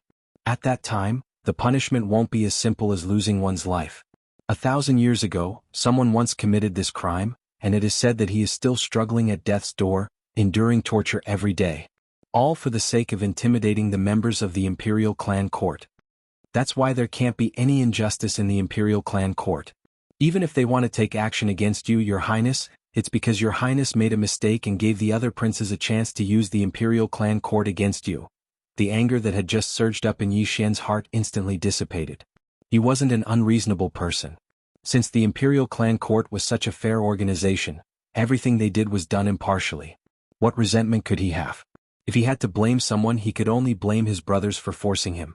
According to normal procedures, Yi Xian only needed to create a roster and report it to the imperial clan court. However, those royal brothers didn't give him the chance at all. They didn't even have the time to catch their breath before they started to stir up trouble. In addition, the commotion caused by the hundreds of people breaking their legs wasn't small, which was why the imperial clan court was alarmed. Humph, humph, I'm afraid it won't be that easy to play dirty with me. Chapter 31:11. Translator, Nioibo Studio Editor. Nioibo Studio. The dark-faced man Long Shua, hearing Yi Xian's order, the wretched mosquito slayer immediately turned around and left. As for Uncle Kong, he'd already said everything that should be said. As for the specifics of how this matter should be dealt with, it wasn't something that an internal chief manager of the prince's estate like him could decide. Thus, he silently took 2 steps back and stood silently at the side with a posture of waiting for instructions at any moment. Among the 3 people behind Yi Xian, Yingtai also did the same. She did not say a word. Although she had obtained the approval of the imperial tutor and even had an imperial tutor token in her hand, she was not a member of the imperial family. She was not even human. Therefore, she had no right to speak on this matter. At most, if Yi Xian needed her to do something, Yingtai would do her best to do it. On the other hand, Naples and Xianyuan Ziying immediately frowned after exchanging glances with each other. They had worried looks on their faces. Unfortunately, the 2 of them were also not members of the royal family. It was inconvenient for them to interfere in this kind of matter, and they even hesitated to give Yi Xian a suggestion. The battle for imperial power could be said to be incomparably dangerous. Any small mistake could lead to eternal damnation. They didn't dare to speak carelessly. As if feeling the heavy atmosphere, Yi Xian turned around and looked at everyone. He then grinned. Why are you all so serious? Isn't it just the imperial clan court? Since it is an incomparably fair internal organization of the imperial family, this prince is also a direct descendant of the imperial family. How big of a mistake did I make? They can't just directly push me out and behead me, right? If that is the case, I'm afraid that the imperial clan court's prefect Long Shua might be a spy of the Tianji clan. He beheads a direct descendant of the imperial clan at the slightest provocation. This joke was not good at all. Naples and the purplish warbler were fine when they did not hear it, but when they heard it, they immediately rolled their eyes. However, Yingtai and Uncle Kong were still expressionless, as if they did not hear it. At the same time as Yi Xian finished his joke, a resonant middle-aged man's voice suddenly came from outside the gate of the 18th prince's mansion. There were people who scolded me in private. Half a year ago, there was even a descendant who scolded me for being a dog after getting drunk. Of course. After that, the first thing this person did every day after waking up was to lie in front of his own courtyard and bark 100 times. Counting the time, there's still half a year left. It should be over. But this is the first time I've heard someone call me a spy of the Tianji clan. It's still fresh. Most importantly, you did it in front of so many people. Prince Xian is indeed extraordinary. At the very least, your 5 useless brothers wouldn't dare to do such a thing. As these words rang out one after another, a middle-aged man with a burly figure, a round, tanned face, and a long beard all over his face, walked in through the gate of the 18th prince's mansion. There were not many people following behind him, only 2 of them. They were also dressed in black and gold. They were expressionless, but their cultivation auras were not weak at all. They were both at the peak of the 9th level of the mystic light realm. As for the person walking at the very front, his identity was clear from his words. He was the Imperial Clan Court's deputy Long Shisho. Even the current immortal emperor had to call him uncle when he saw him. However, he did not reveal any aura of cultivation. At a glance, he looked like an ordinary citizen of the dynasty. Yixin was dumbfounded. Naples and the purplish warbler behind him sighed and rolled their eyes at Yixin. Ingtai was still expressionless. As for Uncle Kong, he was obviously shocked by this coincidence. He shook his head and smiled bitterly. Then he cupped his fists and bowed slightly to the dark-faced man. Long Kong greets the prefect. What made Yixin's jaw drop was that the prefect of the Imperial Clan Court, Long Shisho, who had an unusually high seniority, reacted a little too strongly when he saw Uncle Kong bow to him. Although he only cupped his fists and bowed slightly, his reaction was a little too big. He actually jumped to the side as if he didn't dare to accept Uncle Kong's greeting. He even rolled his eyes in anger. "All right, you're always acting like this. In terms of seniority, this magistrate has to address you as Uncle Kong. What's the point of acting like this? You're scheming against me the moment we meet." Fortunately, I was smart and jumped to avoid it. At this moment, not only did Yixin open his mouth wide, but Naples and Xinyuanzing also looked at Uncle Kong with dumbfounded expressions. Even Ing Tai, who was standing to the side with an expressionless face, couldn't help but raise her eyes to take a few more glances at Uncle Kong. As for the wretched mosquito butcher, who was holding a small booklet in his hand and was rushing over from the second courtyard of the manor, after seeing this scene, his eyes darted around, and he swept his gaze over Uncle Kong twice without batting an eyelid. Then, before Uncle Kong subconsciously turned his head to look, he coincidentally shifted his gaze away, and the strange light in his eyes was also restrained, not revealing the slightest bit. "Master, the roster is here." When he came close, the wretched mosquito butcher waved the roster in his hand and retreated to the side, no longer saying anything. Uncle Kong did not pay attention to the words of Long Shisho of the Imperial Clan Court, as if he did not hear it at all. However, at this time, he glanced at the wretched mosquito butcher with a smile that was not a smile. The latter was a well-behaved person, his eyes lowered as if he did not feel anything at all, quietly standing to the side. "Boy, you're also smart. In such a short time, you've already prepared the roster?" Long Shisho's gaze swept over Yixin a few times. As he spoke, he raised his hand, and the booklet in the wretched mosquito butcher's hand immediately flew into his hand. Without even looking at it, he casually threw it to one of the two experts behind him. Then he continued, "If I'm not wrong, those mosquito beasts and void-swallowing beasts should all be your pets, right? As for the thousands of demons in the court, even the Tianji clan has been brought over by you, and you've also obtained the approval of the state preceptor. The state preceptor's order has been bestowed upon you, so what are thousands of demons? With your intelligence, you must have already pointed out their identities in the roster." "Not bad, boy, well done." As soon as these words were said, the expression on Yixin's face suddenly became strange. Everything was exactly as the other party had said, there was not the slightest difference. Moreover, what shocked him even more was that in such a short time, the other party had already grasped the entire situation of the 18th Prince's court. The Imperial Clan Court of the immortal royal family was indeed worthy of its reputation.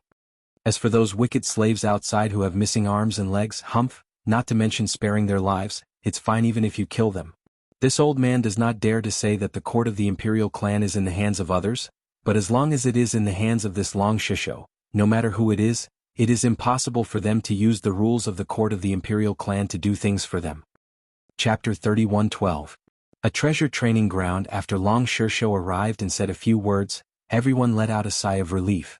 Their impression of this Imperial Clan Court magistrate was also very good.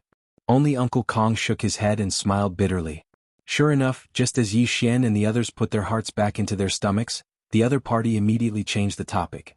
The latter half of the sentence directly changed the flavor of the conversation.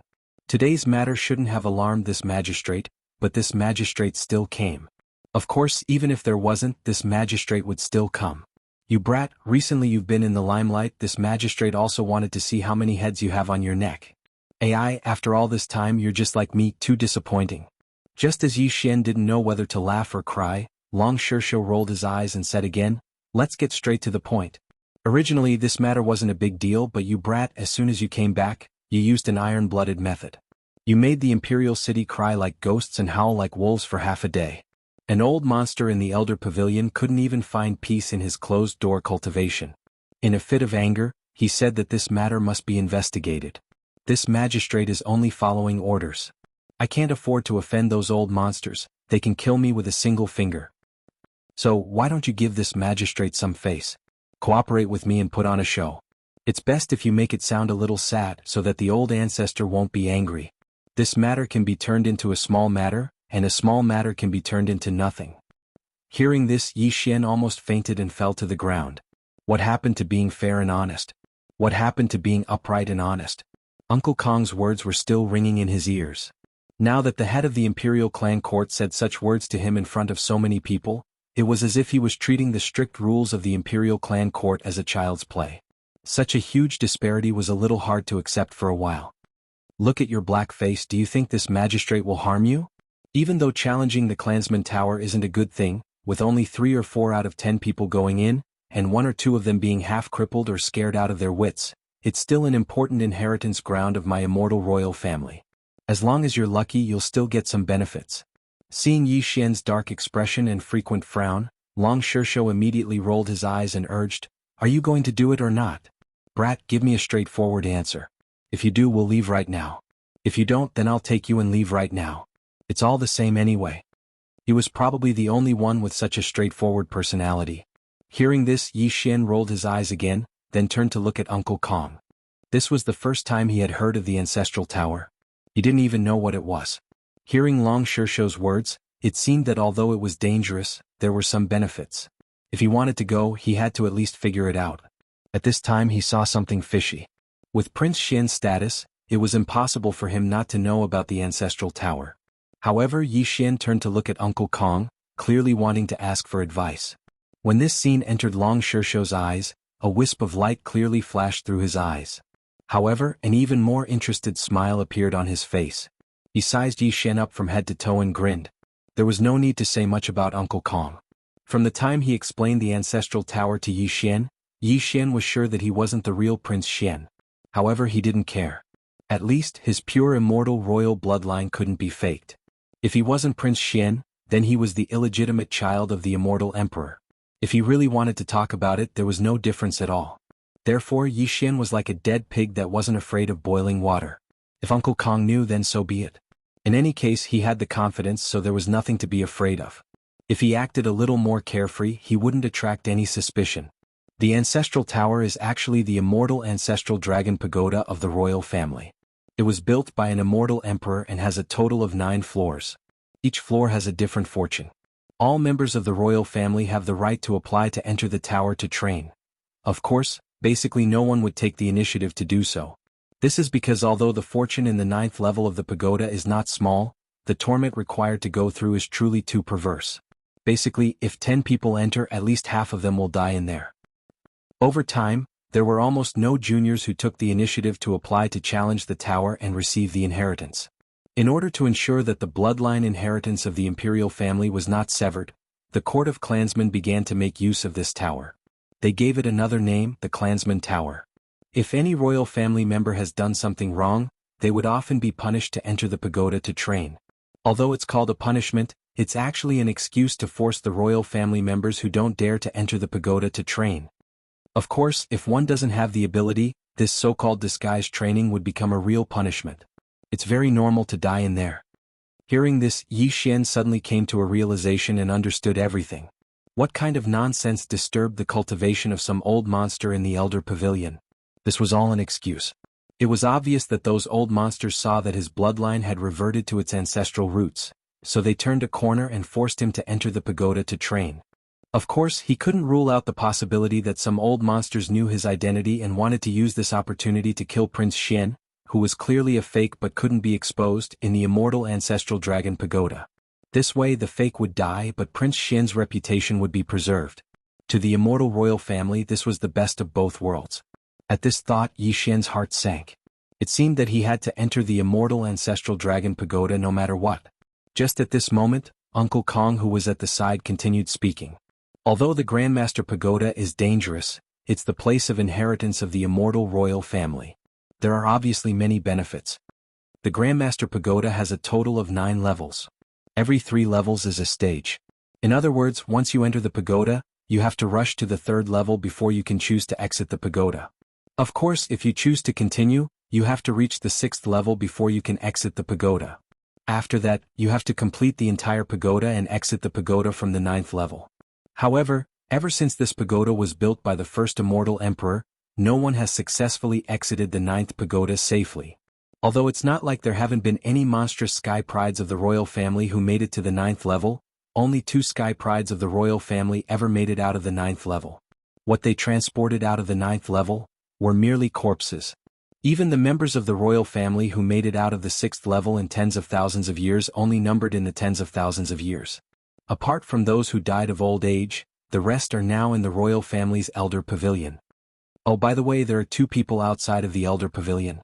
One is the current immortal emperor, and the other is the governor of the Grandmaster Court.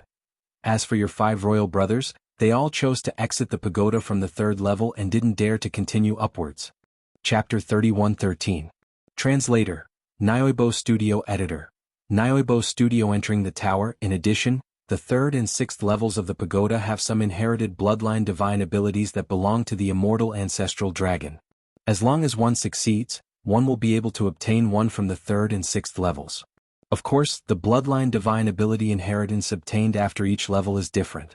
As for what kind of fortune lies on the ninth level, no one knows. Although 2 people have reached the ninth level, it was obvious that they failed and were only transported out as corpses. Uncle Kong did not say anything else. His gaze was fixed on Yi Xian's face as he quietly waited for his decision.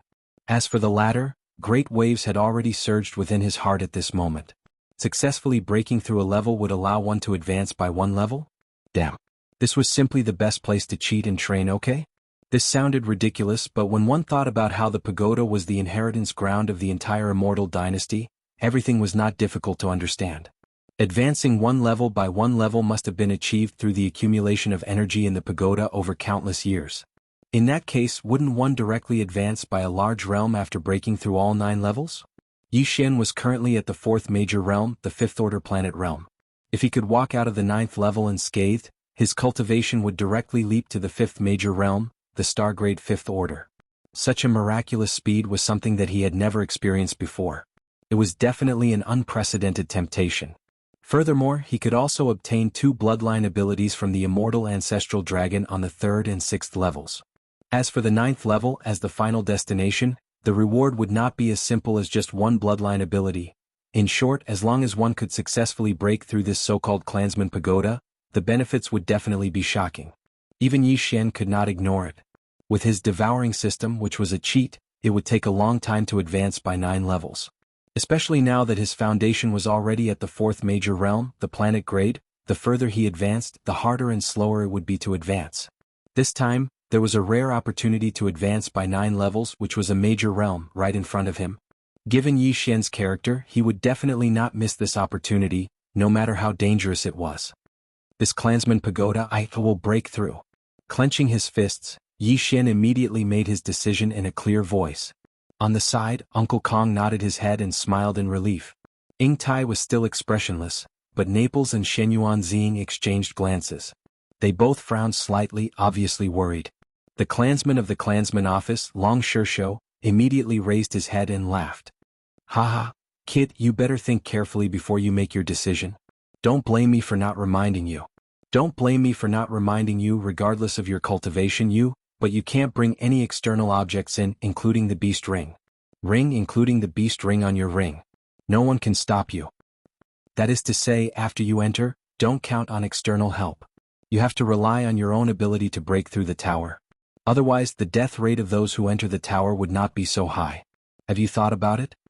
Hearing this, Yi Xian immediately rolled his eyes. You are talking as if I can decide whether to go or not. Who was the one who said that he would force me to enter the tower? Now you are pretending. What's the point? Long Shishou was a straightforward person, and Yi Xian did not have the habit of beating around the bush when talking to such a person. Haha, kid, you are interesting. Although you are not polite with your words, it suits my temper very well.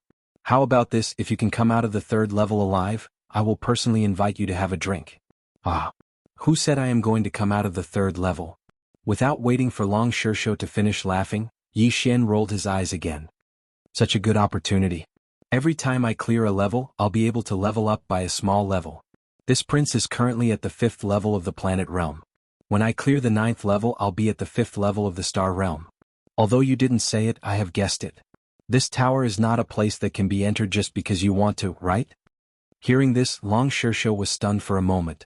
Then he nodded and said, "That's right. Every member of the royal family only has one chance to enter the tower in their lifetime. If you come out of the 3rd level this time, even if you think you can pass the 6th level next time, there is no way you can enter the tower." See, it is indeed so. Yi Xian's eyes lit up and immediately said, "There is only one chance. If you come out of the 3rd level, won't you give up the opportunity to advance 6 levels in a row? Only a fool would do such a thing." In other words, all the members of the royal family who chose to leave from the 3rd or 6th level after entering the tower were fools. This included Long Shirsho, who also left from the 6th level and didn't continue to the 7th level. However, Long Shirsho didn't care about the disrespect in Yi Xian's words. His expression was strange as he looked at Yi Xian from head to toe. Then he asked in a muffled voice, "Kid, do you really want to go all the way to the 9th level? Let me remind you, don't forget that the people who came out of the 9th level were all 2 corpses. You don't want to become the 3rd one, do you? Listen to my advice. At most, you should let go at the 6th level. The last 3 levels really aren't as simple as you think they are." In history, the 2 people who were teleported out of the 9th level as 2 corpses didn't have a single reputation. Right now, all of them are the most monstrous geniuses in the history of the immortal royal family. But they also died on the 9th level. While saying this, Long Shirsho's expression became very serious. "Stinking brat, this is not some kind of pretense. It's rare for me to meet someone among the younger generation of the royal family that I like, no matter what those old monsters are thinking, at least on my side. I really don't want you to die." Hearing these words, Yi Xian's heart warmed. With Long Shirsho's temperament, he naturally wouldn't say such hypocritical words. What's more, with his position and status, there was no need for him to be so friendly in front of Yi Xian. Everything could only come from the heart. It was indeed a congenial temperament with Yi Xian. "Governor, don't worry, this prince's life has always been very tough. No matter how dangerous that immortal ancestral dragon pagoda is, it won't be easy for it to take my life." While speaking, Yi Xian cupped his fists towards Long Shirsho and asked the governor to lead the way. "This immortal ancestral dragon pagoda, this prince will either die or walk out of the 9th level? Ha! Good. Good Prince Xian." Chapter 31:14. Translator. Nyoibo Studio Editor. Nyoibo Studio. The mysterious Kong Bo. His words made it clear to Yi Xian that his entry into the pagoda was no longer just a matter of his life and death. The lives of Naples, Xinyuan Xing, Ying Tai, the Mosquito Beasts, Soldier Ladles, Gui Hai Dao, and the other demon experts in the 18th Prince's mansion all rested on his shoulders. Although Yi Xian had the pure bloodline of the imperial family, the fact that he wasn't Prince Xian was already known to all the core members of the imperial family. Under such circumstances, coupled with the fact that Prince Xian was in the limelight, even the imperial family couldn't deny this matter openly. Otherwise, it would be equivalent to slapping themselves in the face. However, this didn't mean that the core members of the imperial family, especially the pedantic and old-fashioned Su Laogu, would be willing to swallow this insult. This time, forcing Yi Xian into the clansman pagoda was equivalent to punishing him. As long as Yi Xian died in the clansman pagoda, the knot in their hearts would disappear. Prince Xian's reputation would be preserved, and more importantly, the imperial family's reputation wouldn't be damaged in the slightest. At most, after this incident, Yi Xian would be posthumously given the title of imperial family's elite. Throughout history, regardless of the political power, this kind of trick had always been played to perfection. Although Long Shirsho didn't say all of this explicitly, his words, which were stirred by Yi Xian's heroic spirit, had already hinted at this point. Therefore, after hearing Long Shirsho's words, both the Naples and the purplish warbler shook their heads and laughed bitterly after being stunned for a moment. Now that the situation had developed to this extent, if they still hadn't reacted, then they were simply donkeys. The Prince Xian in front of them was indeed not the real Prince Xian. Otherwise, why would the upper echelons of the imperial family force him so bitterly and want to kill him immediately? Even Prince Xian's birth mother hadn't shown up until now. Perhaps the immortal emperor had already sent word, and Consort Mei had already known everything. At this moment she probably only had deep hatred for Yi Xian. It would have been fine if she hadn't shown up, but once she did, Yi Xian really wouldn't be able to escape death. Consort Mei wouldn't show up until that moment. Could it be that she was supposed to suppress the anger in her heart and show Yi Xian a kind of filial piety on the surface? After realizing all of this, the Naples and the Purplish Warbler once again exchanged a glance. Only they knew the complicated meaning in their hearts. I give it to. It's obviously a fake. But he can still force the entire immortal royal family into such a situation. His Highness is really a god. After lowering his voice, the Naples knew that there was no way out. He simply made up his mind and laughed bitterly. This time if His Highness were to die, then so be it. Even with the protection of the prefectural magistrate, there's no point in living. What can I do if I follow His Highness? But if His Highness can really turn the misfortune into a blessing and walk out of the 9th floor of the Clansman Tower, then I'm afraid even the Elder Hall of the immortal royal family won't be able to do anything to him. When that time comes, His Highness will soar into the sky, and from then on, the fake will become the real thing. Needless to say, I, Naples, will sacrifice my life and do it vigorously. Even if I die, I won't regret it. The Purplish Warbler listened to the emotional words of the Naples and smiled faintly. Although his words weren't fierce, his resolute tone didn't back down at all. The daughter of the Xinyuan family has never had a precedent of changing her mind. Although the marriage contract hasn't been set, since my father said so himself, it's already set. In life I'll be his, and in death, I'll be his soul. Ha! Naples raised his head and laughed. For a moment, a heroic aura surged around him endlessly. Even the clansman court's Long Shirsho, who was leading Yi Xian out of the 18th prince's mansion, couldn't help but cast a sideways glance. Yi Xian also stopped in his tracks and turned around. With a gentle look in his eyes he said, although I don't know what you're talking about, I can roughly guess. Let's go follow this prince. Let's see how I'll fight for you to be admired by thousands. Rest assured, Your Highness. This old servant will lead them there soon. Although the Clansman Tower is an important place in the inner city, no one dares to stop this old servant. Without waiting for Naples and the Purplish Warbler to speak, Uncle Kong had already stepped forward and expressed his opinion. These words didn't sound like the words of an old servant of a prince's mansion at all. It seemed that Yi Xian's heroic spirit had infected him as well. He didn't have the intention to deliberately hide his origin at all, even though his true identity was still a mystery in Yi Xian's heart. Alright, since Uncle Kong has already said so, what else are you worried about? If he really wants to go to the inner city, even the current immortal emperor wouldn't dare to stop him. You brat, you're really lucky to be able to make him take the initiative. Hearing Uncle Kong's words, Long Shirsho's face revealed a hint of surprise. He turned to look at Yi Xian with envy. If I didn't see this with my own eyes, I wouldn't have believed it. It seems that if you don't die, no one in the imperial family will dare to do anything to you in the future, including the elder Su Gu. What the F***ck? Uncle Kong, this Yi, thanks you here. Yi Xian cupped his hands towards Uncle Kong and bowed deeply. This time he didn't refer to himself as this prince but as Yi Xian. Everyone knew what he meant. Ha! With just this sentence, everything this old man has done is worth it. Uncle Kong laughed, then waved his hand as if he was swatting a fly. Go go go, isn't it just going to take a walk around the tower? Even if you don't have the ability, that person. Hee, this old man will prepare the celebration wine and immediately lead people to cheer you on.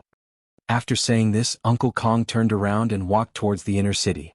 For some reason when he said the word, that person, Yi Xian clearly felt the corpse lamp tattoo on his chest heat up. Could it be that the person Uncle Kong was talking about was this tattoo? If this was really the case, then this Uncle Kong's mysteriousness would increase by another level or two. Yi Xian had come into contact with many strong people, but if he thought about it carefully before this, only Mad Mosquito knew about the existence of the headless infant corpse, but now there seems to be another. Uncle Kong. In fact, the only reason why Yi Xian was so confident was because of the headless infant corpse. No matter what the objective of the infant corpse was, at least it was now a parasite on Yi Xian's body. Therefore, as long as it was present, Yi Xian definitely wouldn't die.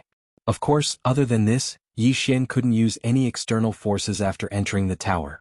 Even the Demon Scout Fortress and Lightning Fortress in his undying world couldn't be used, according to Long Shirsho's words. However, everything in Yi Xian's Sea of Consciousness shouldn't be included in this category. After all, being able to enter his Sea of Consciousness was equivalent to a part of his foundation and strength, and couldn't be separated. Other things couldn't be used, but what about his own divine abilities and secret techniques? Chapter 31:15. Translator. Nyoibo Studio Editor. Nyoibo Studio Uproar. Prince Xian was going to challenge the Clansman Tower. Once this news spread, the entire imperial city was in an uproar. Countless members of the royal family came from all directions with different thoughts, but all of them were extremely excited. Immediately after, the entire immortal imperial city was in an uproar. The news continued to spread. In the end, it wasn't just the immortal star that was shocked. Even the countless elites on the 9 satellites of the immortal star were shocked. Most of the ordinary imperial subjects on the immortal star and the 9 satellites had no idea that Prince Shen had returned to the immortal star. Only a few people had received news of what had happened at the Federation's Overwatch Council before it was sealed off. And now Prince Shen had returned to the immortal star. Not only was he going to challenge the Clansman Tower immediately, but he had even said that he would either die inside or walk out of the 9th level. The reason why the news spread so quickly was because the immortal imperial family had secretly added fuel to the fire. For the core upper echelons of the imperial family who truly held power, they couldn't wait for the news to spread to the world. When that time came, once Prince Shen died in the Clansman Tower, everything that had troubled them would be completely resolved. The fake prince would be executed, but Prince Shen's reputation would be preserved. He had died in the process of challenging the immortal ancestral dragon tower of the imperial family. This matter would only benefit the imperial family and not harm them. As one of the members of the imperial family, challenging the tower was his duty. Prince Shen had said that he wouldn't leave unless he reached the 9th level. This matter would raise his reputation to another level. At the same time, once Prince Shen died in the tower, the reputation of the imperial family's immortal ancestral dragon tower would reach its peak. Even a monstrous existence like Prince Shen couldn't pass the 9th level. From this, it could be seen how high the immortal ancestral dragon tower of the imperial family was. All of this was a secret scheme and plot. Not many people knew about it, but to all the ordinary subjects of the dynasty, the only thing they knew and were concerned about was that Prince Shen was going to challenge the Clansman Pagoda. To challenge the tower, one step led to life and one step led to death. If one died, one's reputation would remain, and everything would be for naught. If one lived, one would reach the heavens in one step. From then on, no one in the entire immortal imperial family would be able to suppress Prince Shen. Perhaps the next immortal emperor would be him. After all, in the entire history of the immortal imperial family, no one had ever truly stepped out of the 9th floor of the Clansman Tower alive. The immortal ancestral dragon pagoda was located in the inner city of the immortal imperial city. It was an area between the inner city harem and the dorm elder pavilion. From the outside it looked like an ordinary 9-story tower, but in reality, even if the old monsters in the dorm elder pavilion who had surpassed the 12th realm, the void realm, attacked this tower with all their strength, they could not shake it at all. Although the immortal ancestral dragon pagoda looked ordinary, it was actually the spiritual symbol of the entire immortal royal family. However, because the pagoda itself was a heaven-defying treasure, it wouldn't budge even if supreme existences beyond the void realm attacked it with all their might. As such, the immortal royal family didn't send anyone to protect it. It was purely superfluous. At this moment, the immortal ancestral dragon pagoda was surrounded by a large number of members of the royal family. Only the members of the royal family could come here. Even Imperial Preceptor d'Air didn't have the qualifications to get close to the immortal ancestral dragon pagoda. It wasn't that he didn't have the ability, but that it wasn't convenient for him to do so. Otherwise, it would cause a misunderstanding in the dorm elder pavilion. Among the members of the royal family gathered around the immortal ancestral dragon pagoda, the 10 imperial uncles had all arrived, including the Federation's Inspector General Long Huai and Yi Xian's earliest acquaintance, Long Tianba, were all present. The 5 princes were even more so. They were surrounded by members of the royal family who supported them. They vaguely formed 5 groups, each occupying an area. Under such circumstances, Yi Xian followed behind Yin Long Shisho of the imperial court from the outer city of the royal family. He approached the immortal ancestral dragon pagoda step by step. He stood only 100 steps away from the immortal ancestral dragon pagoda and raised his head to observe this seemingly ordinary green stone pagoda. A thick desolate aura rushed toward him. Yi Xian instantly understood that this green stone pagoda was definitely a treasure from the desolate antiquity era. It belonged to the same era as the golden divine dragon and the giant starry sky tortoise. At this moment, Uncle Kong, who was leading a few people behind him, slowly walked over from the outer city area. There were only a few people behind him: Naples, the purplish warbler, Ing Tai, the wretched mosquito butcher, and Gui Haidao. On the surface, Uncle Kong's identity was clearly just an old servant of the 18th prince's estate. However, at this moment there were a few people behind him. Along the way he encountered all the members of the royal family, whether it was Long Shen's generation, First Imperial Uncle Long Huai's generation, or even those who were a generation older than Long Huai. When they saw Uncle Kong, their expressions changed one after another. They hurriedly made way for him. Everyone lowered their heads slightly and didn't even dare to breathe loudly. This scene made Naples and the purplish warbler behind him open their mouths wider and wider. Following behind Uncle Kong, they felt even more pressure. Unknowingly, they were sweating profusely. Of course, the wretched mosquito butcher was an exception. This old fellow seemed to feel that this situation was a good opportunity to show off. At this moment, he held his head high and puffed out his chest, looking insufferably arrogant. He strode forward, his arms almost reaching the sky. This made the members of the royal family who saw this scene stunned at first.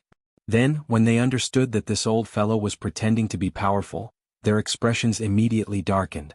They all gritted their teeth and remembered him, in the distance, at the peak of the Imperial Advisor's Hall between the inner city and outer city. The Immortal Emperor and the Imperial Advisor, D-Heir, stood side by side. Although they were quite far from the immortal ancestral dragon pagoda in the depths of the inner city, everything in the distance was reflected in their line of sight. The Immortal Emperor seemed to be extremely surprised by Uncle Kong's arrival. His face was full of astonishment. After a long time he said, "I didn't expect Uncle Kong to officially show up. That brat. He's quite capable. Even I am greatly surprised and have a new level of respect for him. Also, who the hell is that demon behind Uncle Kong? Why do I feel that he's even more arrogant than Uncle Kong?" At the side, the Imperial Advisor, Panner's gaze was originally fixed on Yi Xian, who was standing in front of the immortal ancestral dragon pagoda. After hearing this, he subconsciously glanced at the wretched mosquito butcher's back. At first he didn't seem to care. He curled his lips and said, "It's just a fox pretending to be powerful." Now this old fellow. It's actually him? Who? At the side, the Immortal Emperor was obviously shocked. Based on his understanding of the Imperial Advisor, D-Heir, an existence who was qualified to be called out so lightly was definitely not simple. At least, it was definitely not simple compared to Uncle Kong. It's getting more and more interesting. I didn't expect that shameless old fellow to also come. He's actually following that brat as an old servant. Chapter 31:16. Translator, Henyi Translations Editor. Henyi Translations Level 1. Hearing Imperial Preceptor D-Heir's words, the Immortal Emperor's expression changed. He took a deep look at the wretched mosquito slayer who didn't look like an expert at all. Although he didn't continue speaking, he deeply remembered this figure in his heart. There weren't many people who could make Imperial Preceptor D-Heir give such an evaluation. Even Uncle Kong seemed to be slightly inferior. The key was that this person was more mysterious, so the Immortal Emperor couldn't help but pay attention to him.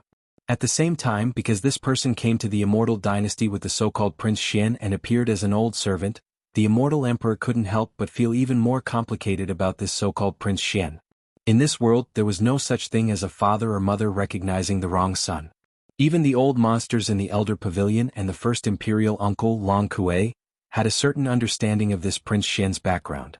Naturally, the Immortal Emperor didn't need to worry about it. However, the Immortal Emperor's feelings were far more complicated than the former. The first Emperor, Long Huai, couldn't refute this because the aura of the other party's pure royal bloodline couldn't be faked. However, the Elder Pavilion of the royal family didn't care about this. Although it wasn't convenient for them to directly question Prince Xian's identity, they could use a roundabout way and use a tactful method to erase his existence. For example, Prince Xian was currently challenging the Clansman Tower.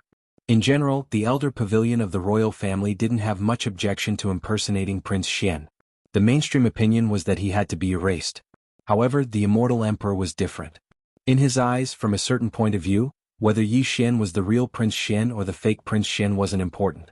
What was important was the immortal royal bloodline that flowed in his body.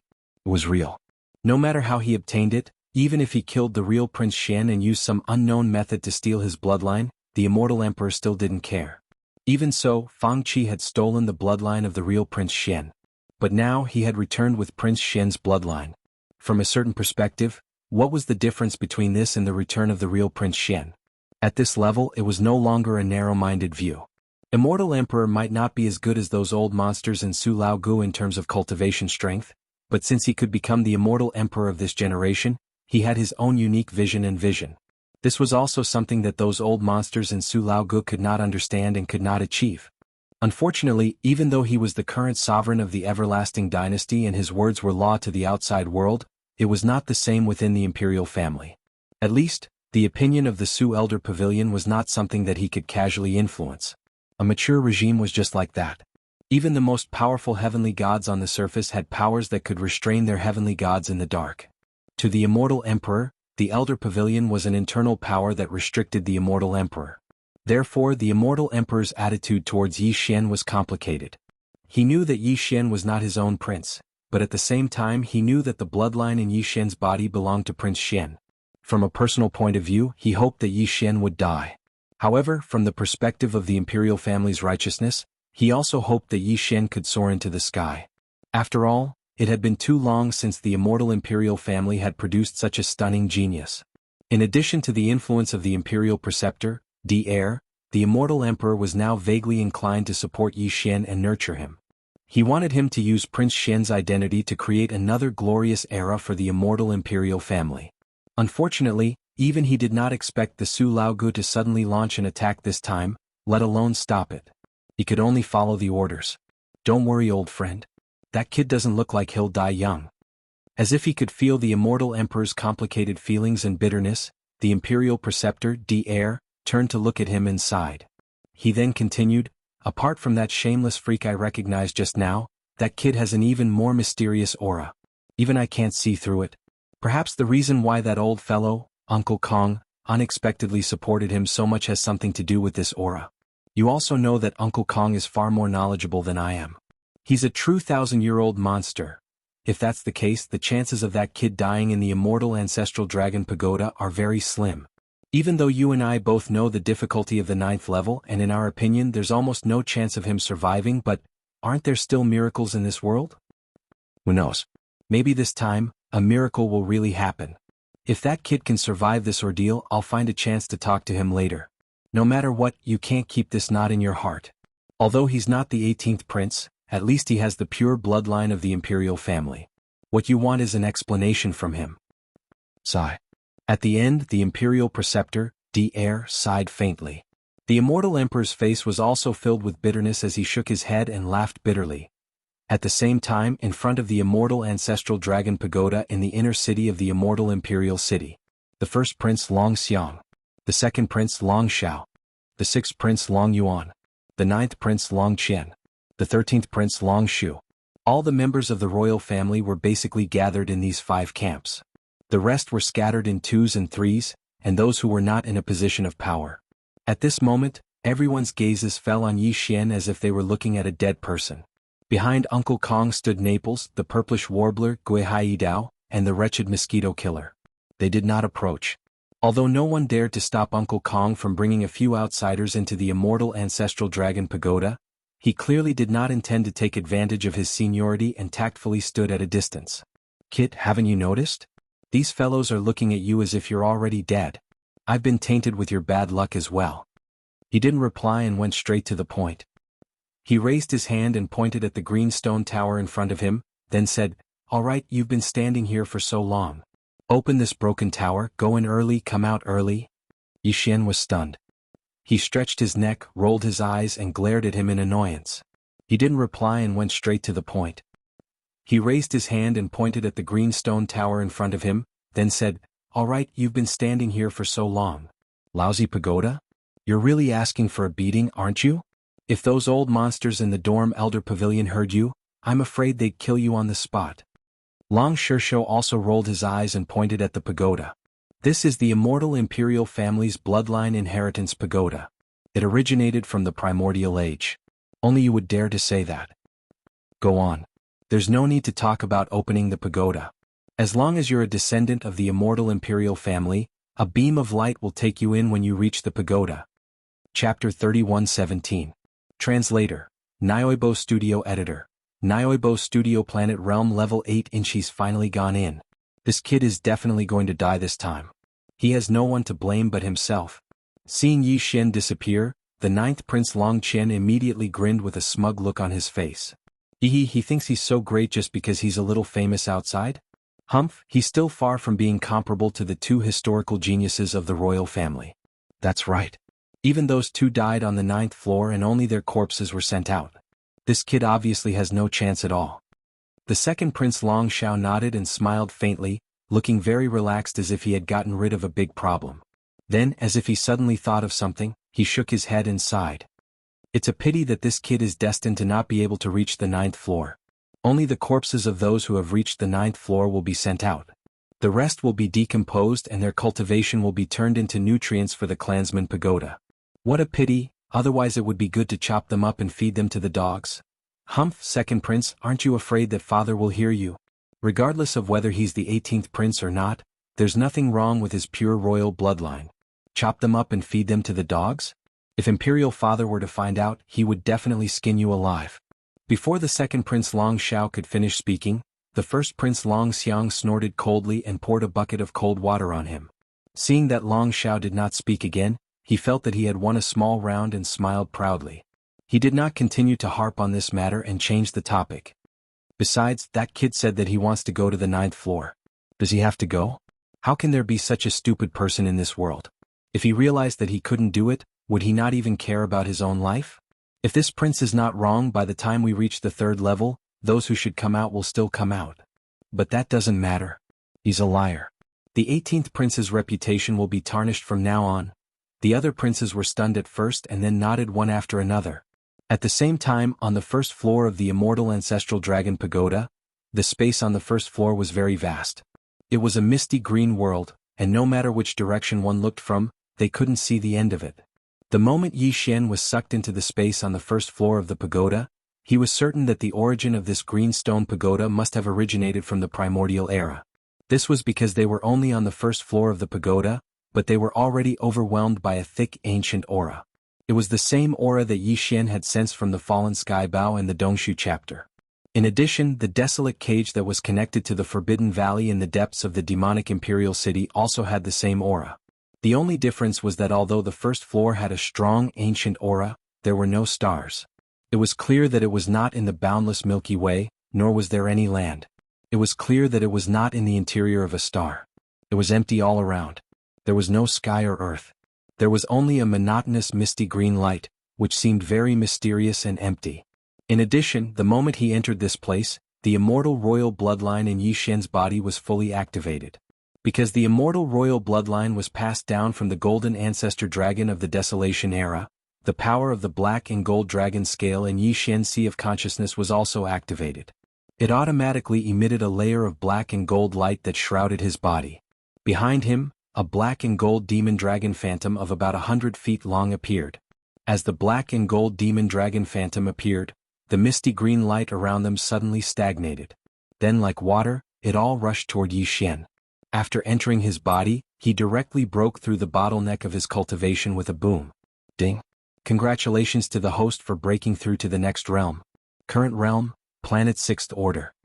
As the familiar system prompt sounded in his mind, Yi Xian was completely stunned. This misty green light was obviously the energy accumulated in the immortal ancestral dragon pagoda for hundreds of millions of years. When it entered his body, it was just right for him to advance by a small level. This was not surprising. However, didn't they say that they would only give him benefits after he passed the 1st floor? He had just arrived and had not even started, but they had already given him benefits. What the hell was this? Could it be, because he had already passed the 1st floor? *CK. Wasn't this too fake? How could he be done without doing anything? He had to bend down to pick up dried fish by the river. Long Shersho had described the immortal ancestral dragon pagoda as if it was the 18th level of hell. It was extremely dangerous and he had been bragging for half a day. Just as he was thinking about this, the azure light that was 30% denser than the azure light around him appeared once again. It wrapped around Yi Xian, and he felt his vision blur as he arrived at the 2nd level. The situation on the 2nd floor was similar to the 1st floor. It was still a vast and endless space and there were still no stars or land. However, when Yi Xian suddenly arrived in the distance, he could clearly see the backs of some fierce beasts flashing past. They seemed to be in a hurry as if they were escaping in a hurry. Immediately after, the misty green light around him surged into Yi Xian's body again. The familiar system prompt sounded again, leaving him speechless. Ding! Congratulations to the host for breaking through to the next realm. Current realm, planet 7th order. Alright, I'm not here to challenge the pagoda. I'm here to inspect the work and accept some gifts. Will that do? In the face of all this, Yi Xian was completely speechless. Although he spoke helplessly, he already had some guesses in his heart. Sure enough, when the misty green light appeared again and wrapped his body up and entered the third floor, Yi Xian could see clearly more fierce beasts in the distance. Originally, the first 3 floors were not without tests. These fierce beasts should have just been illusions created by the power of the stone pagoda. However, they were shocked by the demonic dragon phantom that appeared behind Yi Xian, and none of them dared to approach him. That was why he was able to pass through 2 floors easily. Alright, it should be the third floor. As the fierce beasts in the distance disappeared quickly, some of the misty green light on the third floor surged into his body like water. Crack. The faint sound of a bottleneck being broken rang out from within his body, and Yi Xian's cultivation increased by another small level. Ding. Congratulations to the host for breaking through to the next realm. Current realm, planet 8th order. He was already at the 8th stage? Wouldn't he be at the peak of the planet 9th order after another small level? It hadn't even been a minute. As these thoughts flashed through Yi Xian's mind, he was very excited. This broken pagoda was really a good place. It was a pity that each person could only enter once. Otherwise, wouldn't he be invincible if he entered a few more times and advanced to the next realm? Unfortunately, this was just a thought. It was impossible to realize. However, on the third floor, besides the benefits of advancing one's cultivation by a small level, it seemed like he could also obtain a special bloodline ability. Where could he put it? Yi Xian turned around and looked around. Chapter 31:18. Translator, Endless Fantasy Translation Editor. Endless Fantasy Translation. The 4th level. He arrived at the 4th level in the blink of an eye. It took less than a minute, but Yi Xian was not happy at all. Instead, he was furious. That was too much. It was agreed that there would be at least 1 bloodline power as a reward on the 3rd level, the 6th level, and the 9th level. However, just now he had passed the 3rd level at an unprecedented speed. Yet, the bloodline power that was supposed to be given to him was taken away for no reason. Of course, he did not know that the bloodline power on the 3rd level was hidden in the body of a Desolation-era fierce beast that was simulated by the Cyan Stone Tower. Defeating that Desolation-era fierce beast would give him the inheritance of that bloodline power. However, due to the existence of the phantom of the demonic dragon behind Yi Xian, the fierce beasts on the 3rd level were so scared that they ran away as soon as they caught a whiff of the aura of the demonic dragon. How could he get the bloodline power as a reward? That was the demonic dragon Candle Dragon. Although it was only a phantom of the inheritance, it was not something that those ordinary Desolation-era fierce beasts on the 3rd level dared to face. After all, even their real bodies were not qualified to participate in the great battle of the Desolation era that Yi Xian had seen in the picture of the inheritance of the Heaven Sundering Bow. However, the demonic dragon Candle Dragon, the golden divine dragon, and the void gigantic tortoise were all existences that stirred up the wind and clouds in that great battle. The gap between them was too big. It was understandable that they would run away as soon as they caught a whiff of the aura. At this moment, Yi Xian, who had entered the 4th level for no reason, was attracted by the scenery on the 4th level after a brief moment of anger. The 3rd level was just a misty blue, without any sky or ground. However, the 4th level in front of him was still misty, but at least there was a ground below. It seemed to be the interior of a star. There were overlapping mountains everywhere, giving off a strong sense of desolation. It was similar to the Desolation Cage world that was connected to the Forbidden Valley of the Devil Emperor Star. In the distant land of this area, between the rolling mountain ranges, the roars of some fierce beasts could be heard from time to time. It seemed that from the 4th layer onwards, the level of the fierce beasts had also increased. At the very least, they were no longer the cowards of the first 3 layers who would immediately turn around and run away upon smelling the scent of the demon dragon. After entering the 4th level, the green mist energy that floated in the air didn't immediately surge into Yi Xian's body like it did in the first 3 levels. This meant that even though he'd entered the 4th level, he hadn't successfully passed it. He reckoned that he'd have to defeat at least 1 fierce beast in order to achieve this. With this thought in mind, Yi Xian immediately wandered around. Back then, when he was in the Desolate Ancient Cage, he had seen many descendants of the Desolate Ancient Beast. No matter how powerful the Desolate Ancient Beasts were, they could only act like cowards with their tails between their legs. Yi Xian really didn't place these so-called fierce beasts in his eyes. Moreover, the fierce beasts in the Greenstone Tower were not real. They were just illusions created by the Stone Tower. At the same time, outside the Immortal Ancestor Dragon Pagoda. Just as Yi Xian was transferred from the 3rd floor to the 4th floor by the green light, the ancient green stone pagoda suddenly shone brightly. A door appeared on the 3rd floor of the green stone pagoda that originally had no doors or windows. Everyone present was familiar with this scene. This meant that the member of the royal family who entered the tower had successfully passed the third level. If he chose to end it here, he would be able to walk out of this door very quickly. Of course, Yi Xian was an exception. When he passed the third level, although the time it took him was slightly longer than the previous 2 levels, Yi Xian was so focused on finding the so-called bloodline ability that he did not notice the white exit in the misty blue light in the distance. Therefore, when the time limit passed, he was immediately transferred to the 4th level. Before that, when the portal on the 3rd floor of the pagoda appeared, all the members of the royal family around the immortal ancestral dragon pagoda subconsciously opened their mouths wide without exception. Their faces were full of shock. How long had it been since he entered? Not even a minute, right? He had already passed the 3rd level? Even the 2 geniuses in the history of the immortal royal family who had once reached the 9th level were far inferior to this speed. After being stunned for a few seconds, the members of the royal family around them suddenly burst into an uproar and began to discuss. Several of the royal uncles frowned and all had a bad feeling. As for the 5 princes, they all cried out in alarm. What's going on? He passed the 3rd level just like that? It's not even a minute, right? It's not even that fast to climb the stairs directly, right? Something's wrong, something's definitely wrong. This kid cheated. I protest, I seriously protest. What the F***ck? No, it should F*** ked by a F** king dog. This is simply unheard of. It's over, it's over. I thought this kid was going to die inside. I didn't expect him to come out in the blink of an eye after going in for a walk. The door is already open. I don't believe he dares to go down. Following the exclamations of the 5 princes, even the dorm elder pavilion sent out a few divine senses, but they quickly retreated. Clearly they were very surprised that Yi Xian had passed the 3rd level so quickly. Even Uncle Kong opened his mouth in shock at this moment. As for the Imperial Court's deputy Long Shishou, he was so shocked that his jaw almost fell to the ground. He could not understand how Yi Xian had passed the 3rd level in less than a minute. It was too illogical. Almost all of the royal family's elites had passed the 3rd level of the immortal ancestral dragon pagoda. Even a Void Realm Master could not kill those primordial beasts in the form of energy in less than a minute. At this moment, at least half of the royal family members thought that Yi Xian would soon come out of the 3rd level of the Greenstone Pagoda. However, the 3rd level of the immortal ancestral dragon pagoda suddenly disappeared after half a minute. The time limit was over. Everyone only had half a minute to choose.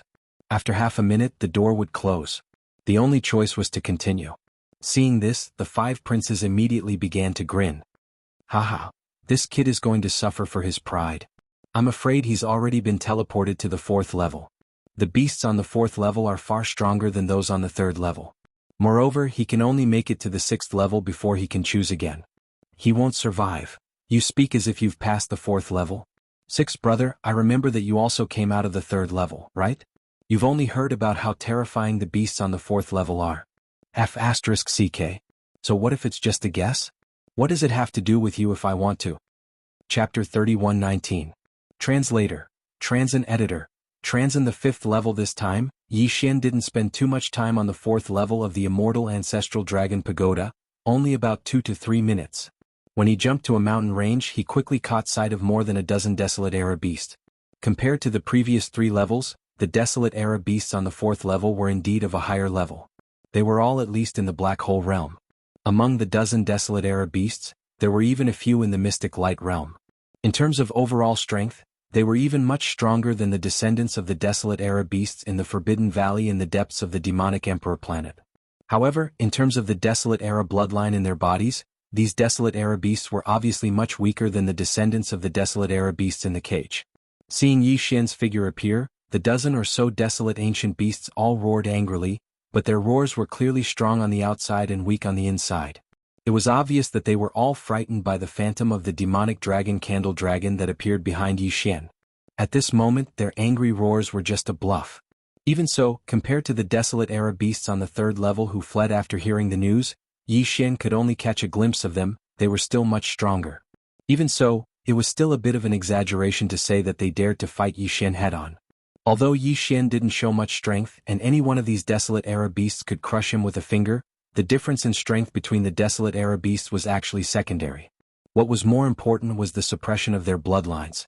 The immortal ancestral dragon bloodline within Yi Xian's body had already returned to its ancestral roots.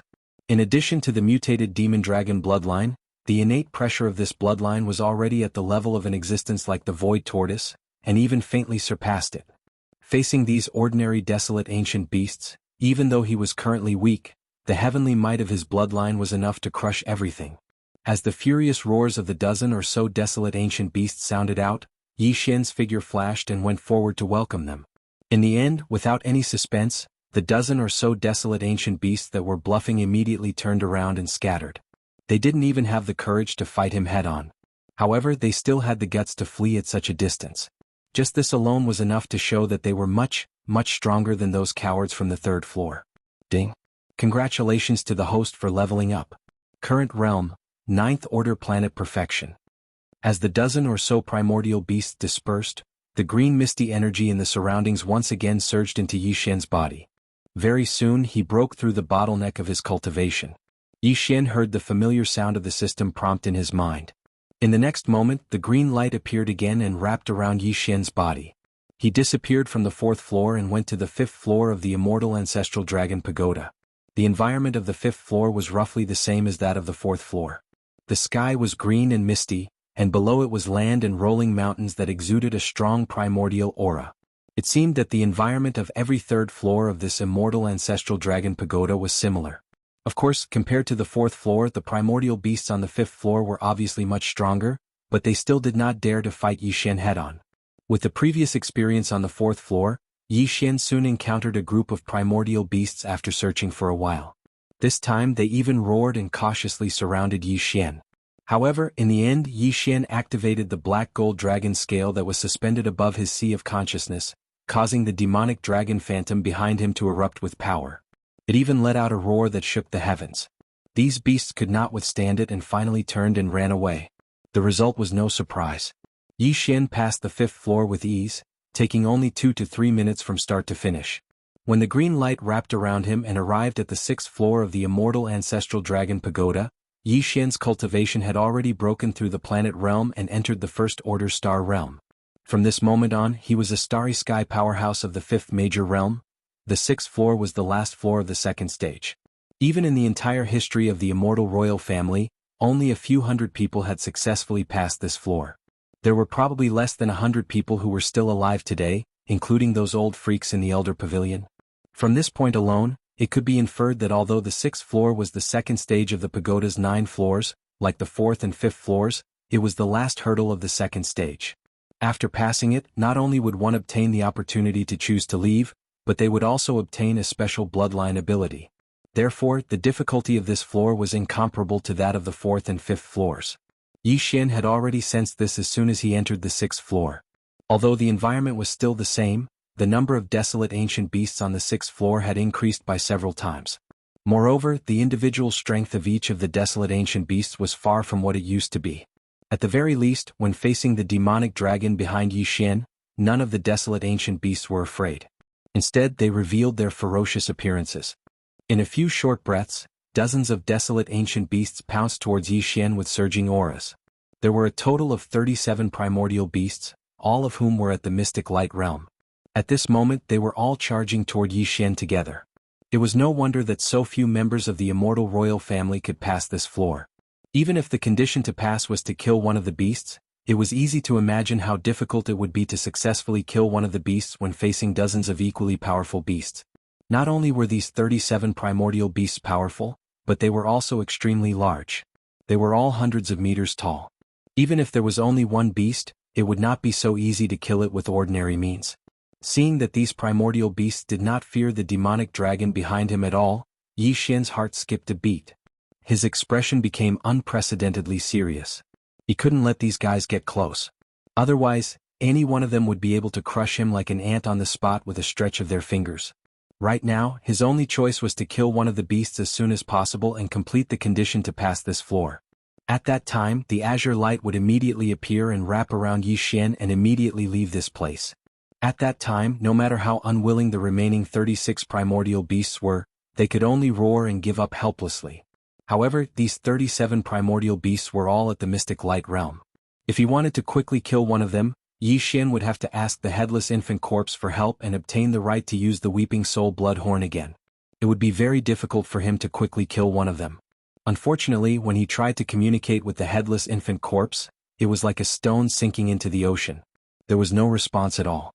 Chapter 31:20. Killing with a single arrow at the critical moment, the headless corpse went on strike. Yi Xian was so angry that he almost cursed. But even though he was angry, the current situation did not allow him to continue dilly-dallying. Otherwise he would definitely die here today. That would be really tragic. In a moment of desperation, Yi Xian could only grit his teeth and use all his strength to activate the small golden bow that was suspended above his knowledge sea. Of course, he still had other trump cards that he could use. For example, the Rai-D seal that was also suspended above his knowledge sea. This seal had long been refined by Yi Xian. Not only could it release thousands of green and golden lightning bolts, it also contained the Thunder Origin Orb that he had condensed in the Demon Domain's Starry Sky Lightning Tomb. A single Thunder Origin Orb would probably kill more than half of these 37 Desolate Era ferocious beasts. But that kind of damage would be too great. Yi Xian only had 9 Thunder Origin Orbs. Every time he used one he would have one less. His heart ached.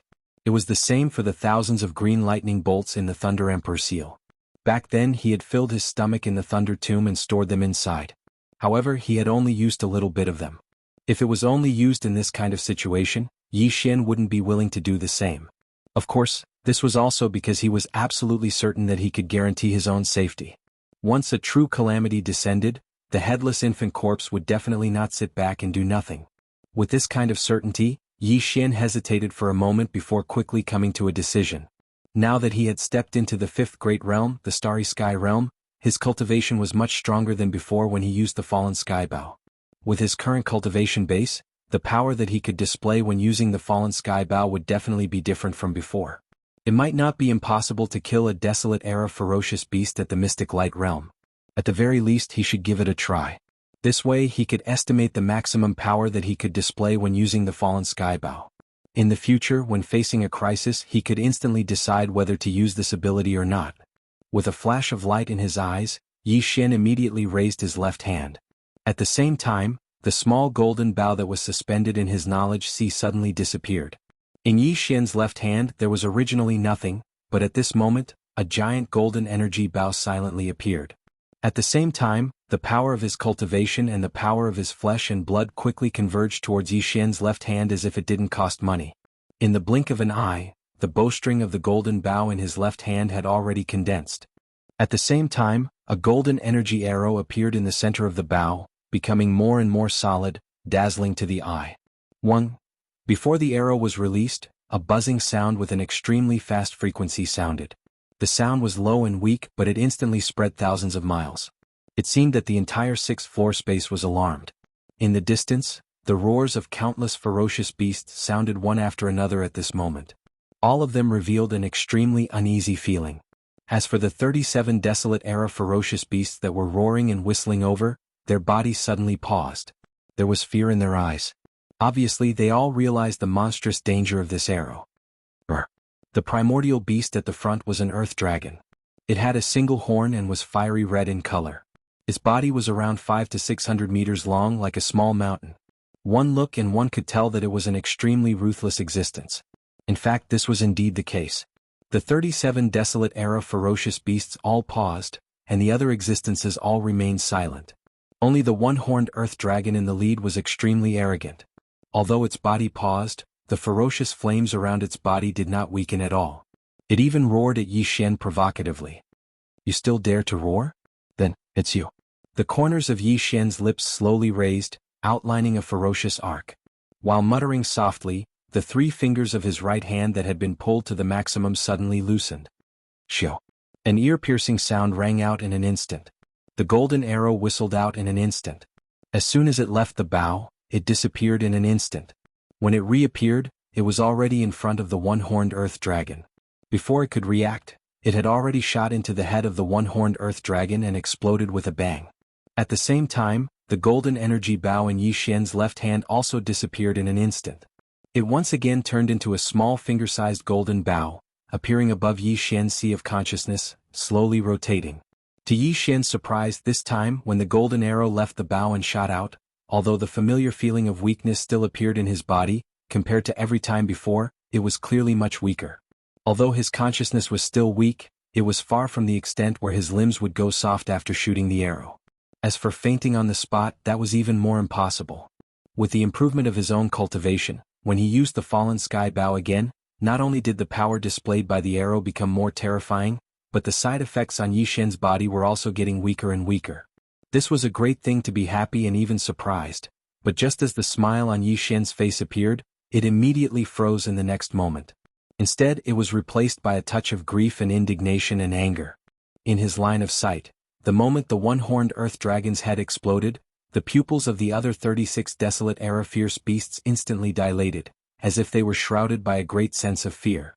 Without exception, the 36 desolate fierce beasts turned around at the same time, turned around and ran away. In the next moment, the entire body of the single-horned earth dragon exploded, but the power of the arrow had yet to be completely diluted. As the single-horned earth dragon's entire body turned into flesh and blood, it completely exploded. At the same time, a misty green light rushed out from its body and shot towards Yi Xian. At this moment, Yi Xian's eyes lit up as if he was enlightened. He instantly understood the meaning of this green brilliance. It was clearly the reward of the 6th floor, which represented a kind of bloodline ability. As long as he could obtain it, the reward of the 6th floor would be in his hands. Unfortunately, before the pleasant surprise in Yi Xian's heart could be completely revealed, the enormous mist of flesh and blood that was formed from the explosion of the single-horned earth dragon's entire body suddenly spread out. In an instant, it enveloped the green light that shot out and then completely disappeared, leaving not a single hair behind. Seeing the bloodline ability disappear in the blink of an eye, Yi Xian was stunned on the spot. At this moment he had a bad feeling. Ding. Congratulations to the host, your realm has increased. Current realm, Star Realm Level 2. As the familiar system prompt sounded in his mind, the power of Yi Xian's cultivation soared again. After a short 30 seconds of stunned silence, the green brilliance suddenly appeared again without warning, wrapped around his body and disappeared on the spot. He went to the 7th floor of the Immortal Ancestral Dragon Pagoda. Chapter 31-21. Alarmed Elder Pavilion. As a door suddenly appeared on the 6th level of the Immortal Ancestral Dragon Pagoda, all the members of the imperial family waiting outside opened their mouths wide and fell into a daze. The first 3 levels in less than 3 minutes. From the 4th to the 6th level in less than 10 minutes. What kind of concept was that? There had never been such a monster in the history of the Immortal Empire's imperial family. Even the 2 who had reached the 9th floor only to be teleported out as corpses had taken almost half a day to pass through the 6th floor. Compared to Yi Xian, who took less than 15 minutes, it was simply incomparable. How was this a trial of the pagoda? It was clearly a simple flight of stairs, going straight up without stopping to rest at all. It's over, it's over. This kid is really courting death. He's really going to the 7th level. Before anyone could regain their senses, the passageway leading to the 6th level of the pagoda had already disappeared. Everyone knew what this meant. Prince Xian was indeed a man of his word. He actually gave up the opportunity to leave the 6th level and headed straight for the 7th level. Seeing this, Long Shisho of the Imperial Clan Court sighed. At this moment he was really worried for Yi Xian. If such a monster could survive, it would definitely be the Imperial family's fortune. Even if he wasn't the 18th prince, so what? His pure bloodline of the Imperial family couldn't be faked. After a long sigh, Long Shisho seemed to have aged several years in an instant. He didn't think that Yi Xian would be able to pass through the next 3 levels, especially the 9th level. Since the beginning of time, no one in the entire immortal royal family had ever been able to pass through alive. In the distance, Uncle Kong seemed to have realized this as well. His expression finally darkened when the door on the 6th level disappeared. Originally, Uncle Kong thought that Yi Xian would come out from the 6th floor's portal. After all, being able to pass through the 6th floor already explained the problem. All of the royal family members that were still alive, including Long Shisho, the immortal emperor, and any of the old monsters in the Elder Pavilion, had all walked out from the 6th floor. No one dared to go to the last 3 levels. Of all the royal powerhouses who went to challenge the last 3 levels, perhaps some succeeded in passing the 7th or even the 8th level, but not a single one succeeded in passing the 9th level. At least none of them were alive. Even though Yi Xian's performance in the tower this time was so stunning, and he passed the first 6 levels in less than a quarter of an hour, as easy as climbing a flight of stairs in Uncle Kong's opinion, his chances of successfully passing the 9th level were still less than 30%. Because of this, when Uncle Kong discovered that Yi Xian had not come out from the door of the 6th level, his expression instantly turned gloomy. If even he was so pessimistic, there was no need to mention the others. Perhaps it was because they were certain that Yi Xian would definitely die this time. Although the imperial uncles didn't say anything, the 5 princes praised Yi Xian in a rare manner. Perhaps they felt that since they were going to die anyway, they could take advantage of this opportunity to show their generosity and care for their brotherly feelings. Sai, 18th brother, can be considered unprecedented. He passed the first 6 levels in less than a quarter of an hour. Such a stunning performance can be considered as making our immortal royal family proud. That's right. Previously, I thought that old 18th's fame was flashy but not practical. Today's matter has made me realize that old 18th is really a monster. Even if he can't be compared to the 2 ancestors in history who had reached the 9th level, compared to us brothers, old 18th is really a god. That's right. 18th brother is indeed not an ordinary person. If he can come out alive and pass the 9th level of the ancestral dragon pagoda smoothly, I will follow his lead in the future. So what? Such a stunning figure should carry the weight of the immortal royal family. That's right. 18th brother is indeed an outstanding talent of his generation. Unfortunately, he died so young. Sigh, the heavens are unfair. It's rare for our immortal royal family to encounter such an outstanding talent in 10,000 years. But it's like a flash in the pan, withering early. 18th brother, your royal brother feels injustice for you, as these fellows shamelessly put in their best performances. A series of obscure divine scents swept over from time to time from the royal residence elder pavilion in the distance. Compared to when Yi Xian passed through the first 3 levels in a short period of time, the number of imperial family elders that were alarmed this time was clearly greater. There were at least a dozen divine senses that swept over, and they stayed for a longer time. Although they still silently retreated in the end, all of the imperial family experts that felt the power of these divine senses were moved. More than a dozen divine senses of the Imperial Elder Pavilion were no joke. Usually, when something shocking happened in the immortal royal family, only 1 or 2 elders would be alarmed. However, this time, more than a dozen elders were alarmed at the same time. This was nearly a third of all the imperial elders in the entire Imperial Elder Pavilion. For tens of thousands of years, there had never been a situation where more than a dozen elders were alarmed at once. Just based on this point alone, Prince Xian could die without regrets. Of course, this was only the thoughts of the members of the royal family outside the immortal ancestral dragon pagoda. As far as Yi Xian was concerned, not to mention alarming a third of the old monsters in the Elder Pavilion, even if the entire Elder Pavilion was mobilized, he wouldn't feel that it was worth it for him to be willing to risk his life for it. Everything else was meaningless. Only his own life was the most important thing. All this time Yi Xian had always thought so. Therefore, from the moment he entered the immortal ancestral dragon pagoda, his vigilance had been raised to the extreme. This was because the 7th level was too extraordinary and different from the previous 6 levels. The entire immortal ancestral dragon pagoda had a total of 9 levels. Every 3 levels basically had the same background. In the first 3 levels, the sky and earth were all nothingness. It was a misty world. No matter whether it was up or down, it was all in the void. The 4th to 6th levels were similar to the ancient cage world connected to the forbidden valley of the demonic emperor planet. Although the sky was misty and empty, the ground below was a primitive and unadorned land with rolling mountains.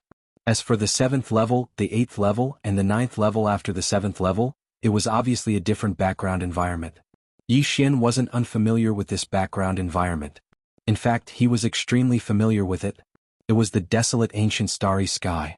In the inheritance picture of the void giant tortoise, in the inheritance picture of the heaven-falling bow, Yi Xian had seen this simple and unadorned background of the desolate ancient starry sky more than once. The moment he entered the 7th level, Yi Xian even had an illusion.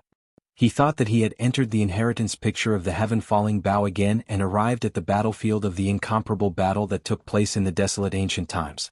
The only difference was that the simple and unadorned starry sky in front of him was not only quiet but also not a single desolate ancient ferocious beast could be seen. Chapter 31-22. Translator. Endless Fantasy Translation Editor. Endless Fantasy Translation. The desolate ancient starry sky. The immortal ancestor dragon pagoda had 9 floors in total. The first 3 floors were the void cleansing. The 4th to 6th floors were the star land.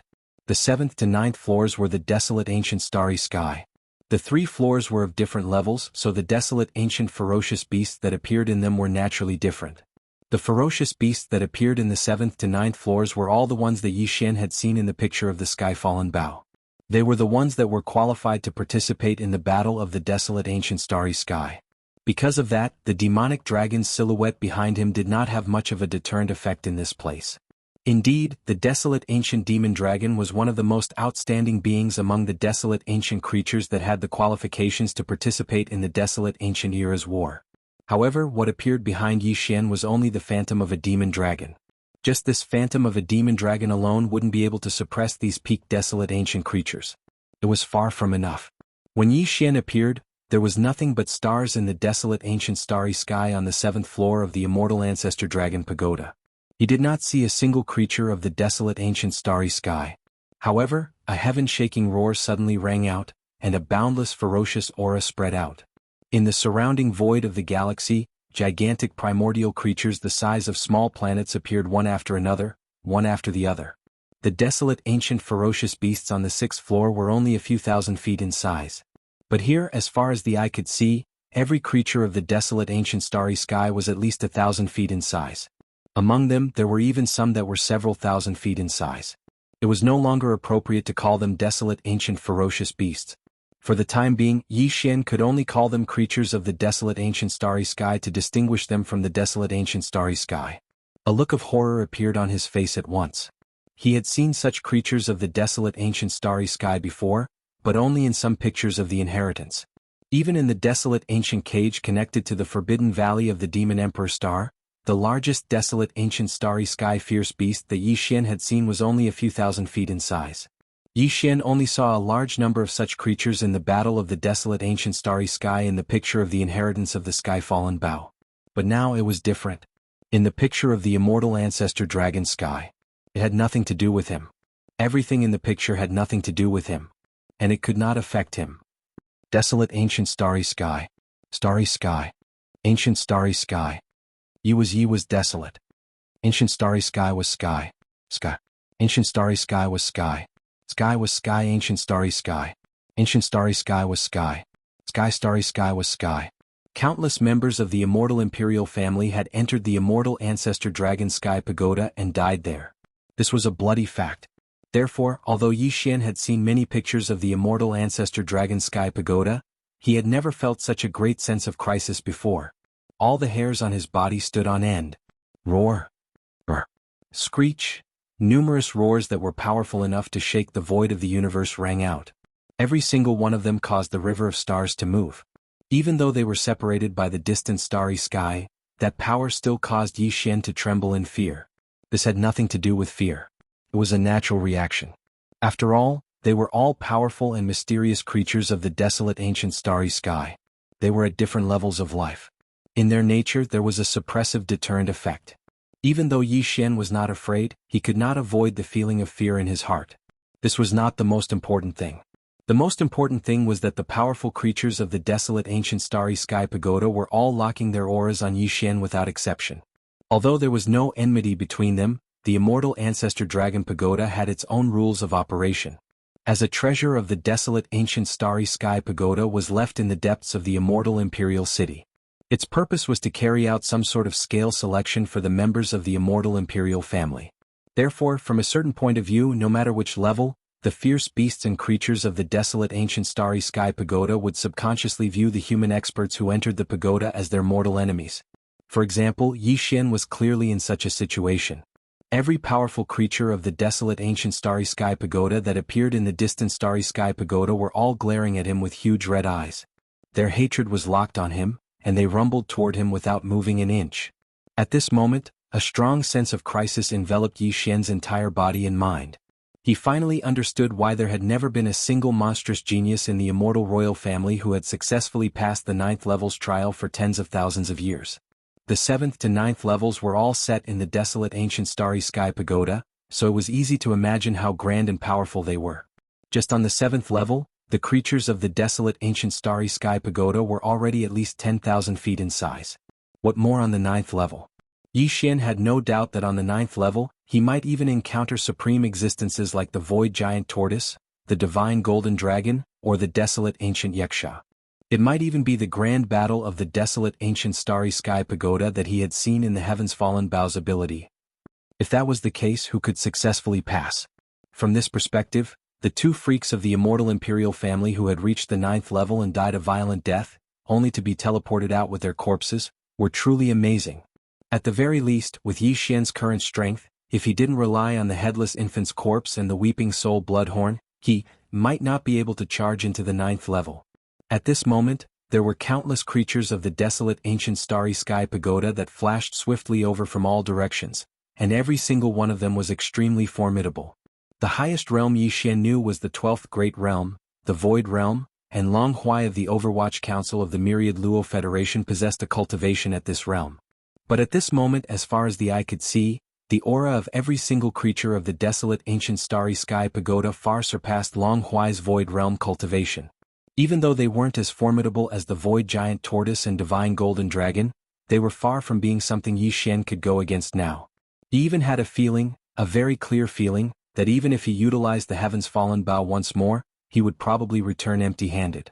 This ability came from the desolate ancient Yaksha that was similarly a top-rate existence of the desolate ancient starry sky pagoda, so it was naturally extraordinary.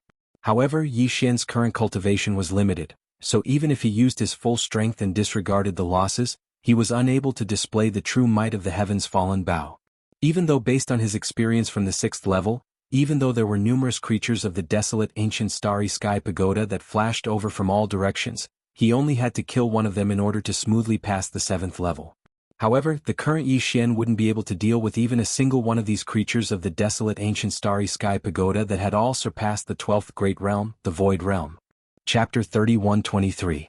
The Withered Bloodhorn Helpless. Yi Xian could only try to communicate with the headless corpse that had turned into the headless corpse lamp tattoo on his left chest. To his surprise, although the headless corpse did not respond to Yi Xian this time, it seemed to be very clear about the situation Yi Xian was facing. The instant Yi Xian's consciousness approached the corpse lamp tattoo on his chest, the corpse lamp tattoo burned and a blood-red light rushed out from between Yi Xian's eyebrows. It was the Weeping Soul Bloodhorn. This time, the Weeping Soul Bloodhorn wasn't controlled by Yi Xian at all. Instead, it was controlled by the headless infant corpse as it charged out of his body. Although the situation of the appearance was exactly the same as before, because it was personally activated by the headless infant corpse and not Yi Xian using a one-time use imprint, the might was clearly different from before.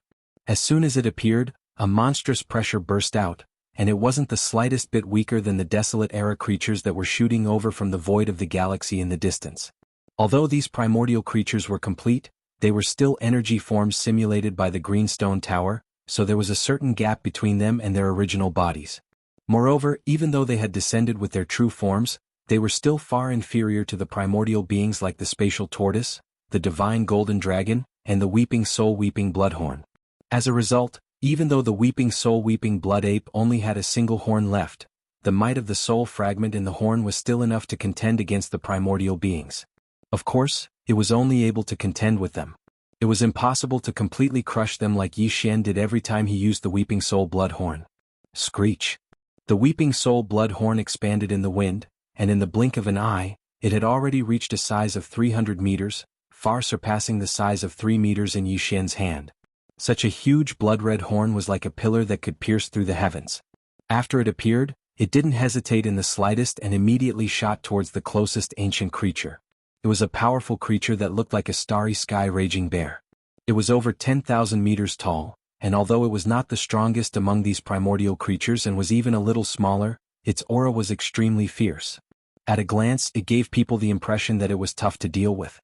However, when facing the Weeping Soul Bloodhorn that shot over, the starry sky raging bear's originally ferocious momentum clearly slowed down abruptly, and its aura revealed a trace of hesitation. Obviously, it was slightly shocked by the Weeping Soul Bloodhorn's unstoppable momentum. In the next instant, the Weeping Soul Bloodhorn that transformed into a blood-red torrent that moved swiftly to the extreme pierced into the starry sky raging bear's chest without the slightest suspense, causing it to let out an explosive roar that shook the heavens. Subsequently, the starry sky raging bear's entire body suddenly exploded with a bang, and it transformed into an enormous mist of blood and flesh. Its entire body was obliterated, and not a single strand of hair was left behind. Even though it didn't crush the starry sky raging bear like it had in the past, it could at least be considered to be overwhelming. Yi Xian was instantly overjoyed when he saw this scene. All of these were supreme existences that had surpassed the 12th level of the Void Realm, yet he never expected that the Weeping Soul Bloodhorn would be able to crush them as well. Doesn't that mean that even if that old fellow Long Huai really infuriates me, then as soon as the Weeping Soul Bloodhorn appears, he would similarly be unable to fight back and perish immediately?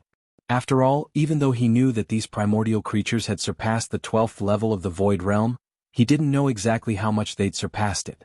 If they surpassed it by a few realms, then the Weeping Soul Bloodhorn would probably be able to crush Long Huai just like before. Unfortunately, this wild joy had just appeared when Yi Xian immediately noticed that something was off. After completing this strike that was absolutely not a single strike, the Weeping Soul Bloodhorn's aura had clearly weakened, and its originally extremely fierce blood-red color had instantly shrunk back and become extremely weak. Looks like this strike was its full strength, and it was probably just deceiving itself when it said it had an overwhelming advantage. The Weeping Soul Bloodhorn had clearly seized the initiative, otherwise, it would probably not have been able to annihilate this raging bear with a single strike. This discovery more or less caused Yi Xian to be slightly disappointed. Is this already the limit of the Weeping Soul Bloodhorn? In the next instant, the bloody mist formed from the Weeping Soul Bloodhorn's entire body rumbled and exploded, seemed to be drawn by a great suction force, and it instantly entered the Weeping Soul Bloodhorn's body. The Weeping Soul Bloodhorn's aura that had suddenly weakened instantly recovered, and it obviously improved slightly. Seeing this scene, Yi Xian rejoiced again. He had forgotten that the Bloodhorn could absorb the energy of its opponent's flesh and blood to increase its own power. After this battle, it would most likely be equivalent to being destroyed and then reborn. Although the Weeping Soul Bloodhorn was only a virtual creature created by the immortal ancestral dragon Pagoda, even if its flesh and blood was not real flesh and blood, it would definitely be able to absorb the energy of the immortal ancestral dragon Pagoda. In this way, as long as it was absorbed by the Weeping Soul Bloodhorn, it would obviously have the same effect on the Weeping Soul Bloodhorn. It was equivalent to nourishing the Weeping Soul Bloodhorn's cultivation base and strength. It seemed that after this battle, the Weeping Soul Bloodhorn's power would increase again, which was a pleasant surprise. Just as he was thinking about this, the Weeping Soul Bloodhorn, who had already finished this battle, once again turned into a blood-red light and shot towards Yi Xian's body. At the same time, the other creatures in the surrounding space gradually disappeared without exception, and a small part of the thick ink-like green mist in the surroundings surged towards Yi Xian's body. There was no doubt that he had passed this level. Sure enough, the expected system prompt sounded in Yi Xian's mind at this moment. Ding! Congratulations to the host for leveling up. Current realm, 3rd order star level. Boom! With the influx of the green mist energy, Yi Xian's body seemed to rumble, and his cultivation base instantly soared. The higher the level of the Starry Sky realm, the greater the difference between each level. Since entering the immortal ancestral dragon Pagoda, he had already leveled up 7 times consecutively. Compared to his 5th order star level when he first entered the pagoda, the difference was like heaven and earth. Immediately after, the green light appeared again and wrapped around Yi Xian's body, instantly disappearing on the spot.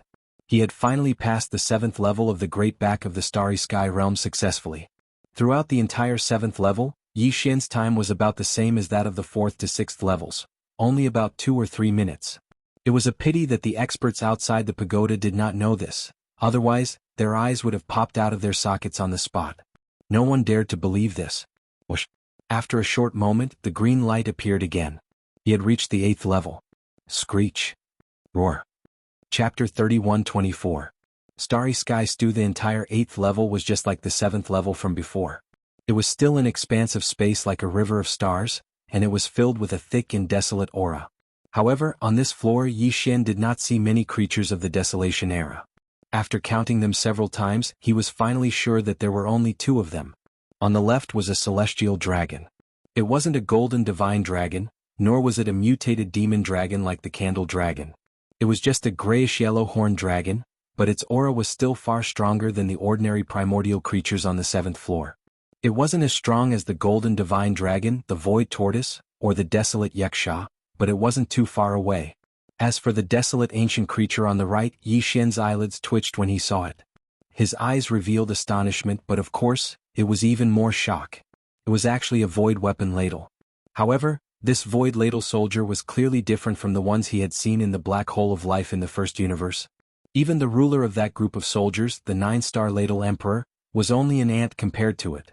He was like the soldier ladle supreme in the starry sky. It was most appropriate to call it the Starry Sky Ladle. The 9-star Ladybird Queen was 1,000 feet long, but this Starry Sky Ladybird Queen was 15,000 feet long, which meant that it had a diameter of 15,000 meters, which was much larger than a star fortress with a diameter of 10,000 meters.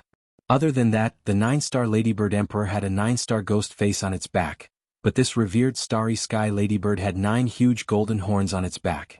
In addition to the even bigger horn on its head, there was a total of 1 big and 9 small golden horns. A ladybug with horns, what else could it be but a ladybug? As for the difference in their cultivations, there was no need to mention it.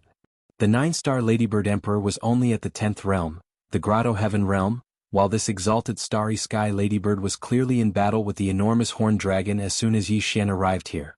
Their strengths were on par, which meant that the exalted starry sky ladybird was the same, and it was an existence that was only inferior to the Void Tortoise and the other top beings of the primordial era. Even the Weeping Soul Bloodhorn would find it difficult to deal with such an existence. Not to mention, it had just experienced a great battle. Although it had obtained the flesh and blood energy from the exploded body of the furious starry sky bear, it still needed some time to refine it. It was not suitable for the Weeping Soul Bloodhorn to act again. Thinking of this, Yi Xian was so regretful that his intestines turned green. If he had known earlier, wouldn't it have been better if he had just delayed a little more? The only 2 primordial creatures on the 8th floor were currently engaged in a fierce battle. If he had come any later, both of them would have been heavily injured. At that time he could have easily passed the level by picking up a dried fish. But it was too late to say anything now. If he wanted to pass the 8th floor smoothly, he would have to deal with at least one of the 2 primordial creatures on the left and right sides. In his depression, Yi Xian seemed to have quickly thought of a solution. His eyes lit up and he immediately said to himself excitedly, "That's right, since they are enemies, this prince can choose to temporarily cooperate with one of them. When the time comes, this prince will be the main attacker and this prince will be the assistant, waving the flag, shouting and so on. At most, I will launch a sneak attack and harass them. Wouldn't the problem be solved easily?" Speaking of this, he couldn't help but grin. Unfortunately, before he could finish speaking, angry roars and whistles came from the left and right sides again. Roar. Screech. Following these 2 roars and whistles, which were clearly more powerful than before, the giant horned dragon on the left and the void ladle on the right rushed towards Yi Xian at the same time. This was clearly the rhythm of attacking him at the same time. They had agreed to cooperate and fight 2 against 1, but in the blink of an eye he was alone, 1 against 2. The change was so fast that Yi Xian was scared out of his wits.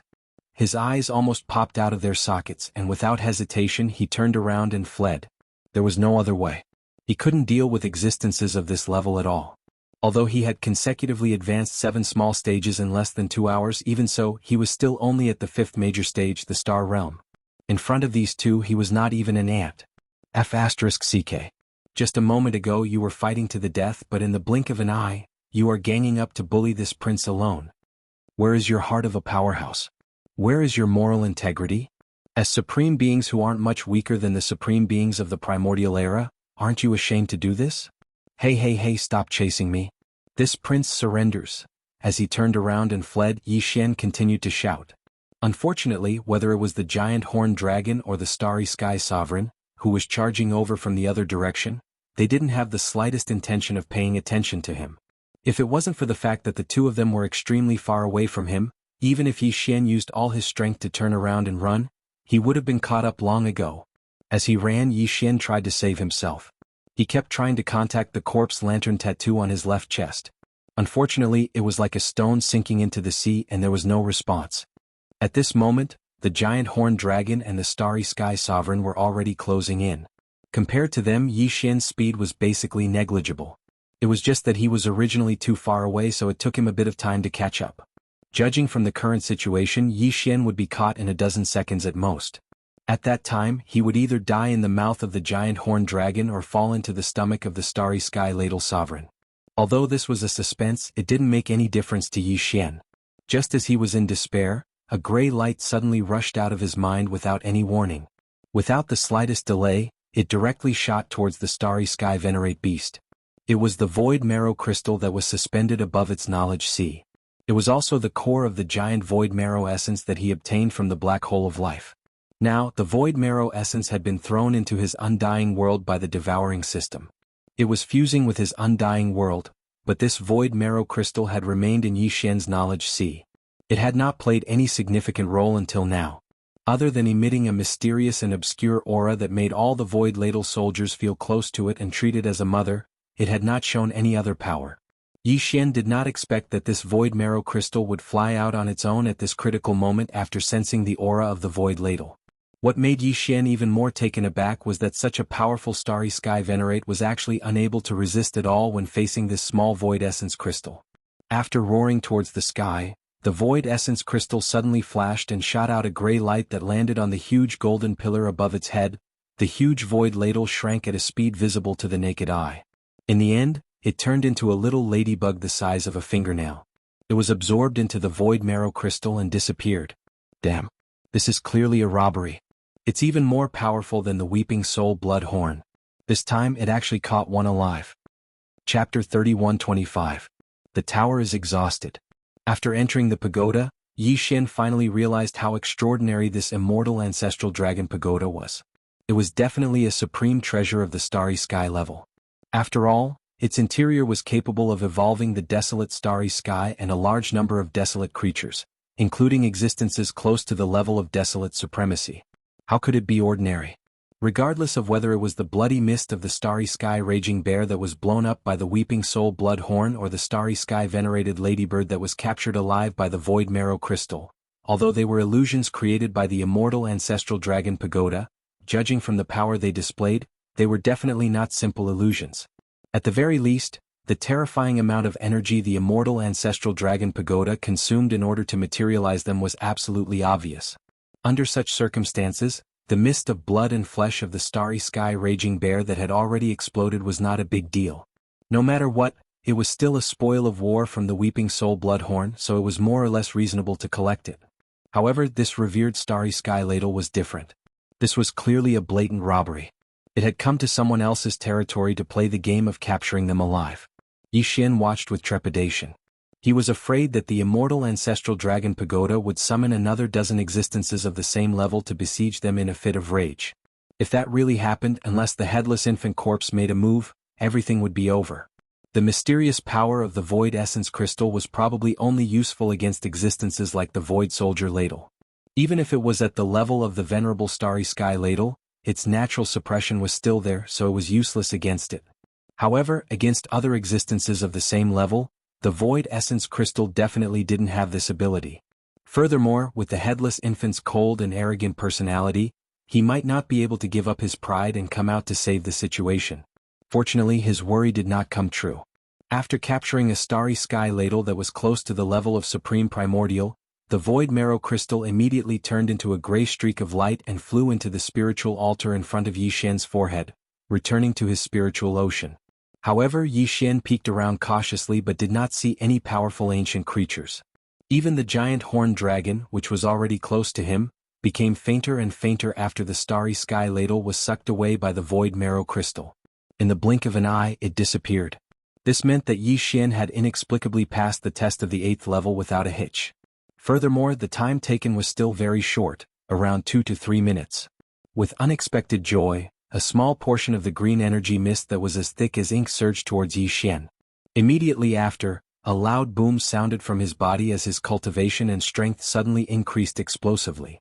After everything was over in the blink of an eye, the familiar notification from the devouring system quietly rang in his mind. Ding! Congratulations to the host for leveling up. Current realm, 4th Order Stellar Level. 4th Order Stellar Level? The 5th Major Realm, the 4th Order Stellar Level? This speed was so fast that it was nothing compared to the speed of a rocket. When he entered the pagoda, he was only a 5th Order Stellar Level. In less than 2 hours, he had already advanced to the 4th Order Stellar Level. One level was equivalent to an entire major realm increase. Even if no one else could do it in the future, it was definitely unprecedented. As these thoughts flashed through his mind, Yi Xian was still in a daze. Suddenly he felt as if he was in a dream. Everything was so unreal. At this moment, the green streak of light quietly appeared and wrapped around Yi Xian's body. In the blink of an eye, it disappeared. When it reappeared, it was already on the 9th level of the immortal ancestral dragon pagoda. In the next moment, unprecedented roars and roars surged over like a tidal wave from all directions, instantly stunning Yi Xian. The scene that unfolded before his eyes caused him to be overwhelmed with shock and petrified on the spot. This. What kind of joke is this? The 9th level is actually this? Yi Xian cried out in surprise. No, it should be said that he wailed. Ah. This is too unfair. It's clearly a certain death. At the same time, the moment Yi Xian was wrapped by the green streak of light and entered the 9th level, the entire immortal ancestral dragon pagoda suddenly blazed with a green light without warning. For a moment, the entire ancient green pagoda was overflowing with a treasure light that made people not dare to look at it directly. Ever since Yi Xian entered the immortal ancestral dragon pagoda, including this time, the green stone pagoda had a total of 3 strange occurrences. The first 2 occurrences were when a portal appeared behind the 3rd and 6th levels of the pagoda, respectively. This meant that the challenger had successfully passed the 3rd and 6th levels. If he chose to leave, he could immediately walk out of the portal that appeared. Of course, this choice only had 30 seconds to make.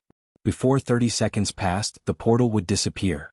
And now this was the 3rd time the strange occurrences appeared. However, it was not the portal that appeared on the 9th level outside the pagoda. After all, Yi Xian had not passed the 9th level yet. This time, it was the entire pagoda that lit up, green radiance erupting. Moreover, it didn't immediately disappear but rather continued to do so. This strange occurrences meant that the challenger had successfully entered the 9th level. In history, this strange occurrences had appeared twice. However, both times, the 2 geniuses of the immortal imperial family who had successfully entered the 9th level were transported out as corpses. When the challenger entered the 9th level, the entire pagoda would shine with a green light. It would continue to shine until the challenger died or successfully passed the 9th level. At that time, the green light would dim. In the previous 2 occurrences, the first time the entire pagoda lit up for 45 seconds. The second time it lit up for 1 minute and 8 seconds. However, at this moment, everyone outside the immortal ancestral dragon pagoda was not thinking about how long Yi Xian could last on the 9th level of the pagoda this time. Their thoughts were far from reaching that level. At this moment, everyone was still in a state of extreme shock. They were all dumbfounded as they stared blankly at the immortal ancestral dragon pagoda in front of them. It was as if they had just been struck by lightning. Without exception, this included Uncle Kong, Long Shersho, Naples, and the purplish warbler. Even the wretched mosquito slayer was the same. As for the imperial uncles, Long Xiang, and the other 4 princes, their faces were full of expressions as if they had just been ked by a dog. Their mouths were so wide open that a fist could definitely be stuffed in, an adult's fist. Even though all the members of the royal family present knew what the immortal ancestral dragon pagoda represented when the entire pagoda glowed with green light, at this moment, after the initial daze, the princes still couldn't believe it and muttered to themselves in an incomparably wooden manner. Who can tell me what happened? Could it be that the pagoda is broken? That must be it. Otherwise, how could it be possible? It hasn't even been 10 minutes since he passed the 6th level, right? He's already on the 9th level? Is he toying with us? This kid is really a troublemaker. Before he died, he still caused us trouble and damaged the pagoda. Chapter 31-26. Translator. Nyoibo Studio Editor. Nyoibo Studio. The Great War of Antiquity. Immortal Imperial City, Imperial Preceptor's Hall. Since Yi Xian entered the immortal ancestral dragon pagoda, Immortal Emperor and Imperial Preceptor Dier had been standing outside the Imperial Preceptor's Hall, looking at the immortal ancestral dragon pagoda in the depths of the inner city. Previously, when Yi Xian passed through the first 3 levels in less than 10 minutes, Immortal Emperor and Dier were already quite shocked. Then, in less than 10 minutes, Yi Xian directly passed through the 4th to 6th levels as if he had cheated. At that time, Immortal Emperor and Dier's feelings could no longer be described as simply shocking. They were simply aghast and almost did not dare to believe it. At this moment, when the entire immortal ancestral dragon pagoda in their line of sight suddenly shone with a green light, it meant that Yi Xian had successfully passed through the 7th and 8th levels. Similarly, in less than 10 minutes he had already entered the 9th level. Immortal Emperor and Dier were both shocked and almost fell from the top of the Imperial Preceptor's Hall. When they finally calmed down, both of them were already aghast. When they looked at each other, they saw a hint of suspicion in each other's eyes that they were in a dream. What's going on? Could it be that the pagoda is really broken? Otherwise that guy. Isn't he too abnormal? This is indeed a little strange. In history, the 2 people who had successfully reached the 9th level took more than a day to reach it. How long did this guy take? Less than half an hour. Isn't that the same as climbing stairs? Immortal Emperor and Dier said nothing after they finished talking to each other. However, deep in their eyes, there was clearly a burning light at the same time, as if they had seen some kind of dawn that they did not dare to hope for. They were extremely excited. With their intellect, they would naturally not believe that the immortal ancestral dragon pagoda had been damaged. Therefore there was no doubt about the answer. No matter how Yi Xian did it, he had done it. In less than half an hour, he had reached the top of the immortal ancestral dragon pagoda and successfully entered the 9th floor. Furthermore, he had done so with ease. In addition to the immortal emperor and the imperial preceptor, D-Heir, just as the entire immortal ancestral dragon pagoda suddenly shone with a green light, from the imperial residence elder pavilion, which was also located in the inner city of the imperial city, there were also many powerful divine senses that continuously shot out and circled around the immortal ancestral dragon pagoda. Although no one said anything, none of them left. Clearly, they were waiting for the final result of the 3rd attempt in the history of the royal family to reach the top of the tower. These elders were the true foundation of the entire immortal royal family. In a sense, their authority even surpassed that of the immortal emperor. When there was a major event that concerned the survival of the imperial city, the words of one of them carried more weight than the immortal emperor. However, even for them, when they challenged the immortal ancestral dragon pagoda back then, they only managed to reach the 6th floor before leaving.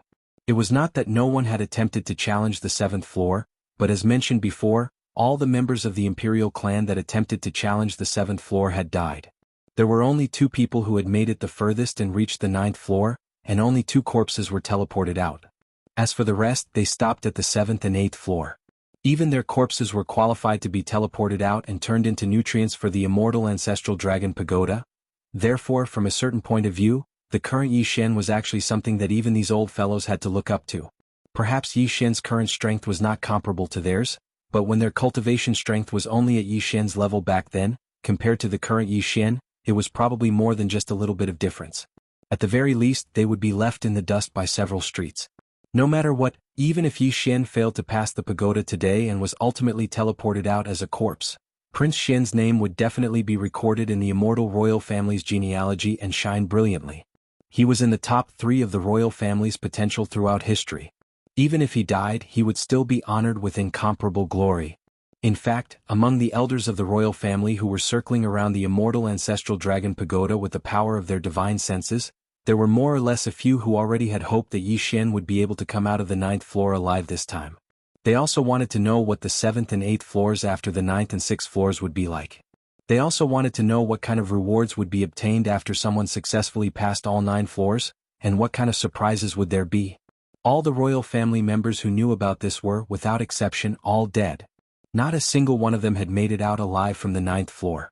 Although this was far too difficult, Yi Xian's performance today was simply too stunning. He had passed the 9th floor in less than half an hour. Even the 2 elders in the royal family's history who were publicly acknowledged to have the greatest potential were left in the dust by several streets. However, even these elders of the royal family who had hope in their hearts didn't know that at this very moment Yi Xian, the person involved in the 9th floor of the pagoda, was truly in despair for the first time. Everything that had unfolded before his eyes made him believe that he was definitely going to die without a doubt. There was no chance of survival at all. Everything was too exaggerated. The starry sky was still the same starry sky from the primordial era. The living beings of the primordial era were still those living beings of the primordial era, but there were simply too many of them. This was clearly the scene of the unprecedented battle that broke out in the primordial era from the inheritance of the heaven-falling bough.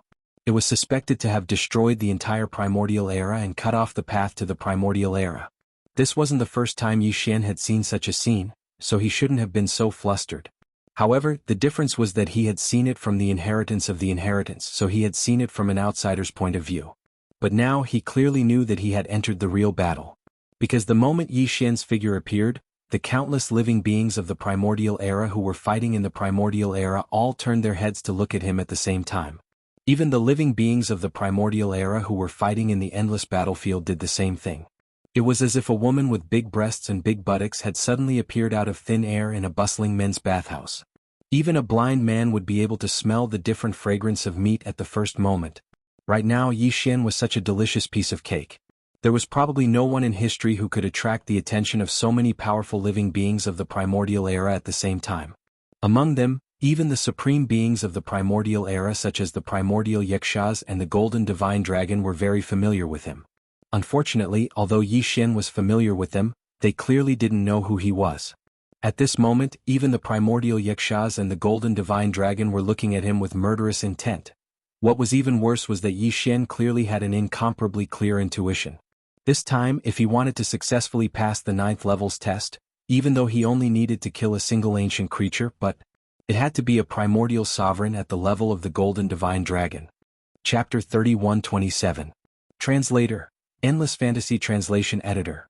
Endless Fantasy Translation. Don't be impulsive. Although Yi Xian still did not know the truth behind the epic battle that happened countless years ago and was suspected to have destroyed the entire primordial era, he more or less had some guesses. After all, he had come into contact with a lot of clues, so he could always analyze some things through these clues. In his opinion, that unprecedented battle was definitely related to a shocking secret.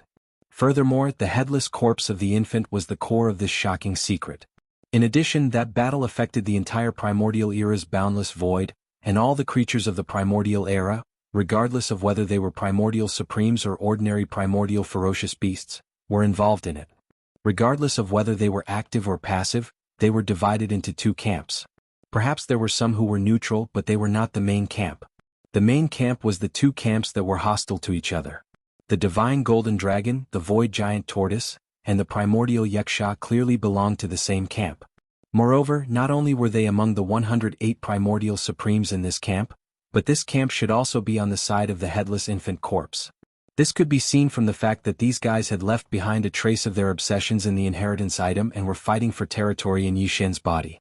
As soon as the headless infant corpse appeared, they immediately cheered and retreated, as if they were excited to find that the headless infant corpse was not completely dead.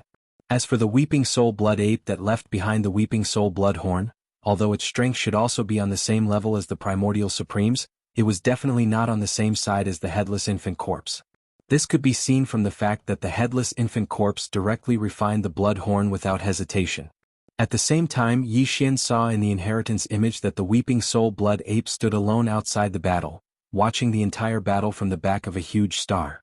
Not only was this fellow not a paragon of the headless infant corpse's camp, but it was also not a powerhouse from the opposing camp. It was impossible for it to be a neutral existence. It was more like a schemer, as if it wanted to gain some sort of enormous benefit from this battle. Unfortunately, it failed in the end. Even the Weeping Soul Bloodhorn, condensed from his remnant soul's desire to live a second life, was refined into a slave by the headless infant corpse.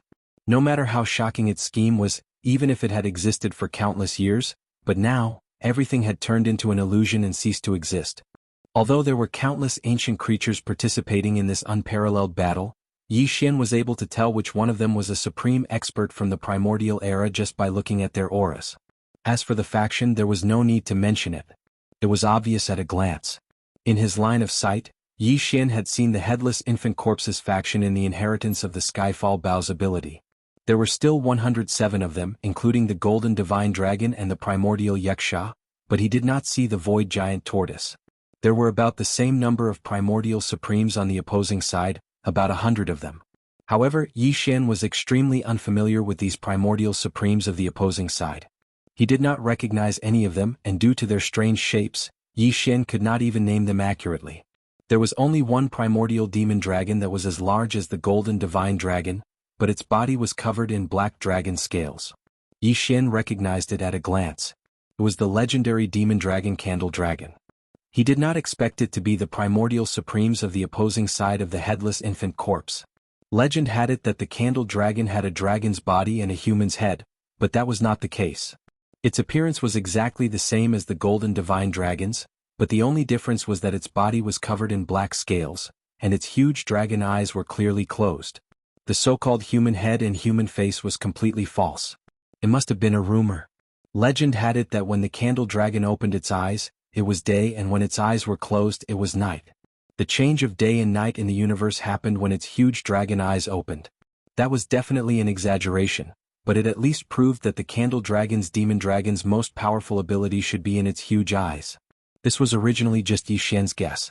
Although its golden dragon scales had mutated due to its bloodline reverberation, it also possessed the Demon Dragon's bloodline while possessing the Golden Divine Dragon's bloodline, and even obtained a beginner bloodline ability of the Demon Dragon's bloodline, called the Demon Dragon's Eyes.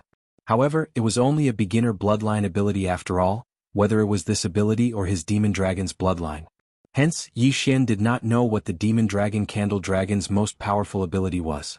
At least he did not know yet. However, his guess was soon confirmed. The most powerful ability of the demon dragon's bloodline was indeed related to its huge eyes. Because at this moment, the gigantic black demonic dragon that was hundreds of thousands of feet in length finally opened its eyes. Two huge beams of green light shot out from its eyes like candlelight pillars. Although the mysterious and eerie aura could not instantly cover the entire Milky Way and turn it from night to day, it was not an exaggeration to say that it reflected on the universe and looked into the depths of hell. The moment the two beams of green light appeared, a large patch of green light spread out and instantly covered more than half of the battlefield in the starry sky. Yi Xian's entire body suddenly froze. At this moment, not only could he no longer move, even his divine sense and spiritual power became sluggish. The green demon dragon's candle light was actually so powerful. With a face full of shock, Yi Xian subconsciously looked around. He discovered that in the entire battlefield, a large number of ancient creatures seemed to be the same as him. They were restricted by the demonic dragon's gaze that was spreading over. Although not all primordial age creatures were as weak as him, unable to move their bodies and divine sense normally in an instant, they were more or less affected. In a battle of this level, a small mistake could often lead to death, not to mention such a degree of mobility restriction. Moreover, the area affected was so large that even if the time limit was very short, it would probably affect the final outcome of this unprecedented battle. When these thoughts flashed through Yi Xian's mind, his face was already filled with horror. The terrifying ability of the demon dragon Candle Dragon was definitely of a strategic level. It had an almost unlimited and large-scale influence. In such a large-scale battle, it was simply an invincible and supreme ability. Screech. Roar. Whoosh. Sky-shaking roars and roars immediately sounded. Although the demon dragon Candle Dragon's most powerful bloodline ability was terrifying, supreme beings like the golden giant dragons and the primordial Yikshas were not affected much. Originally, their killing intent was all locked onto Yi Xian, but at this moment they roared and roared at the Candle Dragon in the distance. At this moment, the Candle Dragon in the distance stretched out its neck and roared, dashing towards Yi Xian. Yi Xian almost fainted on the spot, because other than the Candle Dragon, the desolate ancient Yaksha in the camp also raised its left arm towards the distance. A dazzling golden bow suddenly appeared. This was clearly the rhythm of wanting to kill Yi Xian with a single arrow.